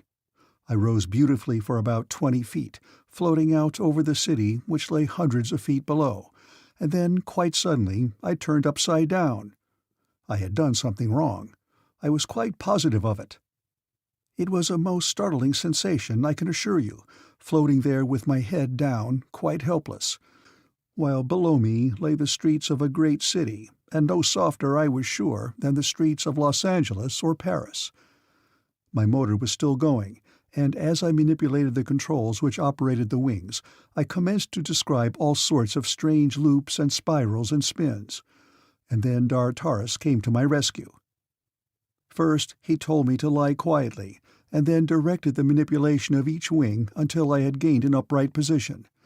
After that I did fairly well, and was soon rising in the wake of Gore-Hedges and Hovhandu. I need not describe in detail the hour of flying, or rather floating, that ensued. Gore-Hedges led us to a considerable altitude, and there, through the darkness above the city, our slow motors drove us towards a district of magnificent homes surrounded by spacious grounds. And here, as we hovered over a large palace, we were suddenly startled by a sharp challenge coming from directly above us. "Who flies by night?" a voice demanded. "Friends of Mutel, Prince of the House of Khan," replied Gore-Hedges quickly. "Let me see your night-flying permit and your flyer's license," ordered the one above us, at the same time swooping suddenly to our level and giving me my first sight of a Martian policeman. He was equipped with a much swifter and handier equilibromotor than ours. I think that was the first fact to impress us deeply, and it demonstrated the futility of flight, for he could have given us 10 minutes' start and overhauled each of us within another 10 minutes, even though we had elected to fly in different directions. The fellow was a warrior rather than a policeman, though detailed to duty such as our earthly police officers perform, the city being patrolled both day and night by the warriors of Vobis Khan's army. He dropped now close to the assassin of Tunol, again demanding permit and license, and at the same time flashing a light in the face of my comrade. "By the sword of the Jeddak!" he cried. "Fortune heaps her favors upon me!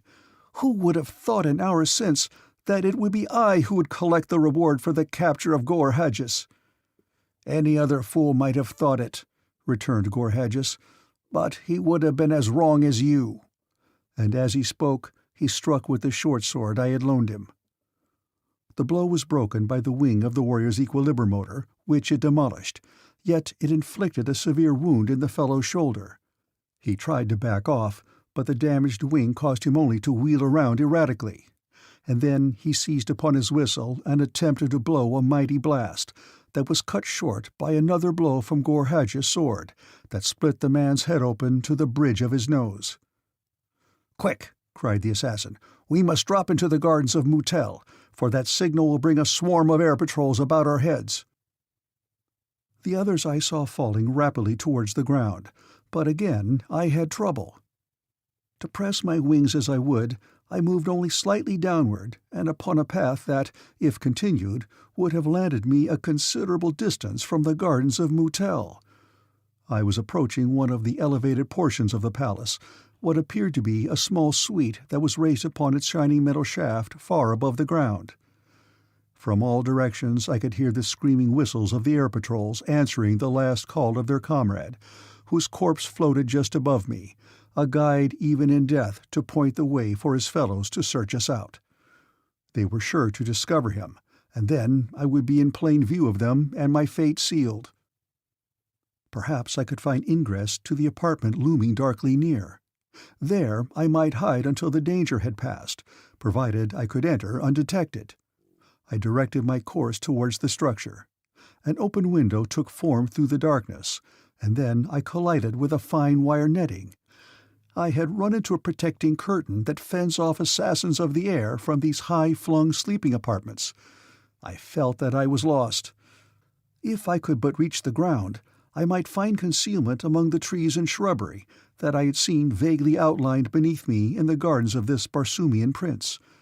But I could not drop at a sufficient angle to bring me to ground within the garden, and when I tried to spiral down, I turned over and started up again.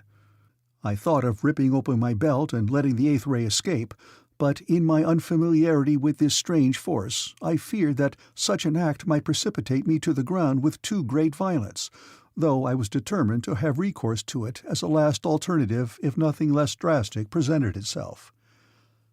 In my last attempt to spiral downward, I rose rapidly feet foremost to a sudden and surprising collision with some object above me. As I frantically righted myself, fully expecting to be immediately seized by a member of the air patrol, I found myself face to face with the corpse of the warrior Gorhages had slain. The whistling of the air patrol sounded ever nearer. It could be only a question of seconds now before I was discovered. And with the stern necessity that confronted me, with death looking me in the face, there burst upon me a possible avenue of escape from my dilemma. Seizing tightly with my left hand the harness of the dead Tunolian, I whipped out my dagger and slashed his buoyancy belt 12 times. Instantly, as the rays escaped, his body started to drag me downward. Our descent was rapid, but not precipitate, and it was but a matter of seconds before we landed gently upon the scarlet sward of the gardens of Moutel, prince of the House of Khan, close beside a clump of heavy shrubbery. Above me sounded the whistles of the circling patrols as I dragged the corpse of the warrior into the concealing depth of the foliage. Nor was I an instant too soon for safety, as almost immediately the brilliant rays of a searchlight shot downward from the deck of a small patrol ship, illuminating the open spaces of the garden all about me. A hurried glance through the branches and leaves of my sanctuary revealed nothing of my companions, and I breathed a sigh of relief in the thought that they too had found concealment. The light played for a short time about the gardens and then passed on, as did the sound of the patrol's whistles, as the search proceeded elsewhere, thus giving me the assurance that no suspicion was directed upon our hiding-place. Left in darkness, I appropriated such of the weapons of the dead warrior as I coveted, after having removed my equilibromotor, which I was first minded to destroy, but which I finally decided to moor to one of the larger shrubs against the possibility that I might again have need for it. And now, secure in the conviction that the danger of discovery by the air patrol had passed, I left my concealment and started in search of my companions. Keeping well in the shadows of the trees and shrubs, I moved in the direction of the main building, which loomed darkly near at hand. For in this direction I believed Gorhages would lead the others, as I knew that the Palace of Moutel was to have been our destination. As I crept along, moving with utmost stealth, Thuria, the nearer moon, shot suddenly above the horizon, illuminating the night with her brilliant rays. I was close to the building's ornately carved wall at the moment. Beside me was a narrow niche, its interior cast in deepest shadow by Thuria's brilliant rays. To my left was an open bit of lawn, upon which, revealed in every detail of its terrifying presence, stood as fearsome a creature as my earthly eyes ever had rested upon. It was a beast about the size of a Shetland pony, with 10 short legs and a terrifying head that bore some slight resemblance to that of a frog, except that the jaws were equipped with 3 rows of long, sharp tusks. The thing had its nose in the air and was sniffing about, while its great pop eyes moved swiftly here and there, assuring me beyond the shadow of a doubt that it was searching for someone. I am not inclined to be egotistical, yet I could not avoid the conviction that it was searching for me. It was my first experience of a Martian watchdog, and as I sought concealment within the dark shadows of the niche behind me, at the very instant that the creature's eyes alighted upon me and heard his growl and saw him charge straight towards me, I had a premonition that it might prove my last experience with one. I drew my longsword as I backed into the niche, but with a sense of the utter inadequacy of the unaccustomed weapon in the face of this 300 or 400 pounds of ferocity incarnate. Slowly I backed away into the shadows as the creature bore down upon me, and then, as I entered the niche, my back collided with a solid obstacle that put an end to further retreat. End of Section 8. Chapter 9. The Palace of Mutel. As the calotte entered the niche, I experienced, I believe, all of the reactions of the cornered rat, and I certainly know that I set myself to fight in that proverbial manner. The beast was almost upon me, and I was metaphorically kicking myself for not having remained in the open where there were many tall trees, when the support at my back suddenly gave way. A hand reached out of the darkness behind me and seized my harness, and I was drawn swiftly into inky blackness. A door slammed, and the silhouette of the calotte against the moonlit entrance to the niche was blotted out. A gruff voice spoke in my ear. "Come with me," it said. A hand found mine, and thus I was led along through the darkness of what I soon discovered was a narrow corridor, from the constantly recurring collisions I had first with one side of it and then with the other. Ascending gradually, the corridor turned abruptly at right angles, and I saw beyond my guide a dim luminosity that gradually increased until another turn brought us to the threshold of a brilliantly lighted chamber, a magnificent apartment, the gorgeous furnishings and decorations of which beggar the meager descriptive powers of my native tongue. Gold, ivory, precious stones, marvelous woods, resplendent fabrics, gorgeous furs, and startling architecture combined to impress upon my earthly vision such a picture as I had never even dreamed of dreaming. And in the center of this room, surrounded by a little group of Martians, were my 3 companions. My guide conducted me towards the party, the members of which had turned towards me as we entered the chamber and stopped before a tall Barsoomian, resplendent in jewel-encrusted harness. "Prince," he said, "I was scarce a towel too soon. In fact, as I opened the door to step out into the garden in search of him, as you directed, there he was upon the opposite side with one of the calottes of the garden almost upon him." "Good," exclaimed he who had been addressed as Prince, and then he turned to Gorhages. "This is he, my friend, of whom you told me?" "This is Vadvaro, who claims to be from the planet Jasum," replied Gorhages. "And this, Vadvaro, is Mutel, Prince of the House of Kan." I bowed, and the prince advanced and placed his right hand upon my left shoulder in true Barsoomian acknowledgment of an introduction. When I had done similarly, the ceremony was over. There was no silly "pleased to meet you, how do you do," or "it's a pleasure, I assure you." At Mutel's request, I narrated briefly what had befallen me between the time I had become separated from my companions and the moment that one of his officers had snatched me from impending disaster. Mutel gave instructions that all traces of the dead patrol be removed before dawn, lest their discovery bring upon him the further suspicion of his uncle, Vobis Khan Jedek of Tunol, whom it seemed had long been jealous of his nephew's growing popularity, and fearful that he harbored aspirations for the throne. It was later in the evening, during one of those elaborate meals for which the princes of Barsoom are justly famous, when, mellowed slightly by the rare vintages with which he delighted his guests, that Mutel discoursed with less restraint upon his imperial uncle. "The nobles have long been tired of Vobis Khan," he said, "and the people are tiring of him. He is a conscienceless tyrant, but he is our hereditary ruler, and so they hesitate to change.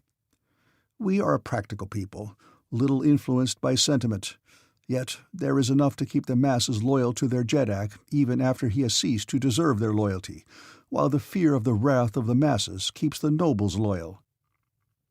There is also the natural suspicion that I, the next in line for succession, would make them no less tyrannical a Jeddak than has Vobis Khan, while, having youth, I might be much more active in cruel and nefarious practices.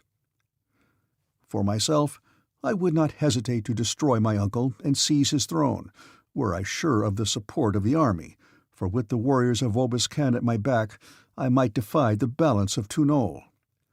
It is because of this that I long since offered my friendship to Gorhages, not that he might slay my uncle, but that, when I had slain him in fair fight, Gorhages might win to me the loyalty of the Jeddak's warriors, for great is the popularity of Gorhages among the soldiers, who ever look up to such a great fighter with reverence and devotion.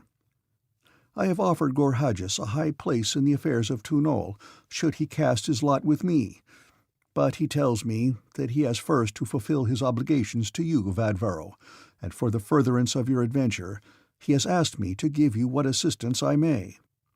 This I offer gladly, from purely practical motives, since your early success will hasten mine. Therefore, I propose to place at your disposal a staunch flyer that will carry you and your companions to Fundal. This offer I naturally accepted, after which we fell to discussing plans for our departure, which we finally decided to attempt early the following night, at a time when neither of the moons would be in the heavens. After a brief discussion of equipment, we were, at my request, permitted to retire, since I had not slept for more than 36 hours and my companions for 24. Slaves conducted us to our sleeping apartments, which were luxuriously furnished, and arranged magnificent sleeping silks and furs for our comfort. After they had left us, Gorhages touched a button, and the room rose swiftly upon its metal shaft to a height of 40 or 50 feet. The wire netting automatically dropped about us, and we were safe for the night. The following morning, after our apartment had been lowered to its daylight level, and before I was permitted to leave it, a slave was sent to me by Mutel with instructions to stain my entire body the beautiful copper red of my Barsoomian friends, furnishing me with a disguise which I well knew to be highly essential to the success of my venture, since my white skin would have drawn unpleasant notice upon me in any city of Barsoom.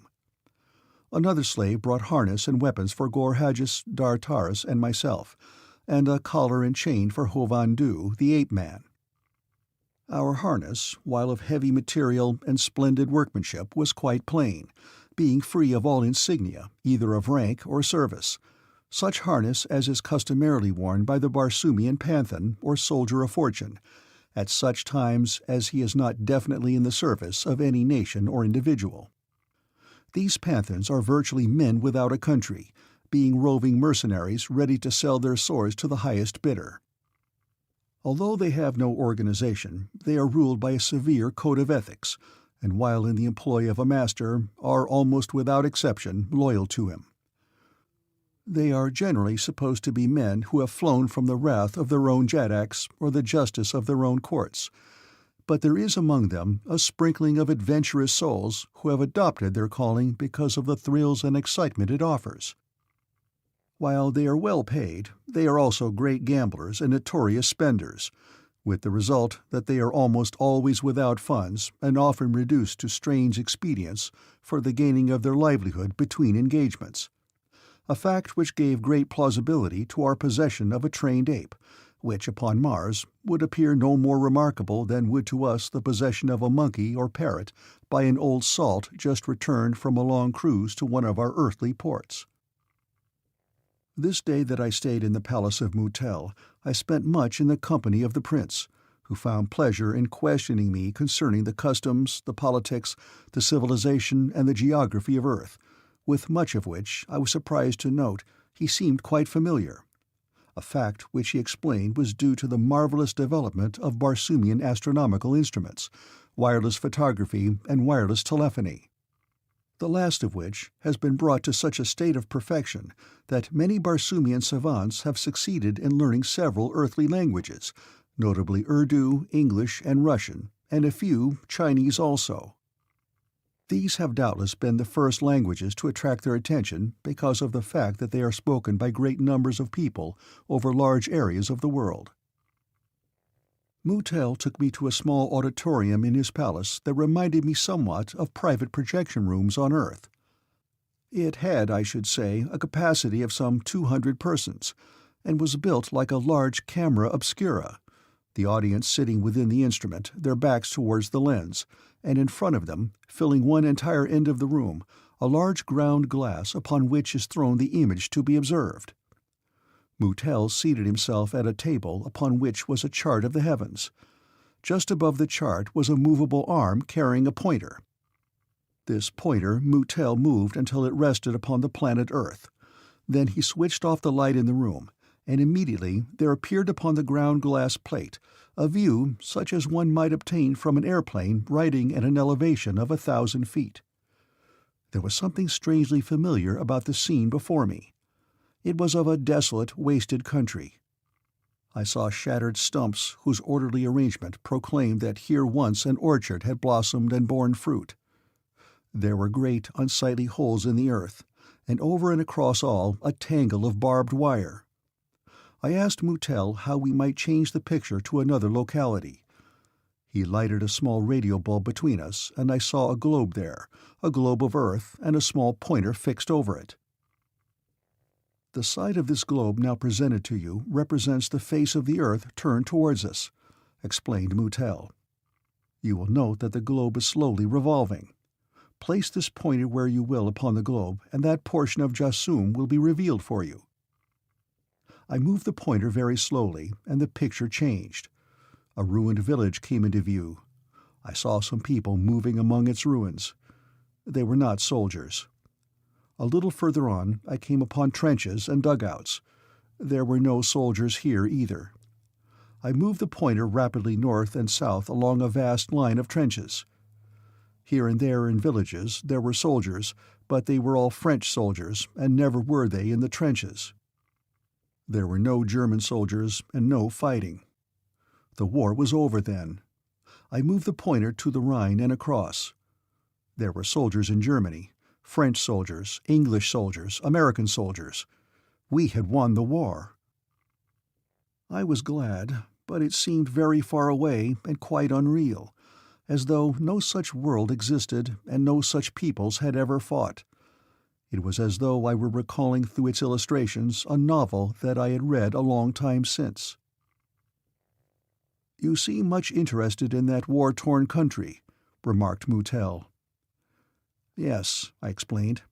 "I fought in that war. Perhaps I was killed. I do not know."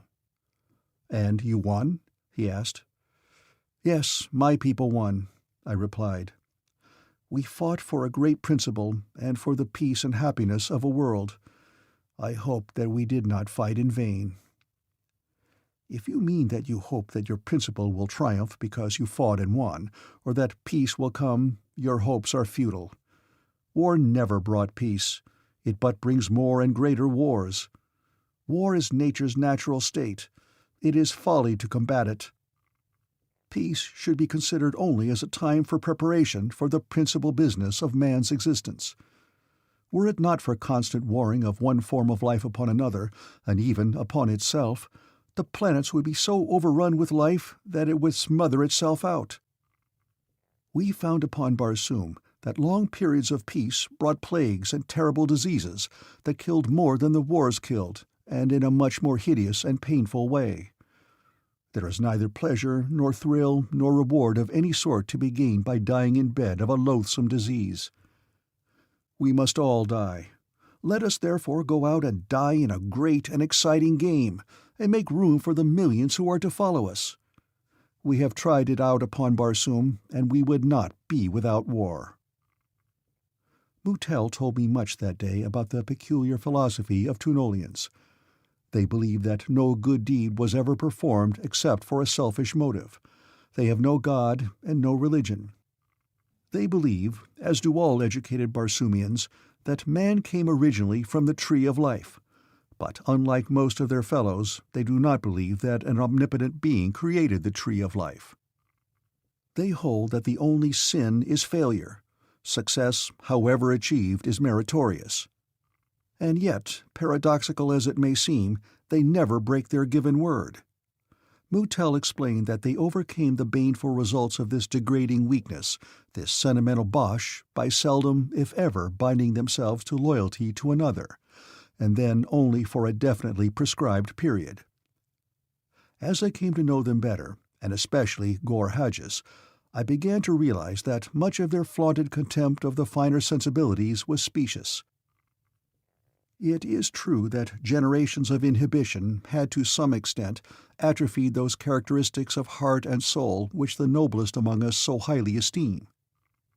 That friendship's ties were lax, and that blood kinship awakened no high sense of responsibility or love even between parents and children. Yet Gor Haggis was essentially a man of sentiment, though he would doubtless have run through the heart any who would have dared accuse him of it, thus perfectly proving the truth of the other's accusation. His pride in his reputation for integrity and loyalty proved him a man of heart, as truly as did his jealousy of his reputation for heartlessness prove him a man of sentiment. And in all this he was but typical of the people of Tunol. They denied deity, and in the same breath worshipped the fetish of science, that they had permitted to obsess them quite as harmfully as do religious fanatics accept the unreasoning rule of their imaginary gods. And so, with all their vaunted knowledge, they were unintelligent because unbalanced. As the day drew to a close, I became the more anxious to be away. Far to the west, across desolate leagues of marsh, lay Fundal, and in Fundal the beauteous body of the girl I loved and that I was sworn to restore to its rightful owner. The evening meal was over, and Moutel himself had conducted us to a secret hangar in one of the towers of his palace. Here artisans had prepared a flyer for us, having removed during the day all signs of its real ownership, even to slightly altering its lines, so that in the event of capture Moutel's name might in no way be connected with the expedition. Provisions were stored, including plenty of raw meat for Hovandu, and as the farther moon sank below the horizon and darkness fell, a panel of the tower wall, directly in front of the flyer's nose, slid aside. Moutel wished us luck, and the ship slipped silently out into the night. The flyer, like many of her type, was without cockpit or cabin. A low metal handrail surmounted her gunwale. Heavy rings were set substantially in her deck, and to these her crew was supposed to cling or attach themselves by means of their harness hooks provided for this and similar purposes. A low windshield with a rakish slant afforded some protection from the wind.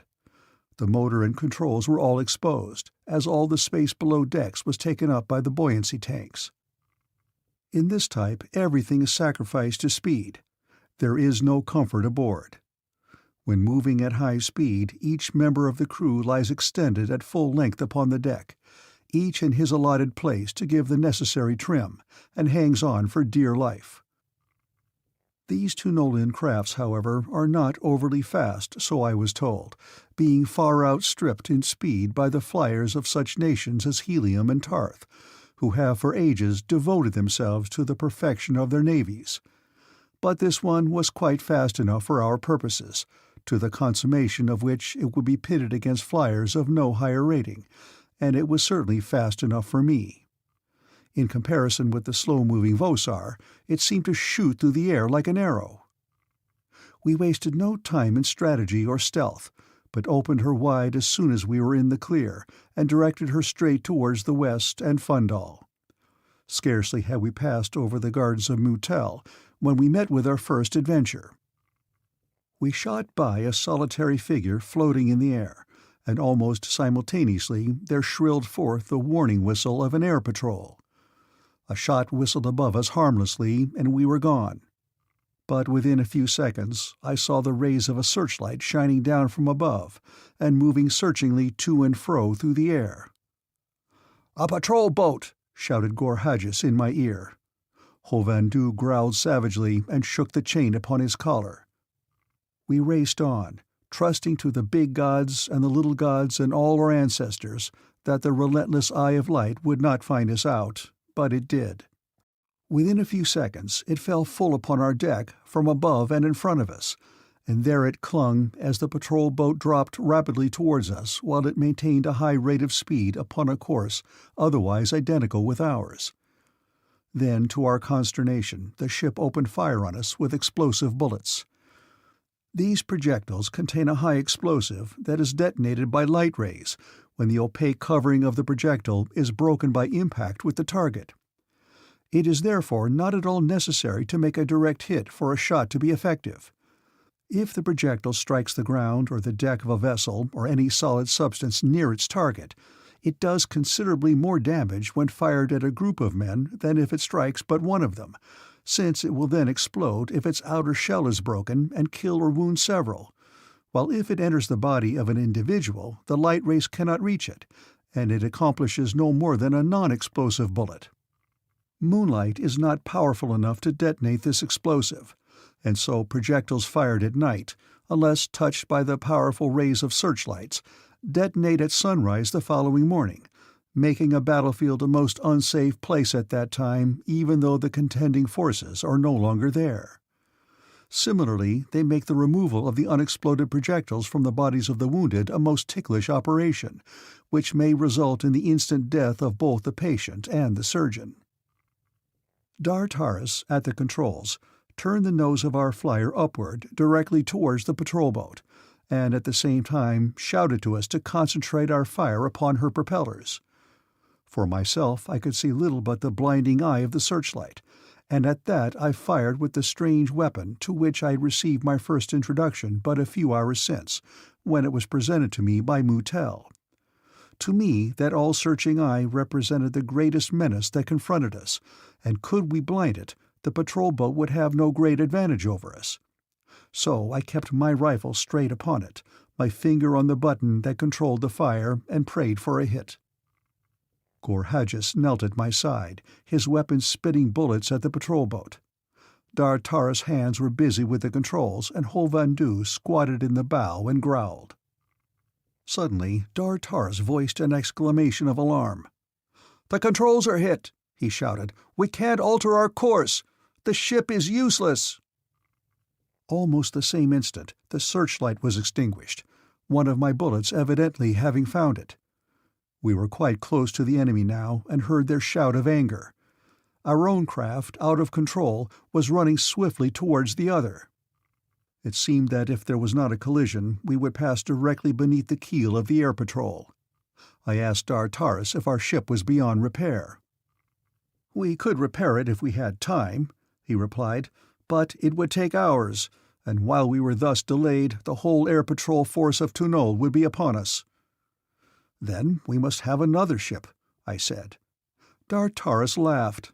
"You are right, Vadvaro," he replied, "but where shall we find it?" I pointed to the patrol boat. "We shall not have to look far." Dar-Taris shrugged his shoulders.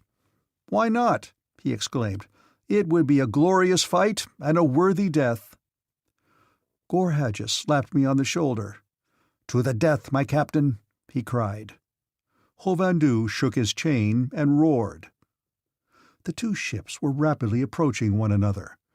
We had stopped firing now for fear that we might disable the craft we hoped to use for our escape, and for some reason the crew of the patrol ship had ceased firing at us. I never learned why. We were moving in a line that would bring us directly beneath the other ship. I determined to board her at all costs. I could see her keel boarding tackle slung beneath her, ready to be lowered to the deck of a quarry when once her grappling hooks had seized the prey. Doubtless they were already manning the ladder, and as soon as we were beneath her, the steel tentacles would reach down and seize us as her crew swarmed down the board tackle to our deck. I called Hovhandu, and he crept back to my side, where I whispered my instructions in his ear. When I was done, he nodded his head with a low growl. I cast off the harness hook that held me to the deck, and the ape and I moved to our bow after I had issued brief whispered instructions to Gorhadjus and Dar-Taris. We were now almost directly beneath the enemy craft. I could see the grappling hooks being prepared for lowering. Our bow ran beneath the stern of the other ship, and the moment was at hand for which I had been waiting. Now those upon the deck of the patrol boat could not see Hovhandu or me. The boarding tackle of the other ship swung 15 feet above our heads. I whispered a word of command to the ape, and simultaneously we crouched and sprang for the tackle. It may sound like a mad chance. Failure meant almost certain death, but I felt that if 2 of us could reach the deck of the patrol boat while her crew was busy with the grappling gear, it would be well worth the risk. Gorhages had assured me that there would not be more than 6 men aboard the patrol ship, that one would be at the controls and the others manning the grappling hooks.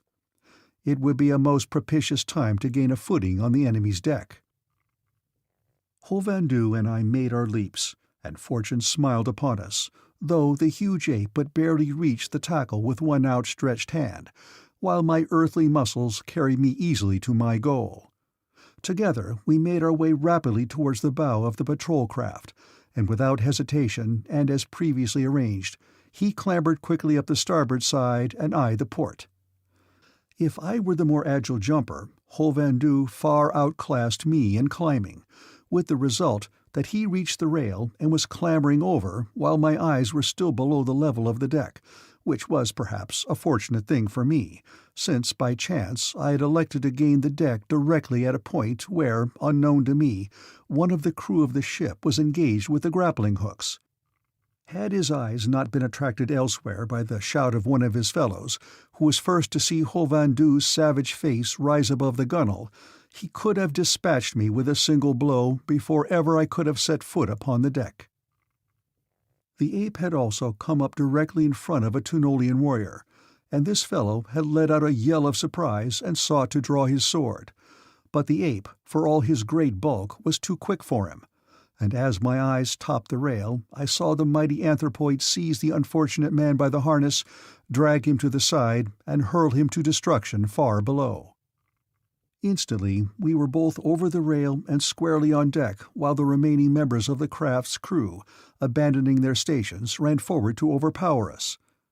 I think that the sight of the great savage beast must have had a demoralizing effect upon them, for they hesitated, each seeming to be willing to accord his fellow the honor of first engaging us. But they did come on, though slowly.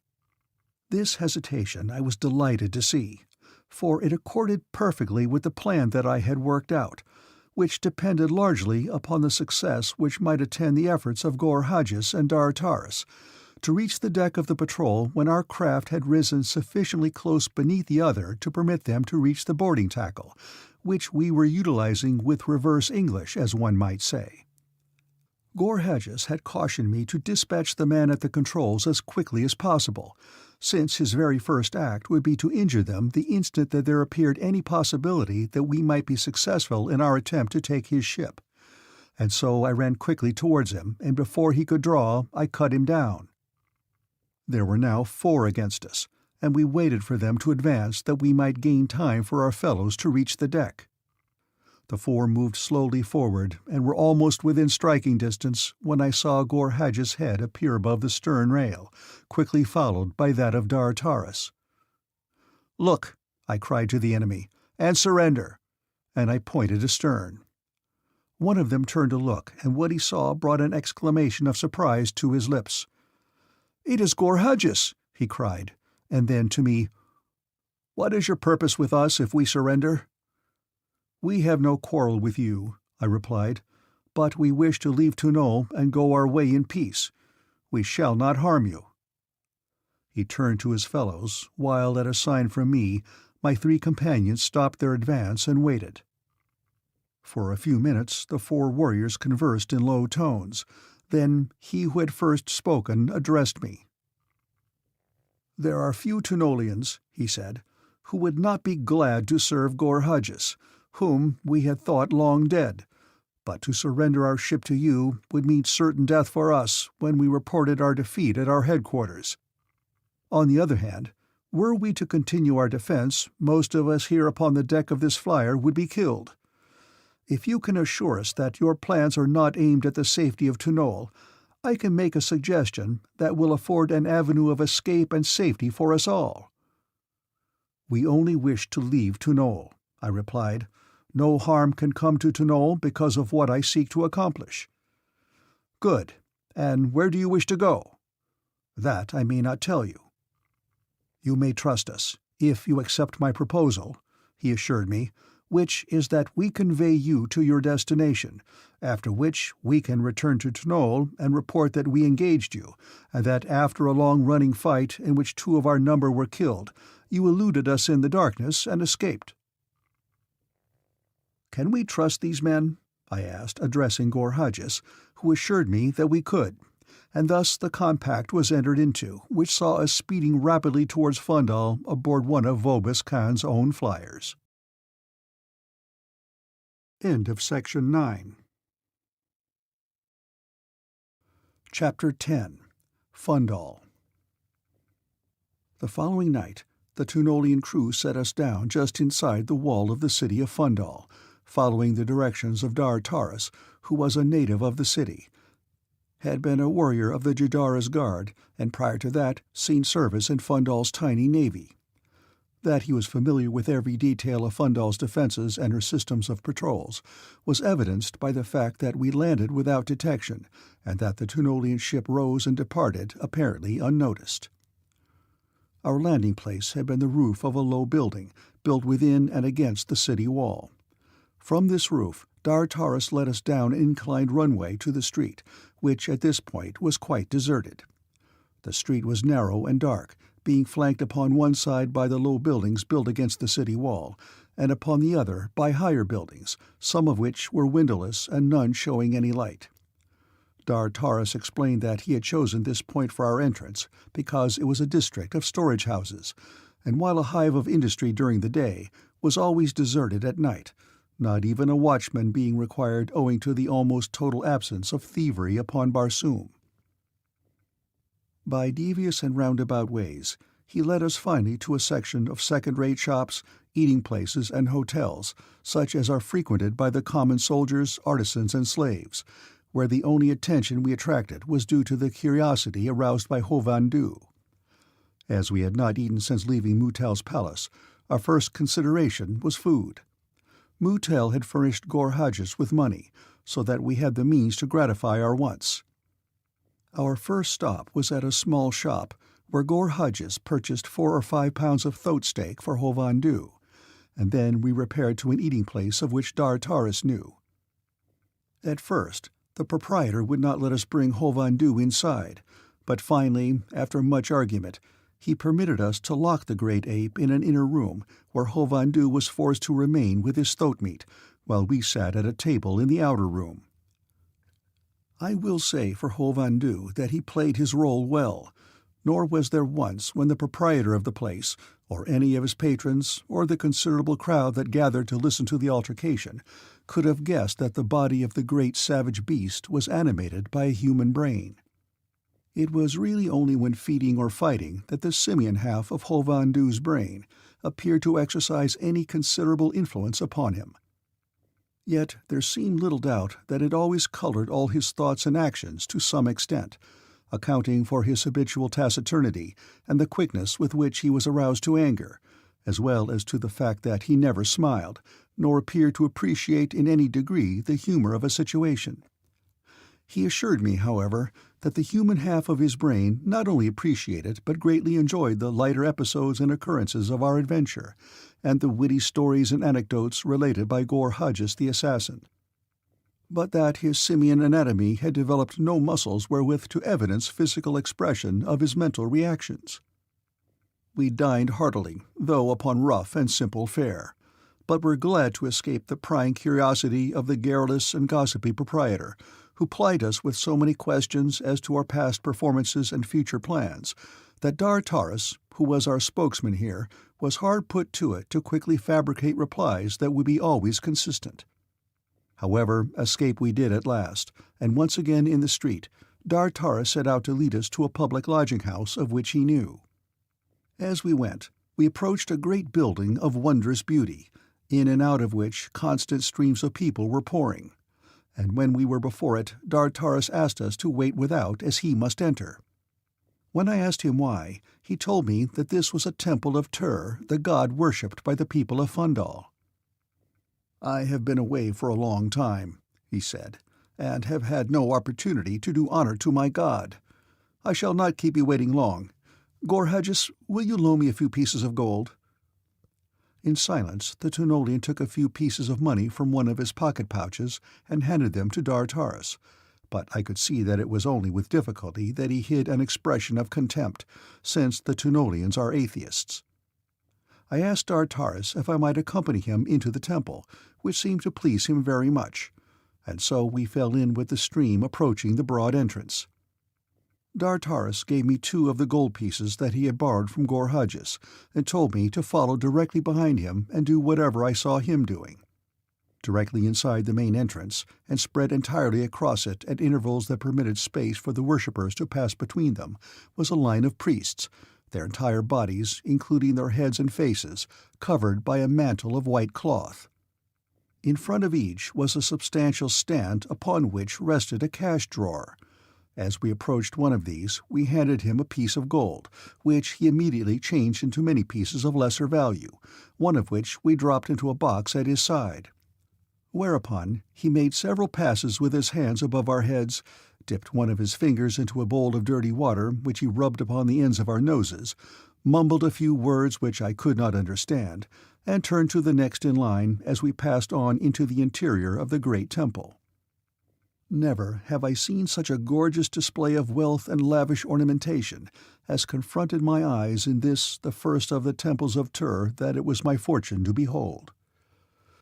The enormous floor was unbroken by a single pillar, and arranged upon it at regular intervals were carven images resting upon gorgeous pedestals. Some of these images were of men and some of women, and many of them were beautiful. And there were others of beasts and of strange, grotesque creatures, and many of these were hideous indeed. The first we approached was that of a beautiful female figure, and about the pedestal of this lay a number of men and women prone upon the floor, against which they bumped their heads 7 times, and then arose and dropped a piece of money into a receptacle provided for that purpose, moving on then to another figure. The next that Dartaris and I visited was that of a man with the body of a Cillian, about the pedestal of which was arranged a series of horizontal wooden bars in concentric circles.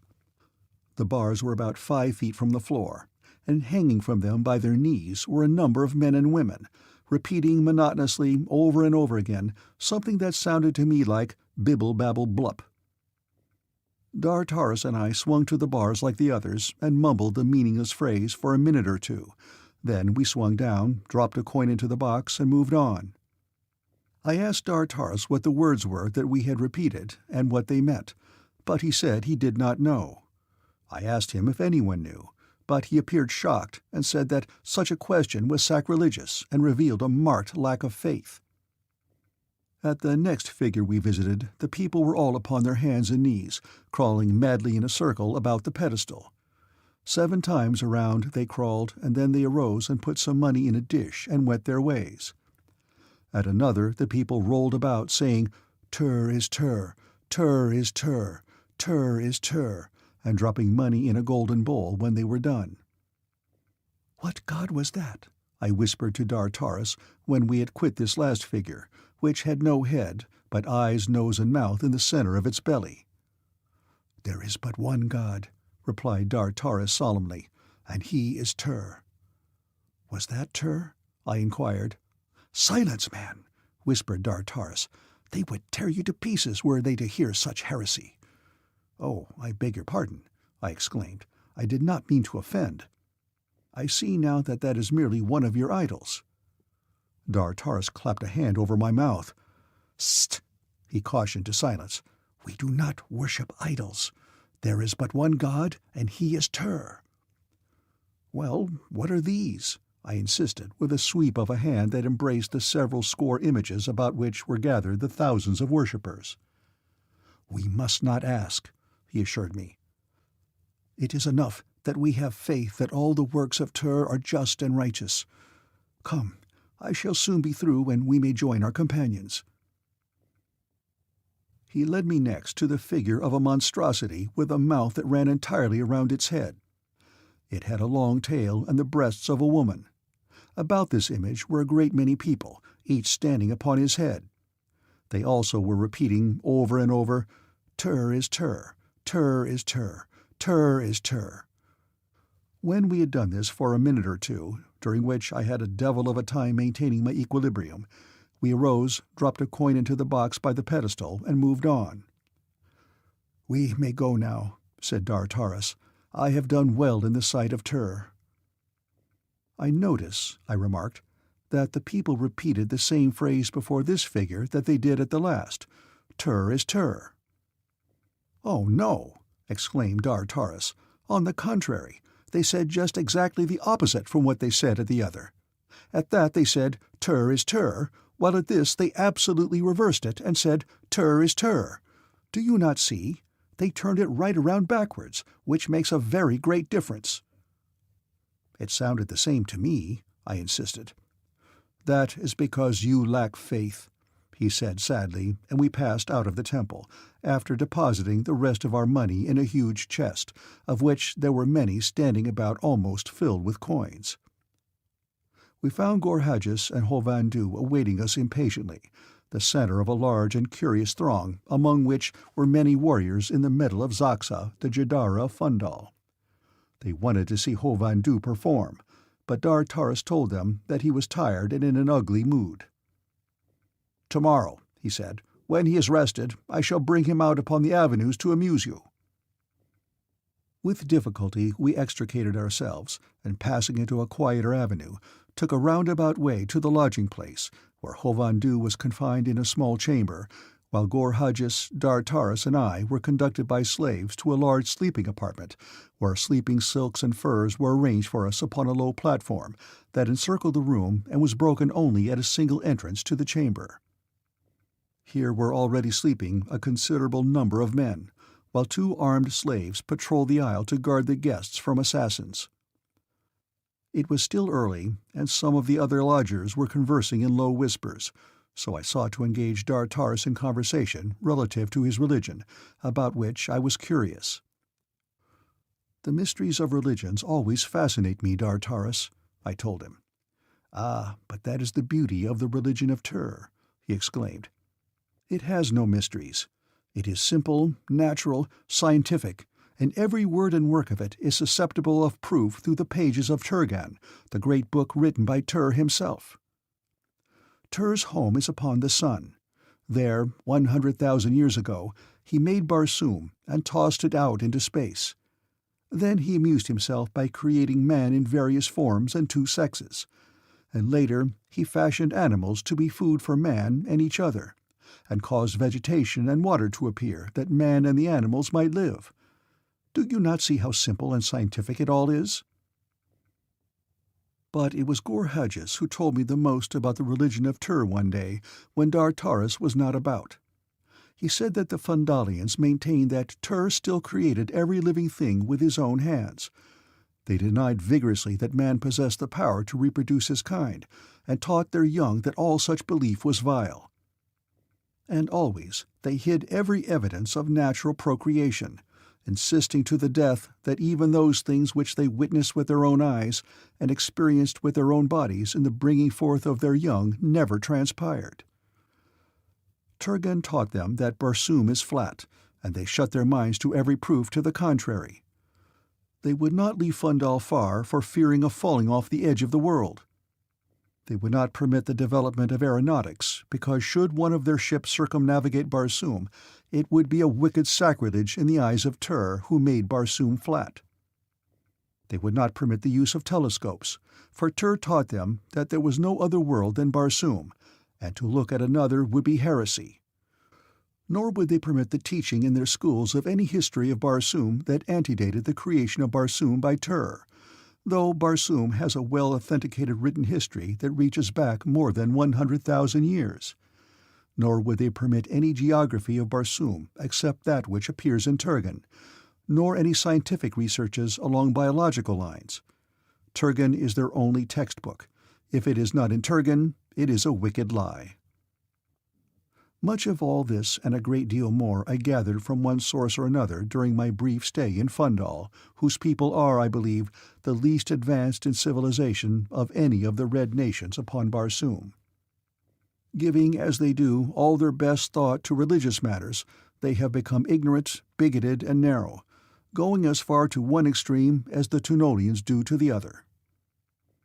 However, I had not come to Fundal to investigate her culture, but to steal her queen, and that thought was uppermost in my mind when I awoke to a new day, my first in Fundal. Following the morning meal, we set out in the direction of the palace to reconnoiter, Dar Taris leading us to a point from which he might easily direct us the balance of the way, as he did not dare accompany us to the immediate vicinity of the royal grounds for fear of recognition, the body he now possessed having formerly belonged to a well-known noble. It was arranged that Gor Hadjis should act as spokesman and I as keeper of the ape. This arranged, we bade farewell to Dar Taris, and set forth, the three of us, along a broad and beautiful avenue that led directly to the palace gates. We had been planning and rehearsing the parts that we were to play, and which we hoped would prove so successful that they would open the gates to us and win us to the presence of the Jadara. As we strolled with seeming unconcern along the avenue, I had ample opportunity to enjoy the novel and beautiful sights of this rich boulevard of palaces. The sun shone down upon vivid scarlet lawns, gorgeous flowered pimelia, and a score of other rarely beautiful Barsoomian shrubs and trees, while the avenue itself was shaded by almost perfect specimens of the magnificent serapis. The sleeping apartments of the buildings had all been lowered to their daytime level, and from 100 balconies gorgeous silks and furs were airing in the sun. Slaves were briskly engaged with duties about the grounds, while upon many a balcony women and children sat at their morning meal. Among the children we aroused considerable enthusiasm, or at least Hovhandu did, nor was he without interest to the adults. Some of them would have detained us for an exhibition, but we moved steadily on towards the palace, for nowhere else had we business or concern within the walls of Fundal. Around the palace gates was the usual crowd of loitering curiosity-seekers, for after all, human nature is much the same everywhere, whether skins be black or white, red or yellow or brown, upon Earth or upon Mars. The crowd before Zaxa's gates were largely made up of visitors from the islands of that part of the great Tunolian marshes which owes allegiance to Fundal's queen, and like all provincials eager for a glimpse of royalty, though none the less to be interested by the antics of a simian, wherefore we had a ready-made audience awaiting our arrival.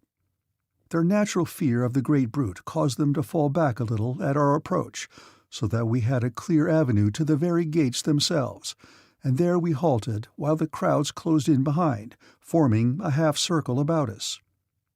Gor Hadjis addressed them in a loud tone of voice that might be overheard by the warriors and their officers beyond the gates, for it was really them we had come to entertain, not the crowds in which we had not the slightest interest. "Men and women of Fundal," cried Gor Hadjis, "behold 2 poor panthans, who, risking their lives, have captured and trained one of the most savage and ferocious, and at the same time most intelligent specimens of the great white ape of Barsoom ever before seen in captivity, and at great expense have we brought it to Fundal for your entertainment and edification. My friends, this wonderful ape is endowed with human intelligence. He understands every word that is spoken to him. With your kind attention, my friends, I will endeavor to demonstrate the remarkable intelligence of this ferocious, man-eating beast, an intelligence that has entertained the crowned heads of Barsoom and mystified the minds of her most learned savants." I thought Gor Hadjis did pretty well as a ballyhoo artist. I had to smile as I listened, here upon Mars, to the familiar lines that I had taught him out of my earthly experience of county fairs and amusement parks. So highly ludicrous they sounded falling from the lips of the assassin of Tunol. But they evidently interested his auditors and impressed them too, for they craned their necks and stood in earnest-eyed silence awaiting the performance of Hovhandu. Even better, several members of the Jadara's guard pricked up their ears and sauntered toward the gates, and among them was an officer. Gorhages caused Hovandu to lie down at word of command, to get up, to stand upon one foot, and to indicate the number of fingers that Gorhages held up by growling once for each finger, thus satisfying the audience that he could count. But these simple things were only by way of leading up to the more remarkable achievements which we hoped would win an audience before the Jadara. Gorhages borrowed a set of harness and weapons from a man in the crowd, and had Hovandu don it and fence with him, and then indeed did we hear exclamations of amazement. The warriors and the officer of Zaxa had drawn near the gates and were interested spectators, which was precisely what we wished. And now Gorhages was ready for the final, astounding revelation of Hovandu's intelligence. "These things that you have witnessed are as nothing," he cried. "Why, this wonderful beast can even read and write. He was captured in a deserted city near Tarth, and can read and write the language of that country. Is there among you one who by chance comes from that distant country?" A slave spoke up. "I am from Tarth." "Good," said Gorhages. "Write some simple instructions and hand them to the ape. I will turn my back that you may know that I cannot assist him in any way." The slave drew forth a tablet from a pocket pouch and wrote briefly. What he wrote he handed to Hovandu. The ape read the message, and without hesitation moved quickly to the gate and handed it to the officer standing upon the other side, the gate being constructed of wrought metal in fanciful designs that offered no obstruction to the view or to the passage of small articles. The officer took the message and examined it. "What does it say?" he demanded of the slave that had penned it. "It says," replied the latter, "take this message to the officer who stands just within the gates." There were exclamations of surprise from all parts of the crowd, and Hovandu was compelled to repeat his performance several times with different messages which directed him to do various things, the officer always taking a great interest in the proceedings. "It is marvelous," said he at last. "The Jadara would be amused by the performance of this beast. Wait here, therefore, until I have sent word to her that she may, if she so desires, command your presence." Nothing could have better suited us, and so we waited with what patience we might for the messenger to return. And while we waited, Hovandu continued to mystify his audience with new proofs of his great intelligence. End of Section 10. Chapter 11. Zaxa. The officer returned, the gate swung out, and we were commanded to enter the courtyard of the palace of Zaxa, Jadara of Fundal. After that, events transpired with great rapidity, surprising and totally unexpected events.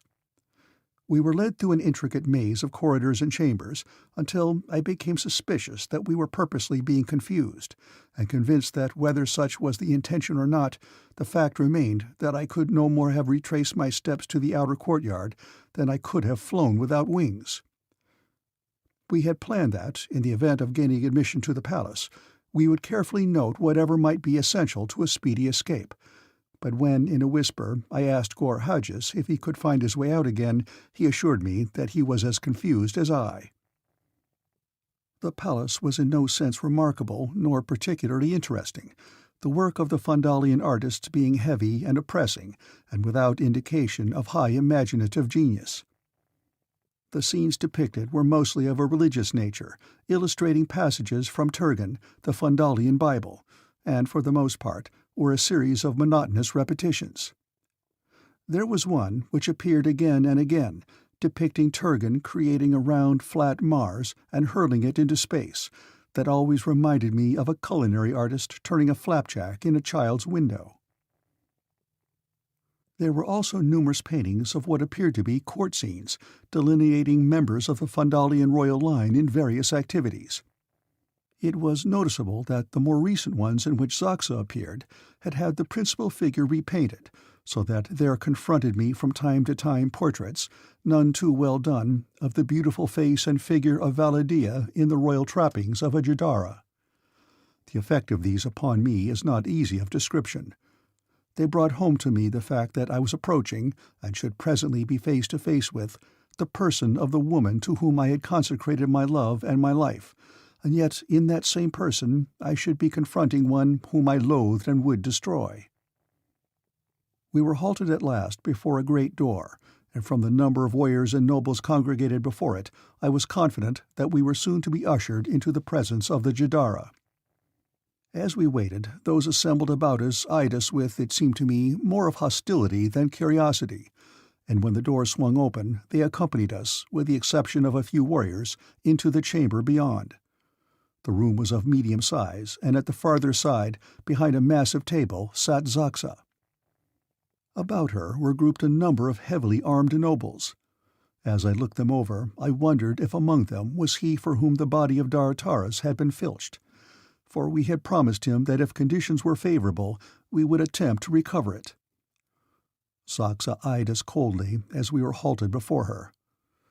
"Let us see the beast perform," she commanded, and then suddenly, "What mean you by permitting strangers to enter my presence bearing arms?" she cried. "Sag-Or, see that their weapons are removed." And she turned to a handsome young warrior standing near her. Sag-Or.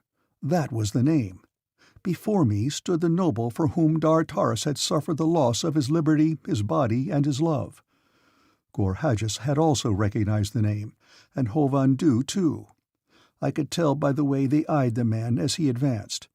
Curtly, he instructed us to hand our weapons to two warriors, who advanced to receive them. Gorhages hesitated. I admit that I did not know what course to pursue.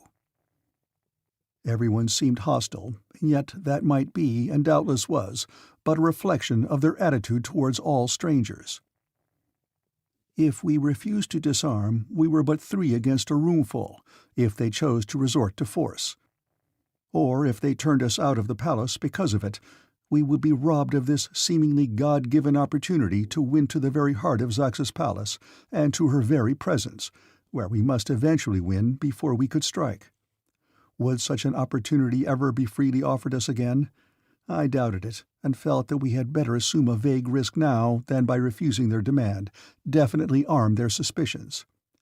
So I quietly removed my weapons and handed them to the warrior waiting to receive them, and following my example, Gorhages did likewise, though I can imagine with what poor grace. Once again Zaxa signified that she would see Hovhandu perform.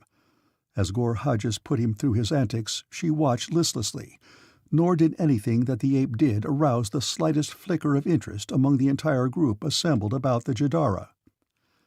As the thing dragged on, I became obsessed with apprehensions that all was not right. It seemed to me that an effort was being made to detain us for some purpose, to gain time. I could not understand, for instance, why Zaxa required that we repeat several times the least interesting of the ape's performances. And all the time Zaxa sat playing with a long, slim dagger, and I saw that she watched me quite as much as she watched Hovhandu, while I found it difficult to keep my eyes averted from that perfect face, even though I knew that it was but a stolen mask behind which lurked the cruel mind of a tyrant and a murderess. At last came an interruption to the performance. The door opened and a noble entered, who went directly to the Jadara, whom he addressed briefly and in a low tone. I saw that she asked him several questions, and that she seemed vexed by his replies. Then she dismissed him with a curt gesture and turned toward us. "Enough of this!" she cried. Her eyes rested upon mine, and she pointed her slim dagger at me. "Where is the other?" she demanded. "What other?" I inquired. "There were 3 of you beside the ape. I know nothing about the ape, nor where nor how you acquired it, but I do know all about you, Vadvaro, and Gorhages, the assassin of Tunol, and Dartaris. Where is Dartaris?" Her voice was low and musical and entirely beautiful, the voice of Valadia, but behind it I knew was the terrible personality of Zaxa, and I knew, too, that it would be hard to deceive her, for she must have received what information she had directly from Rastavus. It had been stupid of me not to foresee that Rastavus would immediately guess the purpose of my mission and warn Zaxa. I perceived instantly that it would be worse than useless to deny our identity. Rather, I must explain our presence, if I could.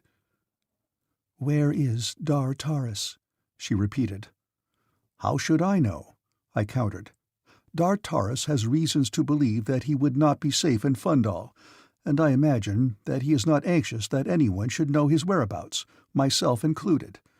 He helped me to escape from the island of Thavis, for which his liberty was to be his reward. He has not chosen to accompany me further upon my adventures."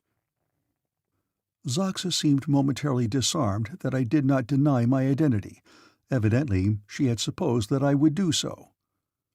"You admit, then," she said, "that you are Vad Varo, the assistant of Rastavus?" "Have I ever sought to deny it?" "You have disguised yourself as a red man of Barsoom." "How could I travel in Barsoom otherwise, where every man's hand is against a stranger?" "And why would you travel in Barsoom?" Her eyes narrowed as she waited for my reply. "As Rastavus has doubtless sent you word, I am from another world, and I would see more of this one," I told her. "Is that strange?" "And you come to Fundal and seek to gain entrance to my presence, and bring with you the notorious assassin of Tunol that you may see more of Barsoom?"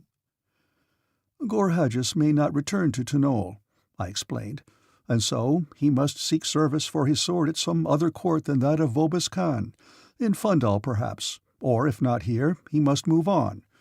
I hope that he will decide to accompany me, as I am a stranger in Barsoom, unaccustomed to the manners and ways of her people. I would fare ill without a guide and mentor." "You shall fare ill," she cried. "You have seen all of Barsoom that you are destined to see. You have reached the end of your adventure. You think to deceive me, eh?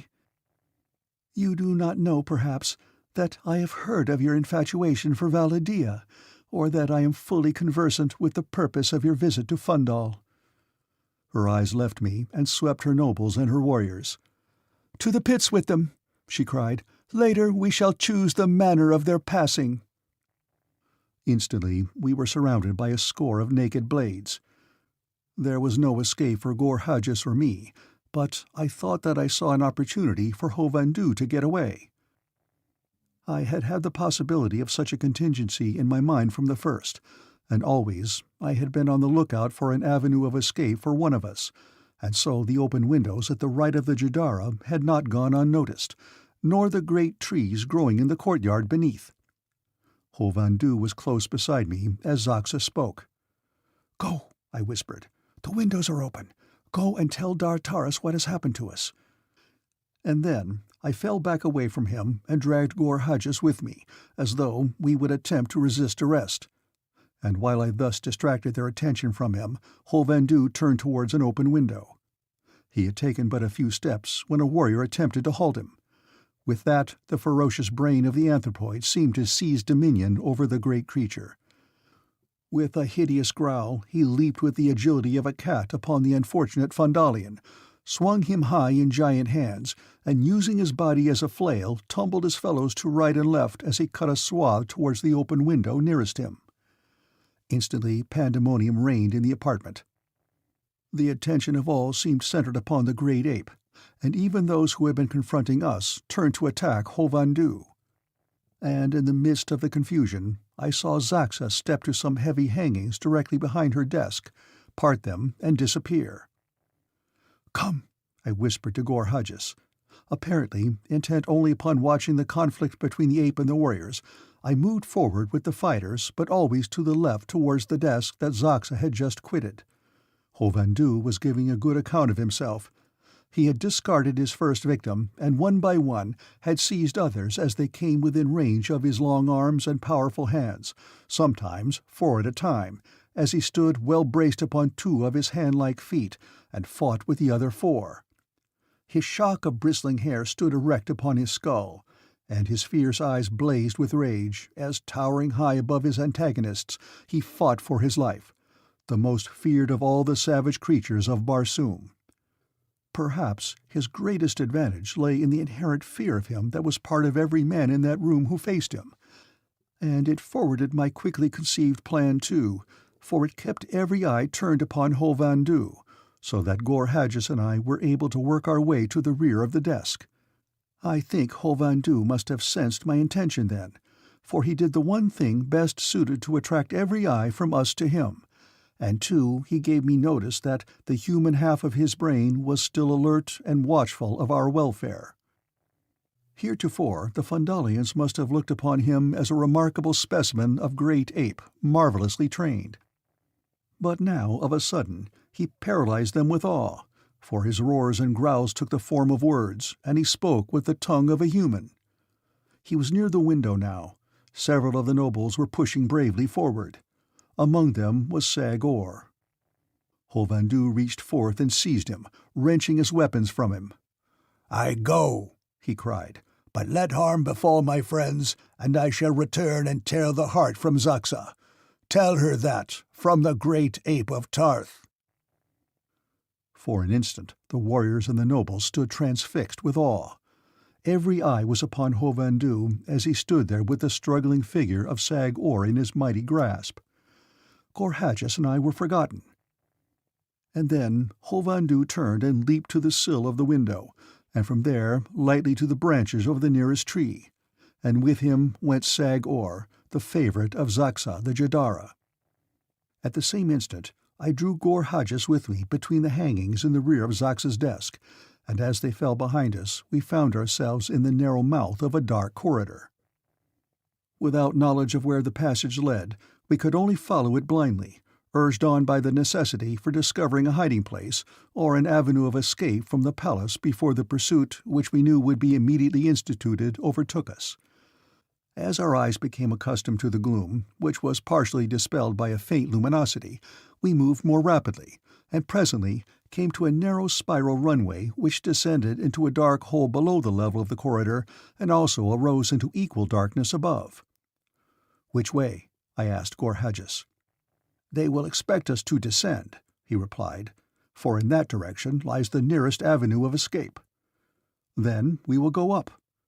"Good," he exclaimed. "All we seek now is a place to hide until night has fallen, for we may not escape by day."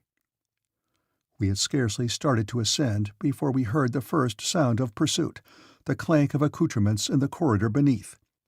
Yet even with this urge from behind, we were forced to move with great caution, for we knew not what lay before. At the next level there was a doorway, the door closed and locked, but there was no corridor, nor anywhere to hide, and so we continued on upward. The second level was identical with that just beneath, but at the third a single corridor ran straight off into darkness, and at our right was a door ajar. The sounds of pursuit were appreciably nearer now, and the necessity for concealment seemed increasing as the square of their growing proportions, until every other consideration was overwhelmed by it. Nor is this so strange when the purpose of my adventure is considered, and that discovery now must assuredly spell defeat and blast forever the slender ray of hope that remained for the resurrection of Valdea in her own flesh. There was scarce a moment for consideration. The corridor before us was shrouded in darkness. It might be naught but a blind alley. The door was close and ajar. I pushed it gently inward. An odor of heavy incense greeted our nostrils, and through the small aperture we saw a portion of a large chamber garishly decorated. Directly before us, and almost wholly obstructing our view of the entire chamber, stood a colossal statue of a squatting man-like figure. Behind us we heard voices. Our pursuers already were ascending the spiral. They would be upon us in a few seconds. I examined the door and discovered that it fastened with a spring lock. I looked again into the chamber and saw no one within the range of our vision, and then I motioned Gorhadgis to follow me, and stepping into the room, closed the door behind us. We had burned our bridges. As the door closed, the lock engaged with a sharp metallic click. "What was that?" demanded a voice, originating seemingly at the far end of the chamber. Gorhadgis looked at me and shrugged his shoulders in resignation. He must have been thinking what I was thinking, that with 2 avenues we had chosen the wrong one, but he smiled and there was no reproach in his eyes. "It sounded from the direction of the Great Tur," replied a second voice. "Perhaps someone is at the door," suggested the first speaker. Gorhages and I were flattened against the back of the statue, that we might postpone as long as possible our inevitable discovery, should the speakers decide to investigate the origin of the noise that had attracted their suspicions. I was facing against the polished stone of the figure's back, my hands outspread upon it. Beneath my fingers were the carven bits of its ornamental harness, jutting protuberances that were costly gems set in the trappings of stone, and there were gorgeous inlays of gold filigree. But these things I had no eyes for now. We could hear the 2 conversing as they came nearer. Perhaps I was nervous, I do not know. I am sure I never shrank from an encounter when either duty or expediency called, but in this instance both demanded that we avoid conflict and remain undiscovered. However that may be, my fingers must have been moving nervously over the jeweled harness of the figure, when I became vaguely, perhaps subconsciously, aware that one of the gems was loose in its setting. I do not recall that this made any impression upon my conscious mind, but I do know that it seemed to catch the attention of my wandering fingers, and they must have paused to play with the loosened stone. The voices seemed quite close now. It could be but a matter of seconds before we should be confronted by their owners. My muscles seemed to tense for the anticipated encounter, and unconsciously I pressed heavily upon the loosened setting, whereat a portion of the figure's back gave noiselessly inward, revealing to us the dimly lighted interior of the statue. We needed no further invitation. Simultaneously we stepped across the threshold, and in almost the same movement I turned and closed the panel gently behind us. I think there was absolutely no sound connected with the entire transaction. And following it, we remained in utter silence, motionless, scarce breathing. Our eyes became quickly accustomed to the dim interior, which we discovered was lighted through numerous small orifices in the shell of the statue, which was entirely hollow, and through these same orifices every outside sound came clearly to our ears. We had scarcely closed the opening when we heard the voices directly outside it, and simultaneously there came a hammering on the door by which we had entered the apartment from the corridor. "Who seeks entrance to Zaxa's temple?" demanded one of the voices within the room. "'Tis I, Dwarf of the Jadara's guard," boomed a voice from without. "We are seeking 2 who came to assassinate Zaxa." "Came they this way?" "Think you, priest, that I should be seeking them here had they not?" "How long since?" "Scarce 20 tals since," replied the dwarf. "Then they are not here," the priest assured him, "for we have been here for a full zode, and no other has entered the temple during that time. Look quickly to Zaxa's apartment above, and to the roof and the hangars, for if you follow them up the spiral, there is no other where they might flee." "Watch then the temple carefully until I return," shouted the warrior, and we heard him and his men moving on up the spiral. Now we heard the priests conversing as they moved slowly past the statue. "What could have caused the noise that first attracted our attention?" asked one. "Perhaps the fugitives tried the door," suggested the other. "It must have been that, but they did not enter, or we should have seen them when they emerged from behind the Great Tur, for we were facing him at the time, nor have once turned our eyes from this end of the temple." "Then at least they are not within the temple." "And where else they may be is no concern of ours." "No, nor if they reached Zaxa's apartment, if they did not pass through the temple." "Perhaps they did reach it." "And they were assassins." "Worse things might befall, Fundal." "Hush! The gods have ears." "Of stone." "But the ears of Zaxa are not of stone, and they hear many things that are not intended for them." "The old she-banth." "She is Jadara and High Priestess." "Yes, but—" The voices passed beyond the range of our ears at the far end of the temple, yet they had told me much. That Zaxa was feared and hated by the priesthood, and that the priests themselves had none too much reverence for their deity, as evidenced by the remark of one that the gods have ears of stone. And they had told us other things, important things, when they conversed with the dwarf of the Jadara's guard. Gorhages and I now felt that we had fallen by chance upon a most ideal place of concealment, for the very guardians of the temple would swear that we were not, could not be where we were. Already they had thrown the pursuers off our track. Now, for the first time, we had an opportunity to examine our hiding place. The interior of the statue was hollow, and far above us, perhaps 40 feet, we could see the outside light shining through the mouth, ears, and nostrils, just below which a circular platform could be discerned running around the inside of the neck. A ladder with flat rungs led upward from the base to the platform. Thick dust covered the floor on which we stood, and the extremity of our position suggested a careful examination of this dust, with the result that I was at once impressed by the evidence that it revealed, which indicated that we were the first to enter the statue for a long time, possibly for years, as the fine coating of almost impalpable dust that covered the floor was undisturbed. As I searched for this evidence, my eyes fell upon something lying huddled close to the base of the ladder, and approaching nearer, I saw that it was a human skeleton, while a closer examination revealed that the skull was crushed and one arm and several ribs broken. About it lay, dust-covered, the most gorgeous trappings I had ever seen. Its position at the foot of the ladder, as well as the crushed skull and broken bones, appeared quite conclusive evidence of the manner in which death had come.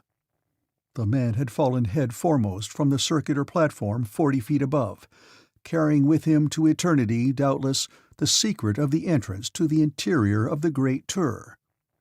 I suggested this to Gorhages, who was examining the dead man's trappings, and he agreed with me that such must have been the manner of his death.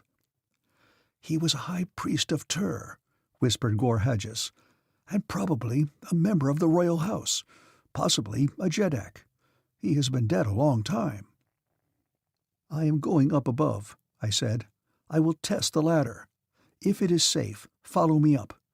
I think we shall be able to see the interior of the temple through the mouth of Tur." "Go carefully," Gorhages admonished. "The ladder is very old." I went carefully, testing each rung before I trusted my way to it, but I found the old serapis wood of which it was constructed sound and as staunch as steel. How the high priest came to his death must always remain a mystery, for the ladder or the circular platform would have carried the weight of 100 red men. From the platform I could see through the mouth of Tur. Below me was a large chamber, along the sides of which were ranged other, though lesser idols. They were even more grotesque than those I had seen in the temple in the city, and their trappings were rich beyond the conception of man, Earthman, for the gems of Barsoom scintillate with rays unknown to us and of such gorgeous and blinding beauty as to transcend description.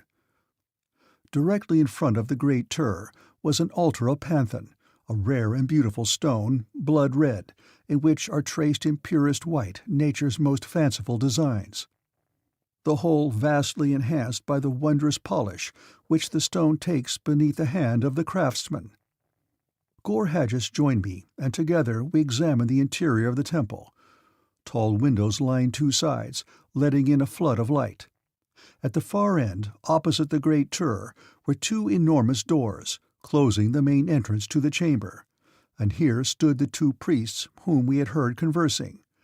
Otherwise the temple was deserted. Incense burned upon tiny altars before each of the minor idols, but whether any burned before the Great Tur we could not see. Having satisfied our curiosity relative to the temple, we returned our attention to a further examination of the interior of Tur's huge head, and were rewarded by the discovery of another ladder leading upward against the rear wall, to a higher and smaller platform that evidently led to the eyes. It did not take me long to investigate, and here I found a most comfortable chair set before a control that operated the eyes, so that they could be made to turn from side to side, or up or down, according to the whim of the operator. And here too was a speaking tube leading to the mouth. This again I must needs investigate, and so I returned to the lower platform, and there I discovered a device beneath the tongue of the idol, and this device, which was in the nature of an amplifier, was connected with the speaking tube from above. I could not repress a smile as I considered these silent witnesses to the perfidy of man, and thought of the broken thing lying at the foot of the ladder. Ter, I could have sworn, had been silent for many years. Together, Gore Hadgis and I returned to the higher platform, and again I made a discovery. The eyes of Ter were veritable periscopes.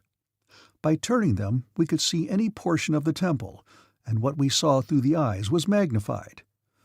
Nothing could escape the eyes of Ter, and presently, when the priest began to talk again, we discovered that nothing could escape Ter's ears, for every slightest sound in the temple came clearly to us. What a valuable adjunct to high priesthood this great Ter must have been in the days when that broken skeleton lying below us was a thing of blood and life. End of Section 11. Chapter 12. The Great Ter. The day dragged wearily for Gore Hadgis and me. We watched the various priests who came in pairs at intervals to relieve those who had preceded them, and we listened to their prattle, mostly idle gossip of court scandals. At times they spoke of us, and we learned that Hovhandu had escaped with Sagor, nor had they been located as yet, nor had Dar Taris. The whole court was mystified by our seemingly miraculous disappearance. 3,000 people, the inmates and attachés of the palace, were constantly upon the lookout for us. Every part of the palace and the palace grounds had been searched and searched again. The pits had been explored more thoroughly than they had been explored within the memory of the oldest retainer, and it seemed that queer things had been unearthed there, things of which not even Zaxa dreamed. And the priests whispered that at least one great and powerful house would fall, because of what a dwar of the Jadara's guard had discovered in a remote precinct of the pits. As the sun dropped below the horizon and darkness came, the interior of the temple was illuminated by a soft white light, brilliantly but without the glare of earthly artificial illumination. More priests came, and many young girls, priestesses. They performed before the idols, chanting meaningless gibberish.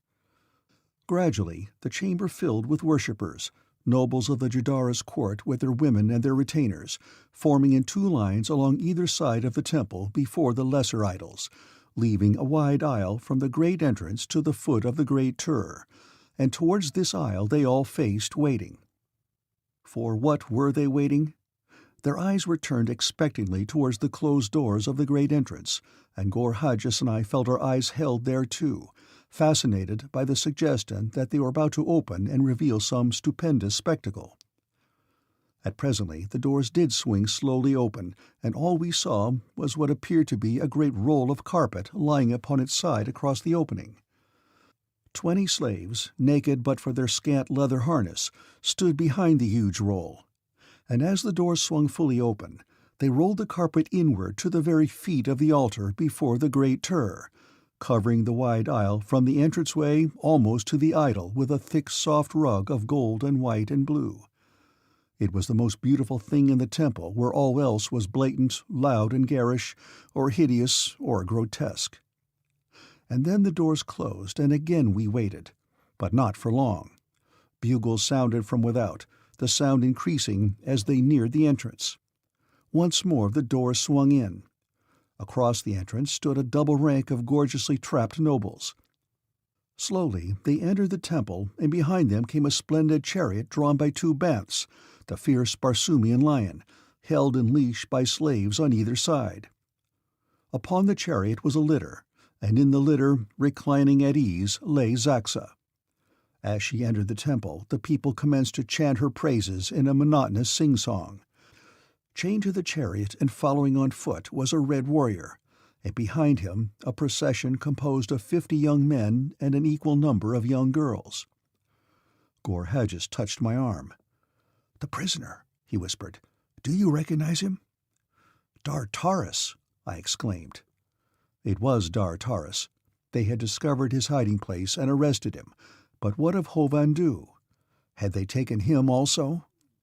If they had, it must have been only after slaying him, for they never would have sought to capture the fierce beast, nor would he have brooked capture. I looked for Sagor, but he was nowhere to be seen within the temple, and this fact gave me hope that Ho-Van-Du might still be at liberty. The chariot was halted before the altar, and Zaxa alighted. The lock that held Dartara's chain to the vehicle was opened, and the Banths were led away by their attendants to one side of the temple behind the lesser idols. Then Dartaras was dragged roughly to the altar and thrown upon it, and Zaxa, mounting the steps at its base, came close to his side and with hands outstretched above him looked up at the great Tur towering above her. How beautiful she was! How richly trapped! Ah, Valadia, that your sweet form should be debased to the cruel purposes of the wicked mind that now animates you. Zaxa's eyes now rested upon the face of the great Tur. "O Tur, father of Barsoom," she cried, "behold the offering we place before you, all-seeing, all-knowing, all-powerful one, and frown no more upon us in silence. For 100 years you have not deigned to speak aloud to your faithful slaves. Never since Horasan, the high priest, was taken away by you on that long-gone night of mystery have you unsealed your lips to your people. Speak, great Tur! Give us some sign, ere we plunge this dagger into the heart of our offering, that our works are pleasing in thine eyes. Tell us whither went the two who came here today to assassinate your high priestess. Reveal to us the fate of Sagor. Speak, great Tur, ere I strike." And she raised her slim blade above the heart of Dartaras and looked straight upward into the eyes of Tur. And then, as a bolt from the blue, I was struck by a great inspiration. My hand sought the lever controlling the eyes of Tur, and I turned them until they completed a full circuit of the room and rested again upon Zaxa.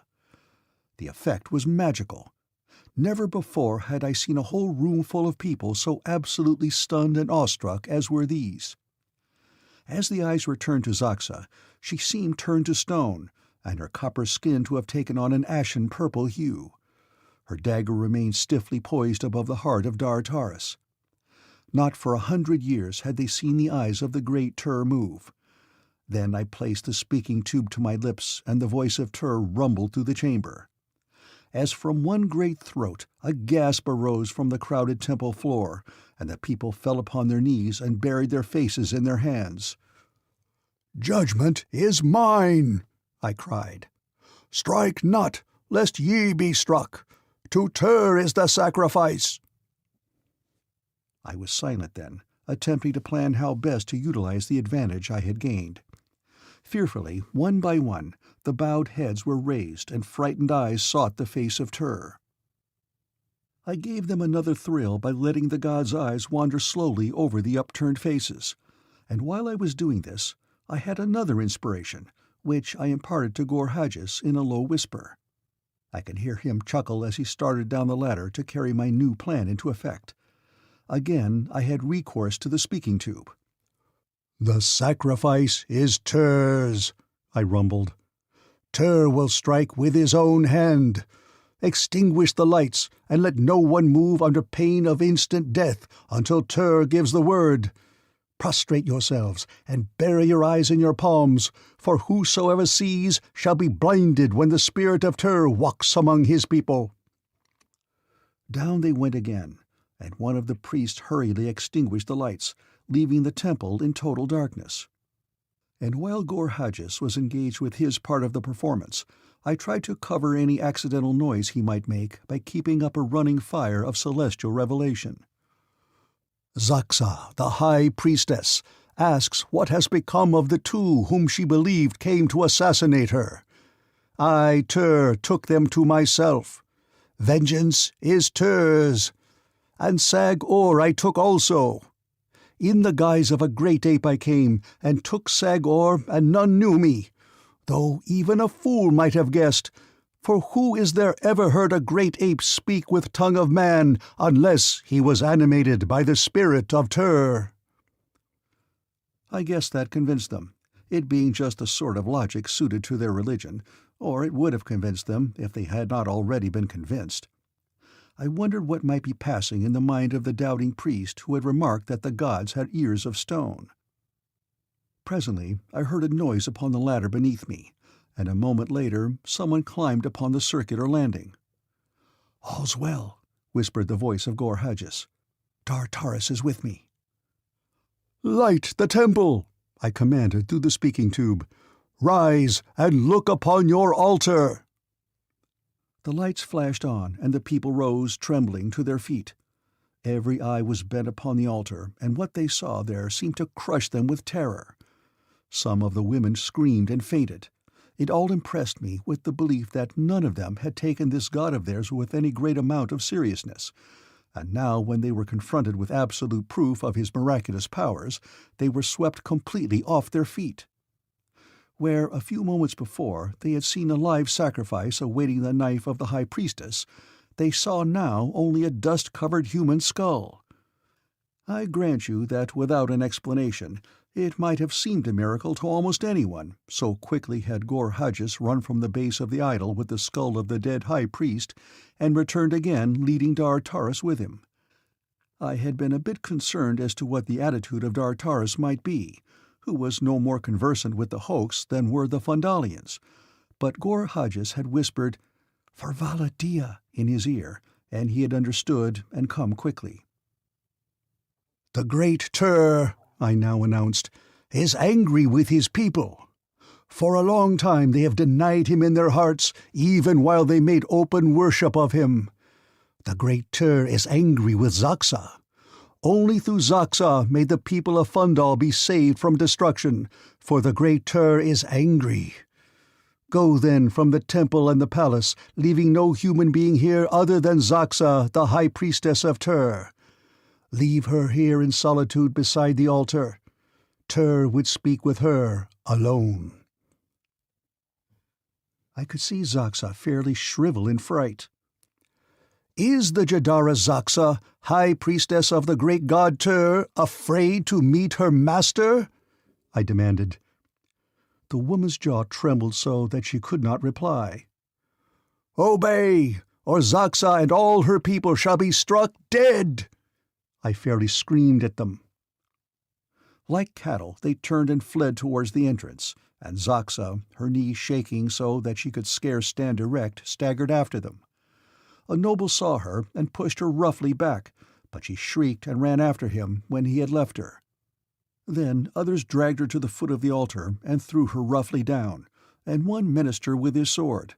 But at that I called aloud that no harm must befall the Jadara if they did not wish the wrath of Tur to fall upon them all.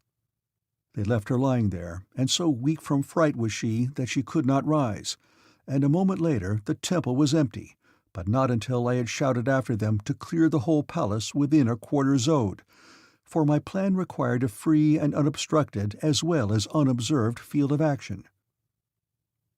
The last of them was scarce out of sight ere we three descended from the head of Tur and stepped out upon the temple floor behind the idol.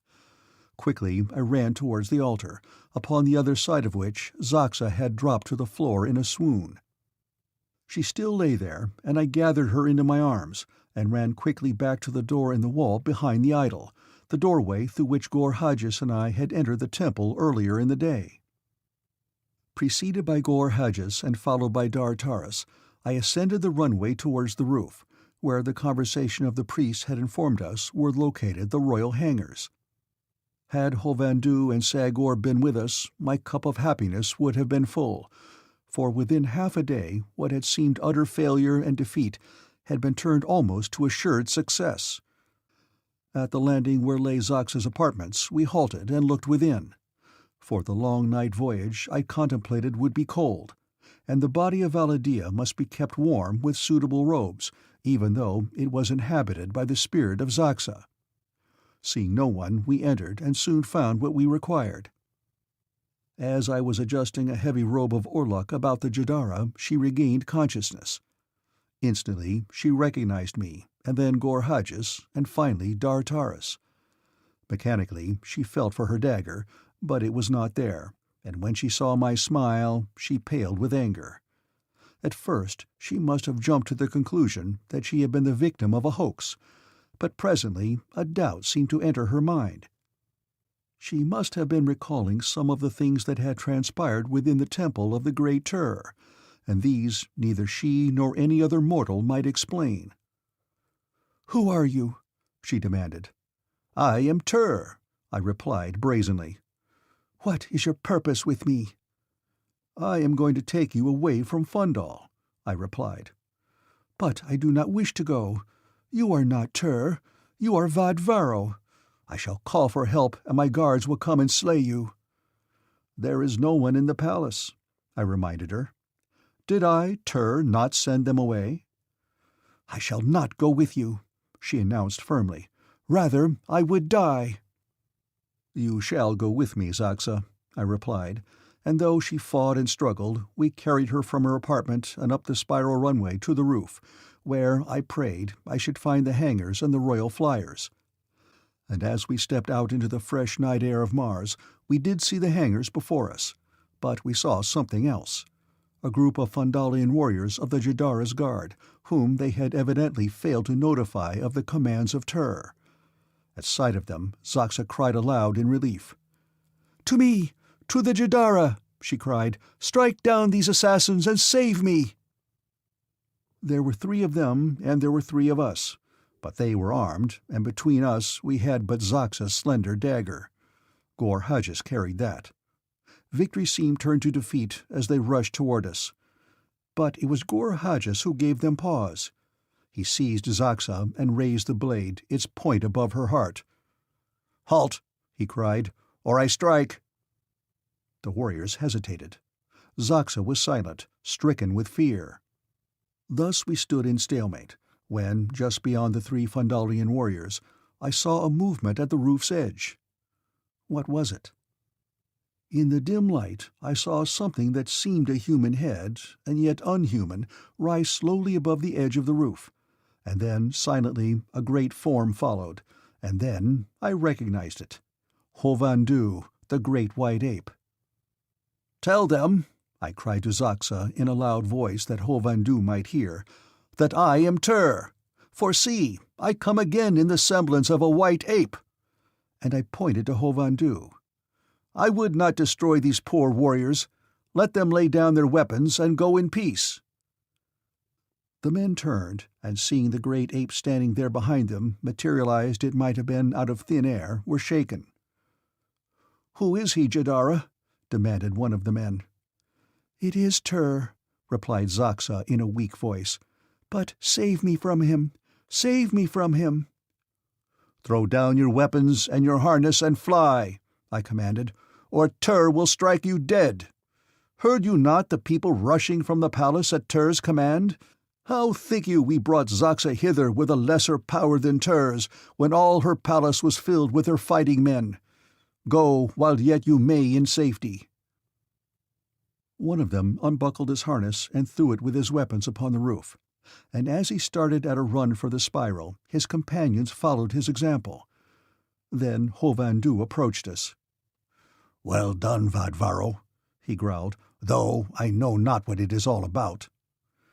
"That you shall know later," I told him, "but now we must find a swift flyer and be upon our way. Where is Sagor? Does he still live?" "I have him securely bound and safely hidden in one of the high towers of the palace," replied the ape. "It will be easy to get him when we have launched a flyer." Zaxa was eyeing us ragefully. "You are not Tur!" she cried. "The ape has exposed you!" "But too late to profit you in any way, Jadara," I assured her. "Nor could you convince one of your people who stood in the temple this night that I am not Tur. Nor do you yourself know that I am not.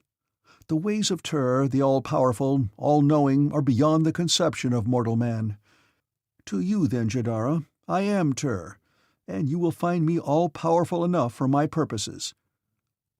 I think she was still perplexed as we found and dragged forth a flyer, aboard which we placed her, and turned the craft's nose towards a lofty tower where Hovandu told us lay Sagor. "I shall be glad to see myself again," said Dar Taris with a laugh. "And you shall be yourself again, Dar Taris," I told him, "as soon as ever we can come again to the pits of Ras-Thavas." "Would that I might be reunited with my sweet Karavasa," he said. Then, Vadvaro, the last full measure of my gratitude would be yours. Where may we find her? Alas, I do not know. It was while I was searching for her that I was apprehended by the agents of Zaxa. I had been to her father's palace only to learn that he had been assassinated and his property confiscated. The whereabouts of Karavasa they either did not know or would not divulge, but they held me there upon one pretext or another until a detachment of the Jadara's guard could come and arrest me. "We shall have to make inquiries of Sagor," I said. We were now coming to a stop alongside a window of the tower Hovhandu had indicated, and he and Dartaris leaped to the sill and disappeared within. We were all armed now, having taken the weapons discarded by the three warriors at the hangars, and with the good flyer beneath our feet and all our little company reunited, with Zaxa and Sagor, whom they were now conducting aboard, we were indeed in high spirits. As we got under way again, setting our nose towards the east, I asked Sagor if he knew what had become of Karavasa, but he assured me in surly tones that he did not. "Think again, Sagor," I admonished him, "and think hard, for perhaps upon your answer your life depends." "What chance have I for life?" he sneered, casting an ugly look towards Dartaris. "You have every chance," he replied. "Your life lies in the hollow of my hand, and you serve me well, it shall be yours, though in your own body and not in that belonging to Dartaris." "You do not intend destroying me?" "Neither you nor Zaxa," I answered. "Zaxa shall live on in her own body, and you in yours." "I do not wish to live in my own body," snapped the Jadara. Dartaris stood looking at Sagor, looking at his own body like some disembodied soul. As weird a situation as I have ever encountered. "Tell me, Sagor," he said, "what has become of Karavasa? When my body has been restored to me and yours to you, I shall hold no enmity against you if you have not harmed Karavasa, and will tell me where she be." "I cannot tell you, for I do not know. She was not harmed, but the day after you were assassinated, she disappeared from Fundal. We were positive that she was spirited away by her father, but from him we could learn nothing. Then he was assassinated." The man glanced at Zaxa. "And since, we have learned nothing. A slave told us that Karavasa, with some of her father's warriors, had embarked upon a flyer and set out for Helium, where she proposed placing herself under the protection of the great warlord of Barsoom, but of the truth of that we know nothing.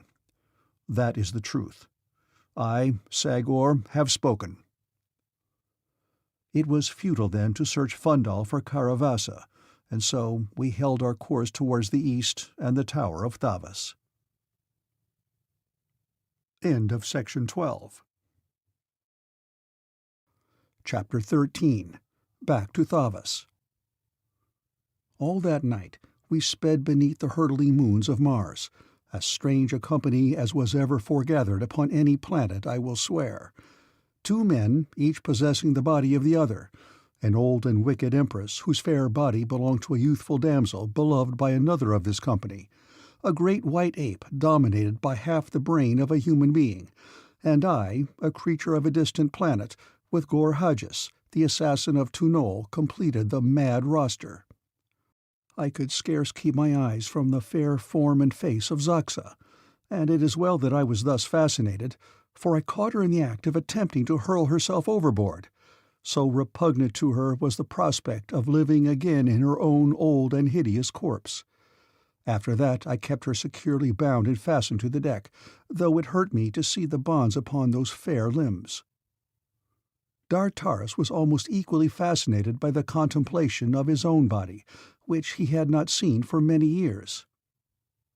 "By my first ancestor," he ejaculated, "it must be that I was the least vain of fellows, for I give you my word I had no idea that I was so fair to look upon. I can say this now without seeming egotism, since I'm speaking of Sagor." And he laughed aloud at his little joke.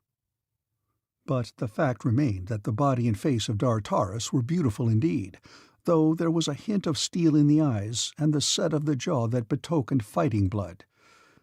Little wonder, then, that Sagor had coveted the body of this young warrior, for his own, which Dar Taris now possessed, was marked by dissipation and age, nor that Dar Taris yearned to come again into his own. Just before dawn we dropped to one of the numerous small islands that dot the great Tunolian marshes, and nosing the ship between the boles of great trees, we came to rest upon the surface of the ground, half buried in the lush and gorgeous jungle grasses, well hidden from the sight of possible pursuers. Here Hovhandu found fruits and nuts for us, which the simian section of his brain pronounced safe for human consumption, and instinct led him to a nearby spring from which there bubbled delicious water. We four were half famished and much fatigued, so that the food and water were most welcome to us, nor did Zaxa and Sagor refuse them. Having eaten, 3 of us lay down upon the ship's deck to sleep after securely chaining our prisoners, while the 4th stood watch. In this way, taking turns, we slept away most of the day, and when night fell, rested and refreshed, we were ready to resume our flight. Making a wide detour to the south, we avoided Tunol, and about 2 hours before dawn we sighted the high tower of Thavas. I think we were all keyed up to the highest pitch of excitement, for there was not one aboard that flyer but whose whole life would be seriously affected by the success or failure of our venture. As a first precaution, we secured the hands of Zaxa and Sagor behind their backs and placed gags in their mouths, lest they succeed in giving warning of our approach. Cluros had long since set, and Thuria was streaming towards the horizon, as we stopped our motor and drifted without lights a mile or 2 south of the tower, while we waited impatiently for Thuria to leave the heavens to darkness and the world to us. To the northwest, the lights of Tunol shone plainly against the dark background of the windows of the great laboratory of Ras Thavas, but the tower itself was dark from plinth to pinnacle. And now the nearer moon dropped plummet-like beneath the horizon and left the scene to darkness and to us. Dar Taris started the motor, the wonderful, silent motor of Barsoom, and we moved slowly, close to the ground, towards Ras Thavas Island, with no sound other than the gentle whirring of our propeller. Nor could that have been heard scarce 100 feet, so slowly was it turning. Close off the island we came to a stop behind a cluster of giant trees, and Hovhandu, going into the bow, uttered a few low growls. Then we stood waiting in silence, listening. There was a rustling in the dense undergrowth upon the shore. Again Hovhandu voiced his low, grim call, and this time there came an answer from the black shadows. Hovhandu spoke in the language of the great apes, and the invisible creature replied. For 5 minutes, during which time we were aware from the different voices that others had joined in the conversation from the shore, the apes conversed, and then Hovhandu turned to me. "It is arranged," he said. "They will permit us to hide our ship beneath these trees, and they will permit us to pass out again when we are ready and board her, nor will they harm us in any way. All they ask is that when we are through, we shall leave the gate open that leads to the inner court." "Do they understand that while an ape goes in with us, none will return with us?" I asked. "Yes, but they will not harm us." "Why do they wish the gate left open?" "Do not inquire too closely, Vadvaro," replied Hovhandu. "It should be enough that the great apes make it possible for you to restore Valadia's body to her brain, and escape with her from this terrible place." "It is enough," I replied. "When may we land?" "At once. They will help us drag the ship beneath the trees and make her fast." "But first we must top the wall to the inner court," I reminded him. "Yes, true. I had forgotten that we cannot open the gate from this side." He spoke again then to the apes, whom we had not yet seen, and then he told us that all was arranged and that he and Dar Taris would return with the ship after landing us inside the wall. Again we got under way, and rising slowly above the outer wall, dropped silently to the courtyard beyond. The night was unusually dark, clouds having followed Thuria and blotted out the stars after the moon had set. No one could have seen the ship at a distance of 50 feet, and we moved almost without noise. Quietly, we lowered our prisoners over the side, and Gorhadjus and I remained with them while Dar Taris and Hovandu rose again and piloted the ship back to its hiding place. I moved at once to the gate and, unlatching it, waited. I heard nothing. Never, I think, have I endured such utter silence. There came no sound from the great pile rising behind me, nor any from the dark jungle beyond the wall. Dimly I could see the huddled forms of Gorhadjus, Zaxa, and Sagor beside me. Otherwise, I might have been alone in the darkness and immensity of space.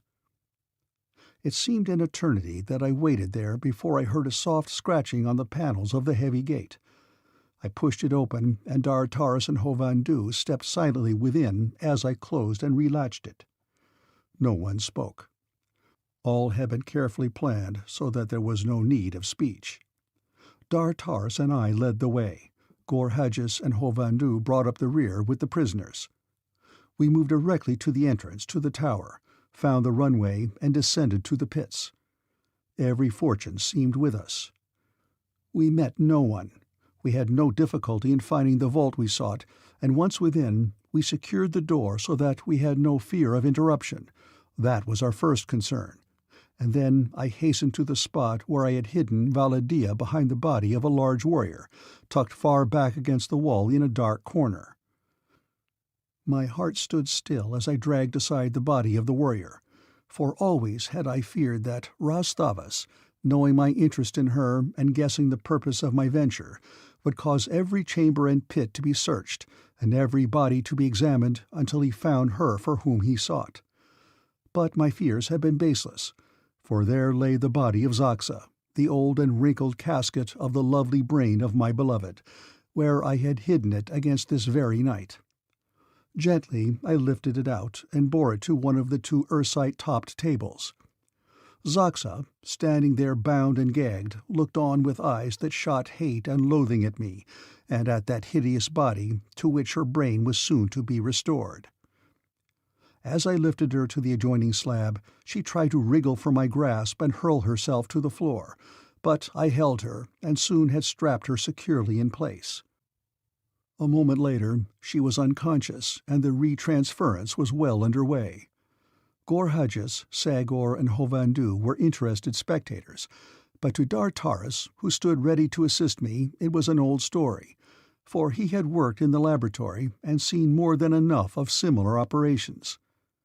I will not bore you with a description of it. It was but a repetition of what I had done many times in preparation for this very event.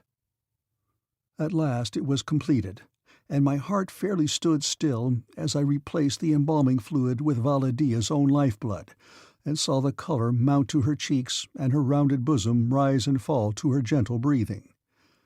Then she opened her eyes and looked up into mine.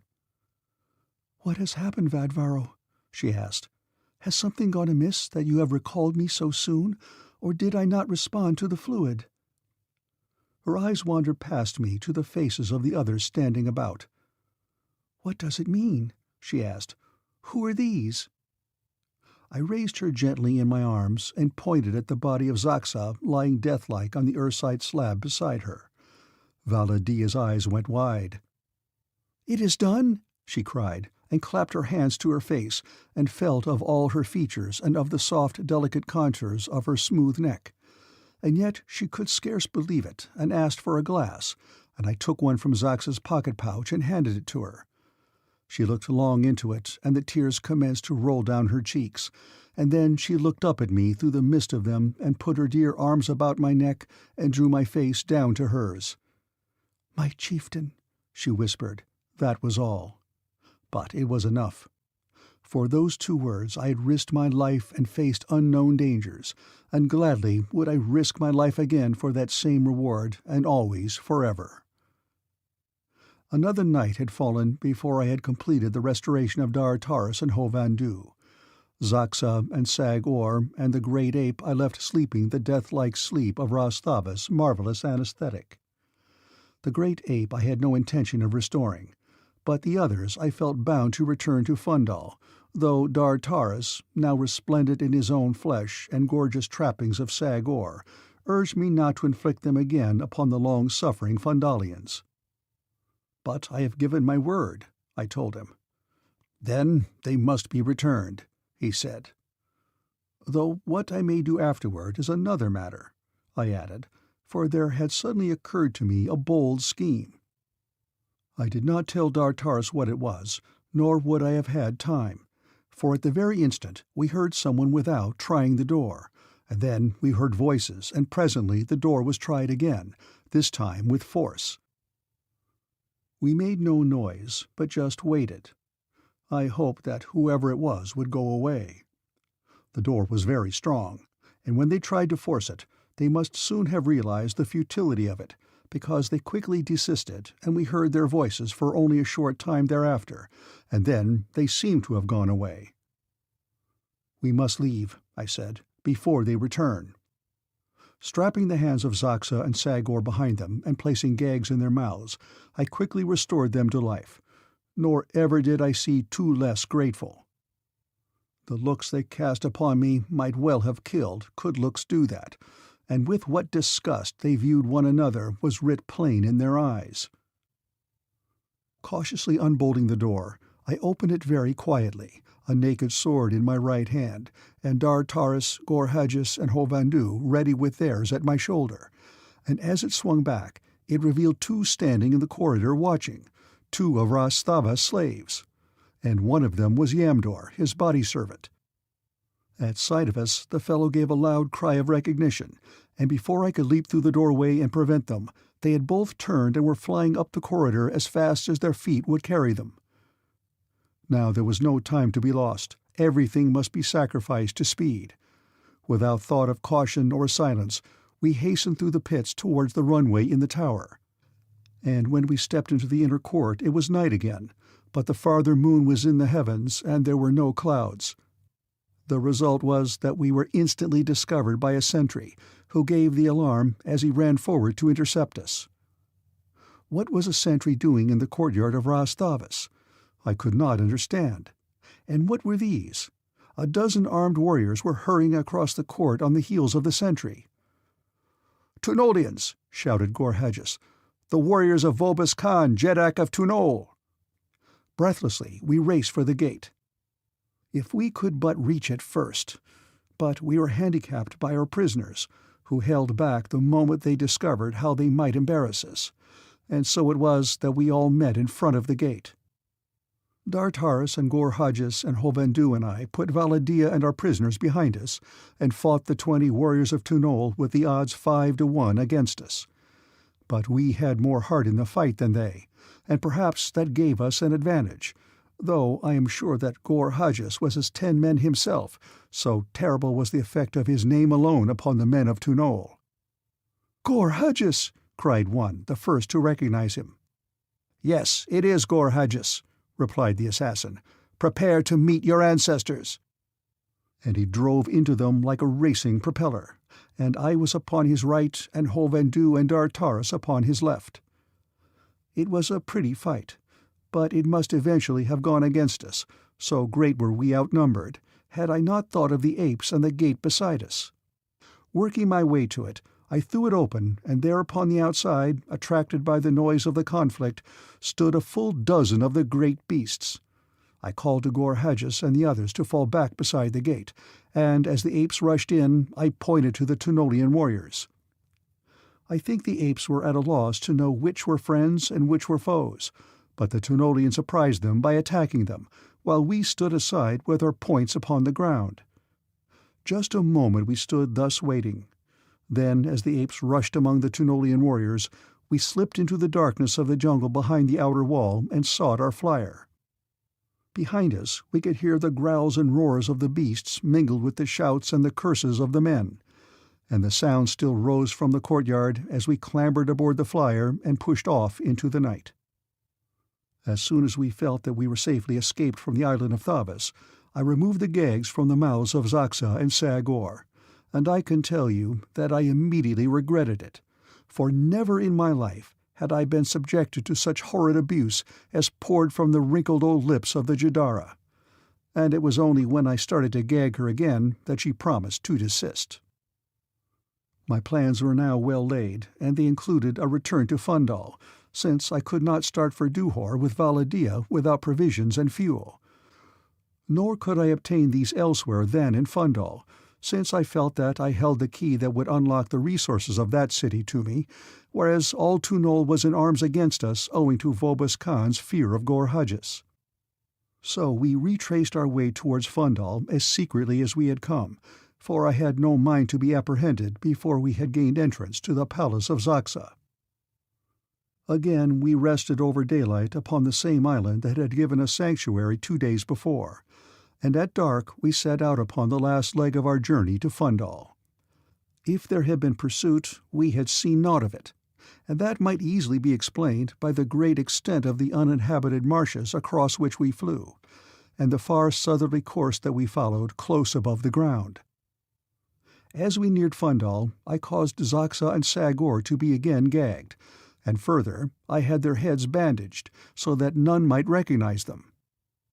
And then we sailed straight over the city towards the palace, hoping that we would not be discovered, and yet ready in the event that we should be. But we came to the hangars on the roof apparently unseen, and constantly I coached each upon the part he was to play. As we were settling slowly to the roof, Dartaris, Hovendu, and Valadia quickly bound Gor-Hajjus and me, and wrapped our heads in bandages, for we had seen below the figures of the hangar guard. Had we found the roof unguarded, the binding of Gor-Hajjus and me had been unnecessary. As we dropped nearer, one of the guards hailed us. "What ship?" he cried.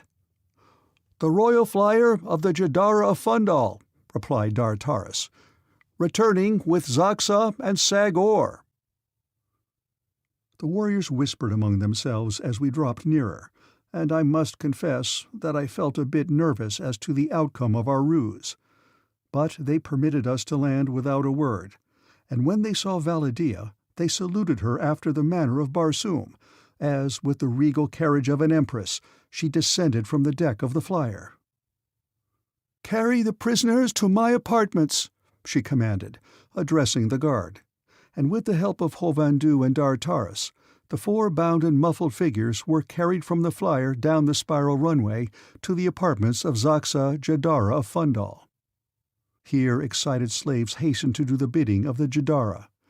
Word must have flown through the palace with the speed of light that Zaxa had returned, for almost immediately court functionaries began to arrive and be announced.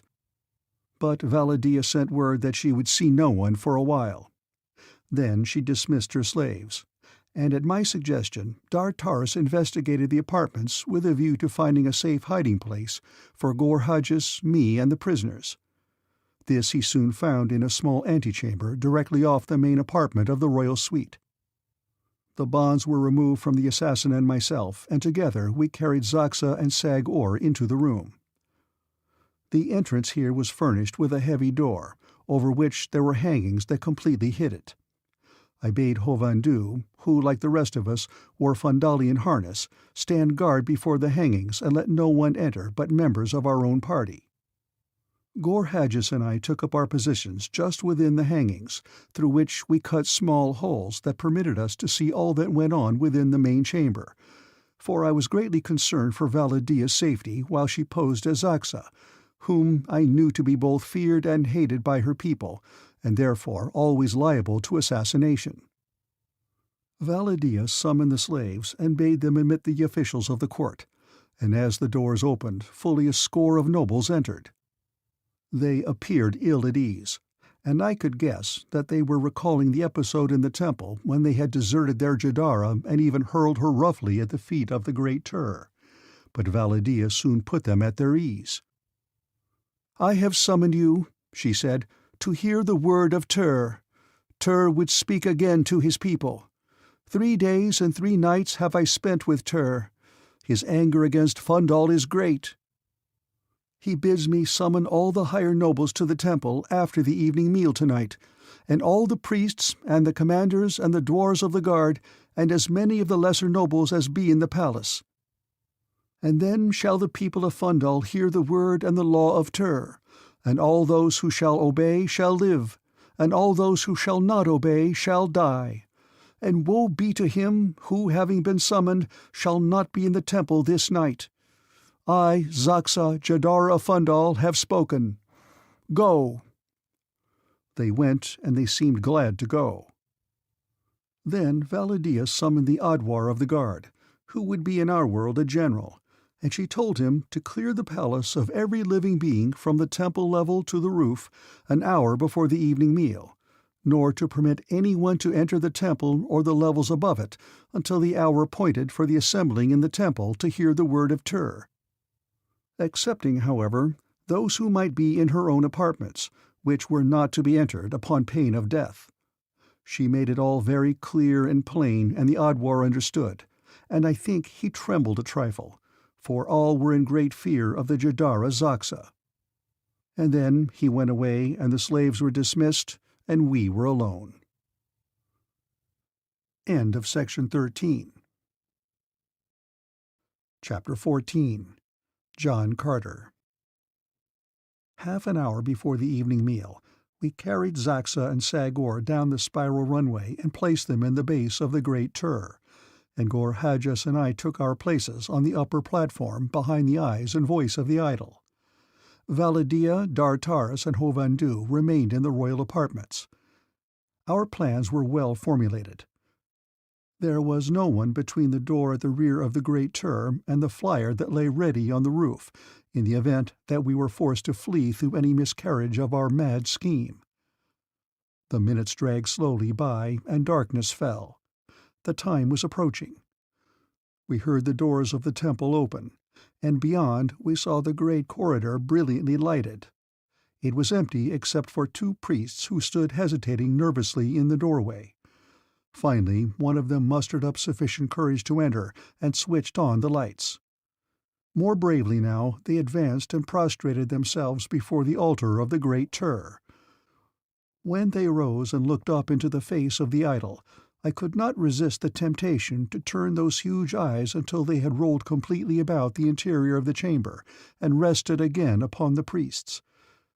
But I did not speak, and I think the effect of the awful silence in the presence of the living God was more impressive than would words have been. The 2 priests simply collapsed. They slid to the floor and lay there trembling, moaning and supplicating to Tur to have mercy on them, nor did they rise before the first of the worshippers arrived. Thereafter the temple filled rapidly, and I could see the word of Tur had been well and thoroughly disseminated. They came as they had before, but there were more this time, and they ranged upon either side of the central aisle, and there they waited, their eyes divided between the doorway and the god. About the time that I thought the next scene was about to be enacted, I let Tur's eyes travel over the assemblage that they might be keyed to the proper pitch for what was to follow. They reacted precisely as had the priests, falling upon the floor and moaning and supplicating. And there they remained until the sounds of bugles announced the coming of the Jadara. Then they rose unsteadily to their feet. The great door swung open, and there was the carpet and the slaves behind it. As they rolled it down towards the altar, the bugles sounded louder, and the head of the royal procession came into view. I had ordered it thus to permit of greater pageantry than was possible when the doors opened immediately upon the head of the procession. My plan permitted the audience to see the royal retinue advancing down the long corridor, and the effect was splendid. First came the double rank of nobles, and behind these the chariot drawn by the 2 banths, bearing the litter upon which reclined Validia. Behind her walked Dartaris, but all within that room thought they were looking upon the Jadara Zaxa and her favorite, Sagor. Hovandu walked behind Sagor, and following came the 50 young men and the 50 maidens. The chariot halted before the altar, and Validia descended and knelt, and the voices that had been chanting the praises of Zaxa were stilled as the beautiful creature extended her hands towards the great Tur and looked up into his face. "We are ready, master," she cried. "Speak, we await the word of Tur." A gasp arose from the kneeling assemblage, a gasp that ended in a sob. I felt that they were pretty well worked up, and that everything ought to go off without a hitch. I placed the speaking tube to my lips. "I am Tur," I thundered, and the people trembled. "I come to pass judgment on the men of Fundal. As you receive my word, so shall you prosper, or so shall you perish. The sins of the people may be atoned by two who have sinned most in my sight." I let the eyes of Tur rove about over the audience, and then brought them to rest upon Validia. "Zaxa, are you ready to atone for your sins and for the sins of your people?" Validia bowed her beautiful head. "Thy will is law, master," she replied. "And Sag-Or," I continued, "you have sinned. Are you prepared to pay?" "As Tur shall require," said Dar-Taris.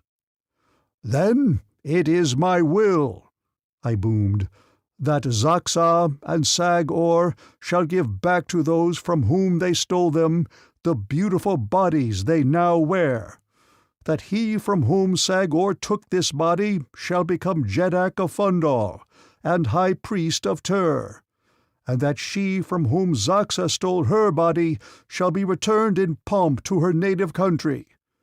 I have spoken. Let any who would revolt against my word speak now or forever hold his peace." There was no objection voiced. I had felt pretty certain that there would not be. I doubt if any god ever looked down upon a more subdued and chastened flock. As I had talked, Gorhages had descended to the base of the idol, and removed the bonds from the feet and legs of Zaxa and Sag-Or. "Extinguish the lights," I commanded. A trembling priest did my bidding. Validia and Dar-Taris were standing side by side before the altar when the lights went out. In the next minute they and Gorhages must have worked fast, for when I heard a low whistle from the interior of the idol's base, the prearranged signal that Gorhages had finished his work and ordered the lights on again, there stood Zaxa and Sag-Or, where Validia and Dar-Taris had been, and the latter were nowhere in sight. I think the dramatic effect of that transformation upon the people there was the most stupendous thing I have ever seen. There was no cord or gag upon either Zaxa or Sag-Or, nothing to indicate that they had been brought hither by force. No one about who might have so brought them. The illusion was perfect. It was a gesture of omnipotence that simply staggered the intellect. But I wasn't through. "You have heard Zaxa renounce her throne," I said, "and Sag-Or submit to the judgment of Tur." "I have not renounced my throne," cried Zaxa. "It is all a—" "Silence!" I thundered. "Prepare to greet the new Jeddak, Dar-Taris of Fundal." I turned my eyes towards the great doors, and the eyes of the assemblage followed mine. They swung open, and there stood Dar-Taris, resplendent in the trappings of Horasan, the long-dead Jeddak and High Priest, whose bones we had robbed in the base of the idol an hour earlier. How Dar-Taris had managed to make the change so quickly is beyond me, but he had done it, and the effect was colossal. He looked every inch a Jeddak as he moved with slow dignity up the wide aisle along the blue and gold and white carpet. Zaxa turned purple with rage. "Imposter!" she shrieked. "Seize him! Kill him!" And she ran forward to meet him as though she would slay him with her bare hands. "Take her away," said Dar-Taris in a quiet voice, and at that Zaxa fell foaming to the floor. She shrieked and gasped and then lay still, a wicked old woman dead of apoplexy. And when Sag-Or saw her lying there, he must have been the first to realize that she was dead, and that there was now no one to protect him from the hatreds that are leveled always at the person of a ruler's favorite. He looked wildly about for an instant, and then threw himself at the feet of Dar-Taris. "You promised to protect me!" he cried. "None shall harm you," replied Dar Taris. "Go your way and live in peace." Then he turned his eyes upward towards the face of the great Tur. "What is thy will, master?" he cried. "Dar Taris, thy servant, awaits thy commands." I permitted an impressive silence before I replied. "Let the priests of Tur, the lesser nobles, and a certain number of the Jedak's guard go forth into the city and spread the word of Tur among the people, that they may know that Tur smiles again upon Fundal, and that they have a new Jedak who stands high in the favor of Tur. Let the higher nobles attend presently in the chambers that were Zax's, and do honor to Valadia, in whose perfect body their Jedara once ruled them, and effect the necessary arrangements for her proper return to Duhor, her native city. There also will they find two who have served Tur well, and these shall be accorded the hospitality and friendship of every Fundalian, Gorhages of Tunol and Vad-Varo of Jasum. Go, and when the last has gone, let the temple be darkened. I, Tur, have spoken." Valadia had gone directly to the apartments of the former Jedara, and the moment that the lights were extinguished, Gorhages and I joined her. She could not wait to hear the outcome of our ruse, and when I assured her that there had been no hitch, the tears came to her eyes for very joy. "You have accomplished the impossible, my chieftain," she murmured, "and already can I see the hills of Duhor and the towers of my native city. Ah, Vad-Varo, I had not dreamed that life might again hold for me such happy prospects. I owe you life, and more than life." We were interrupted by the coming of Dar Taris, and with him were Hovhandu and a number of the higher nobles. The latter received us pleasantly, though I think they were mystified as to just how we were linked with the service of their god, nor, I am sure, did one of them ever learn. They were frankly delighted to be rid of Zaxa, and while they could not understand Tur's purpose in elevating a former warrior of the guard to the throne, yet they were content if it served to relieve them from the wrath of their god, now a very real and terrible god, since the miracles that had been performed in the temple. That Dar Taris had been of a noble family relieved them of embarrassment, and I noted that they treated him with great respect. I was positive that they would continue to treat him so, for he was also high priest, and for the first time in 100 years he would bring to the great Tur in the royal temple the voice of God, for Hovhandu had agreed to take service with Dar Taris, and Gorhages as well, so that there would never be lacking a tongue wherewith Tur might speak. I foresaw great possibilities for the reign of Dar Taris, Jedak of Fundal. At the meeting held in the apartments of Zaxa, it was decided that Valadia should rest 2 days in Fundal, while a small fleet was preparing to transport her to Duhor. Dar Taris assigned Zaxa's apartments for her use, and gave her slaves from different cities to attend upon her, all of whom were to be freed and returned with Valadia to her native land. It was almost dawn before we sought our sleeping silks and furs, and the sun was high before we awoke. Gorhages and I breakfasted with Valadia, outside whose door we had spread our beds that we might not leave her unprotected for a moment that it was not necessary. We had scarce finished our meal when a messenger came from Dar Taris, summoning us to the audience chamber, where we found some of the higher officers of the court gathered about the throne upon which Dar Taris sat, looking every inch an emperor. He greeted us kindly, rising and descending from his dais to receive Valadia and escort her to one of the benches he had placed beside the throne for her and for me. "There is one," he said to me, "who has come to Fundal overnight and now begs audience of the Jedak, one whom I thought you might like to meet again." And he signed to one of his attendants to admit the petitioner, and when the doors at the opposite end of the room opened, I saw Rastava standing there. He did not recognize me or Valadia or Gorhages until he was almost at the foot of the throne, and when he did he looked puzzled and glanced again quickly at Dartaris. "Rostavus of the Tower of Thavas to Knoll," announced an officer. "What would Rostavus of the Jeddak of Fundal?" asked Dartaris. "I came seeking audience of Zaxa," replied Rostavus, "not knowing of her death or your ascension until this very morning. But I see Sag-Or upon Zaxa's throne, and beside him one whom I thought was Zaxa, though they tell me Zaxa is dead, and another who was my assistant at Thavas, and one who is the assassin of Tunol, and I am confused, Jeddak, and do not know whether I be among friends or foes." "Speak as though Zaxa still sat upon the throne of Fundal," Dartaris told him. "For though I am Dartaris whom you wronged, and not Sag-Or, yet need you have no fear in the court of Fundal." "Then let me tell you that Vobis Khan, Jeddak of Tunol, learning that Gor-Hajas had escaped me, swore that I had set him free to assassinate him, and he sent warriors who took my island and would have imprisoned me had I not been warned in time to escape.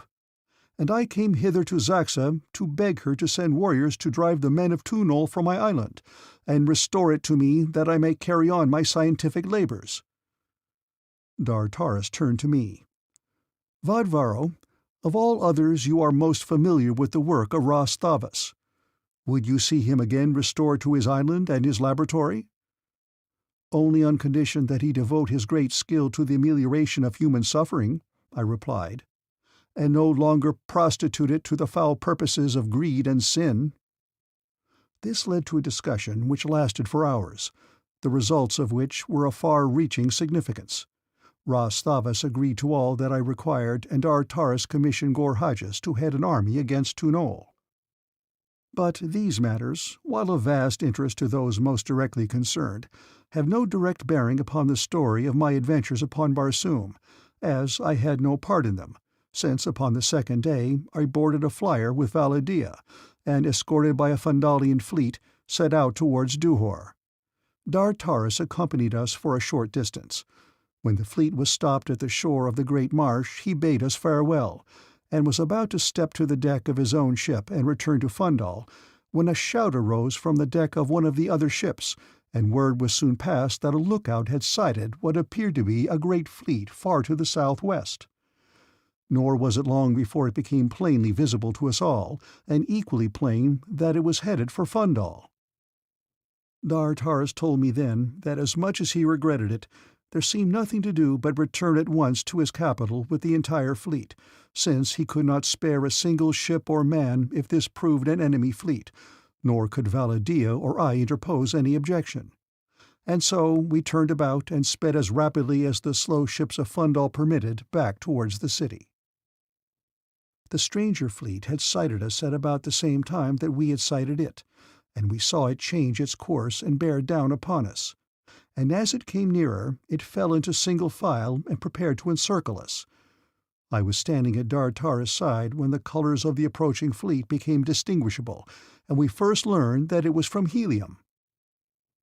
"Signal and ask if they come in peace," directed Dartaris. "We seek word with Zaxa, Jadara of Fundal," came the reply. "The question of peace or war will be hers to decide. Tell them that Zaxa is dead, and that I, Dartaris, Jeddak of Fundal, will receive the commander of Helium's fleet in peace upon the deck of this ship, or that I will receive him in war with all my guns. I, Dartaris, have spoken." From the bow of a great ship of Helium there broke the flag of truce, and when Dartaris' ship answered it in kind, the other drew near, and presently we could see the men of Helium upon her decks. Slowly the great flyer came alongside our smaller ship, and when the two had been made fast, a party of officers boarded us. They were fine-looking men, and at their head was one whom I recognized immediately, though I never before had laid eyes upon him. I think he was the most impressive figure I have ever seen as he advanced slowly across the deck towards us. John Carter, Prince of Helium, Warlord of Barsoom. "Dartaris," he said, "John Carter greets you and in peace, though it had been different, I think, had Zaxa still reigned. You came to war upon Zaxa?" asked Dartaris. "We came to right a wrong," replied the warlord. "But from what we know of Zaxa, that could have been done only by force." "What wrong has Fundal done Helium?" demanded Dartaris. "The wrong was against one of your own people, even against you in person." "I do not understand," said Dartaris. "There is one aboard my ship who may be able to explain to you, Dartaris," replied John Carter with a smile. He turned and spoke to one of his aides in a whisper, and the man saluted and returned to the deck of his own ship. "You shall see with your own eyes, Dartaris." Suddenly his eyes narrowed. "This is indeed Dartaris, who was a warrior of the Jedaris Guard and supposedly assassinated by her command?" "It is," replied Dartaris. "I must be certain," said the warlord. "There is no question about it, John Carter," I spoke up in English. His eyes went wide, and when they fell upon me and he noted my lighter skin, from which the dye was wearing away, he stepped forward and held out his hand. "A countryman?" he asked. "Yes, an American," he replied. "I was almost surprised," he said. "Yet why should I be? I have crossed. There is no reason why others should not. And you have accomplished it. You must come to Helium with me and tell me all about it." Further conversation was interrupted by the return of the aide, who brought a young woman with him. At sight of her, Dartaris uttered a cry of joy and sprang forward, and I did not need to be told that this was Karavasa. There is little more to tell that might not bore you in the telling, of how John Carter himself took Valadia and me to Duhor after attending the nuptials of Dartaris and Karavasa, and of the great surprise that awaited me in Duhor, where I learned for the first time that Khorsan, Jeddak of Duhor, was the father of Valadia, and of the honors and the great riches that he heaped upon me when Valadia and I were wed. John Carter was present at the wedding, and we initiated upon Barsoom a good old American custom, for the warlord acted as best man. And then he insisted that we follow that up with a honeymoon and bore us off to Helium, where I am writing this. Even now it seems like a dream that I can look out of my window and see the scarlet and the yellow towers of the twin cities of Helium, that I have met and see daily Cathoris, Thuvia of Tarth, Tara of Helium, Gaean of Gathol, and that peerless creature, Dejah Thoris, Princess of Mars. Though to me, beautiful as she is, there is another even more beautiful, Valadia, Princess of Duhor, Mrs. Ulysses Paxton. End of section 14. The end of The Mastermind of Mars by Edgar Rice Burroughs.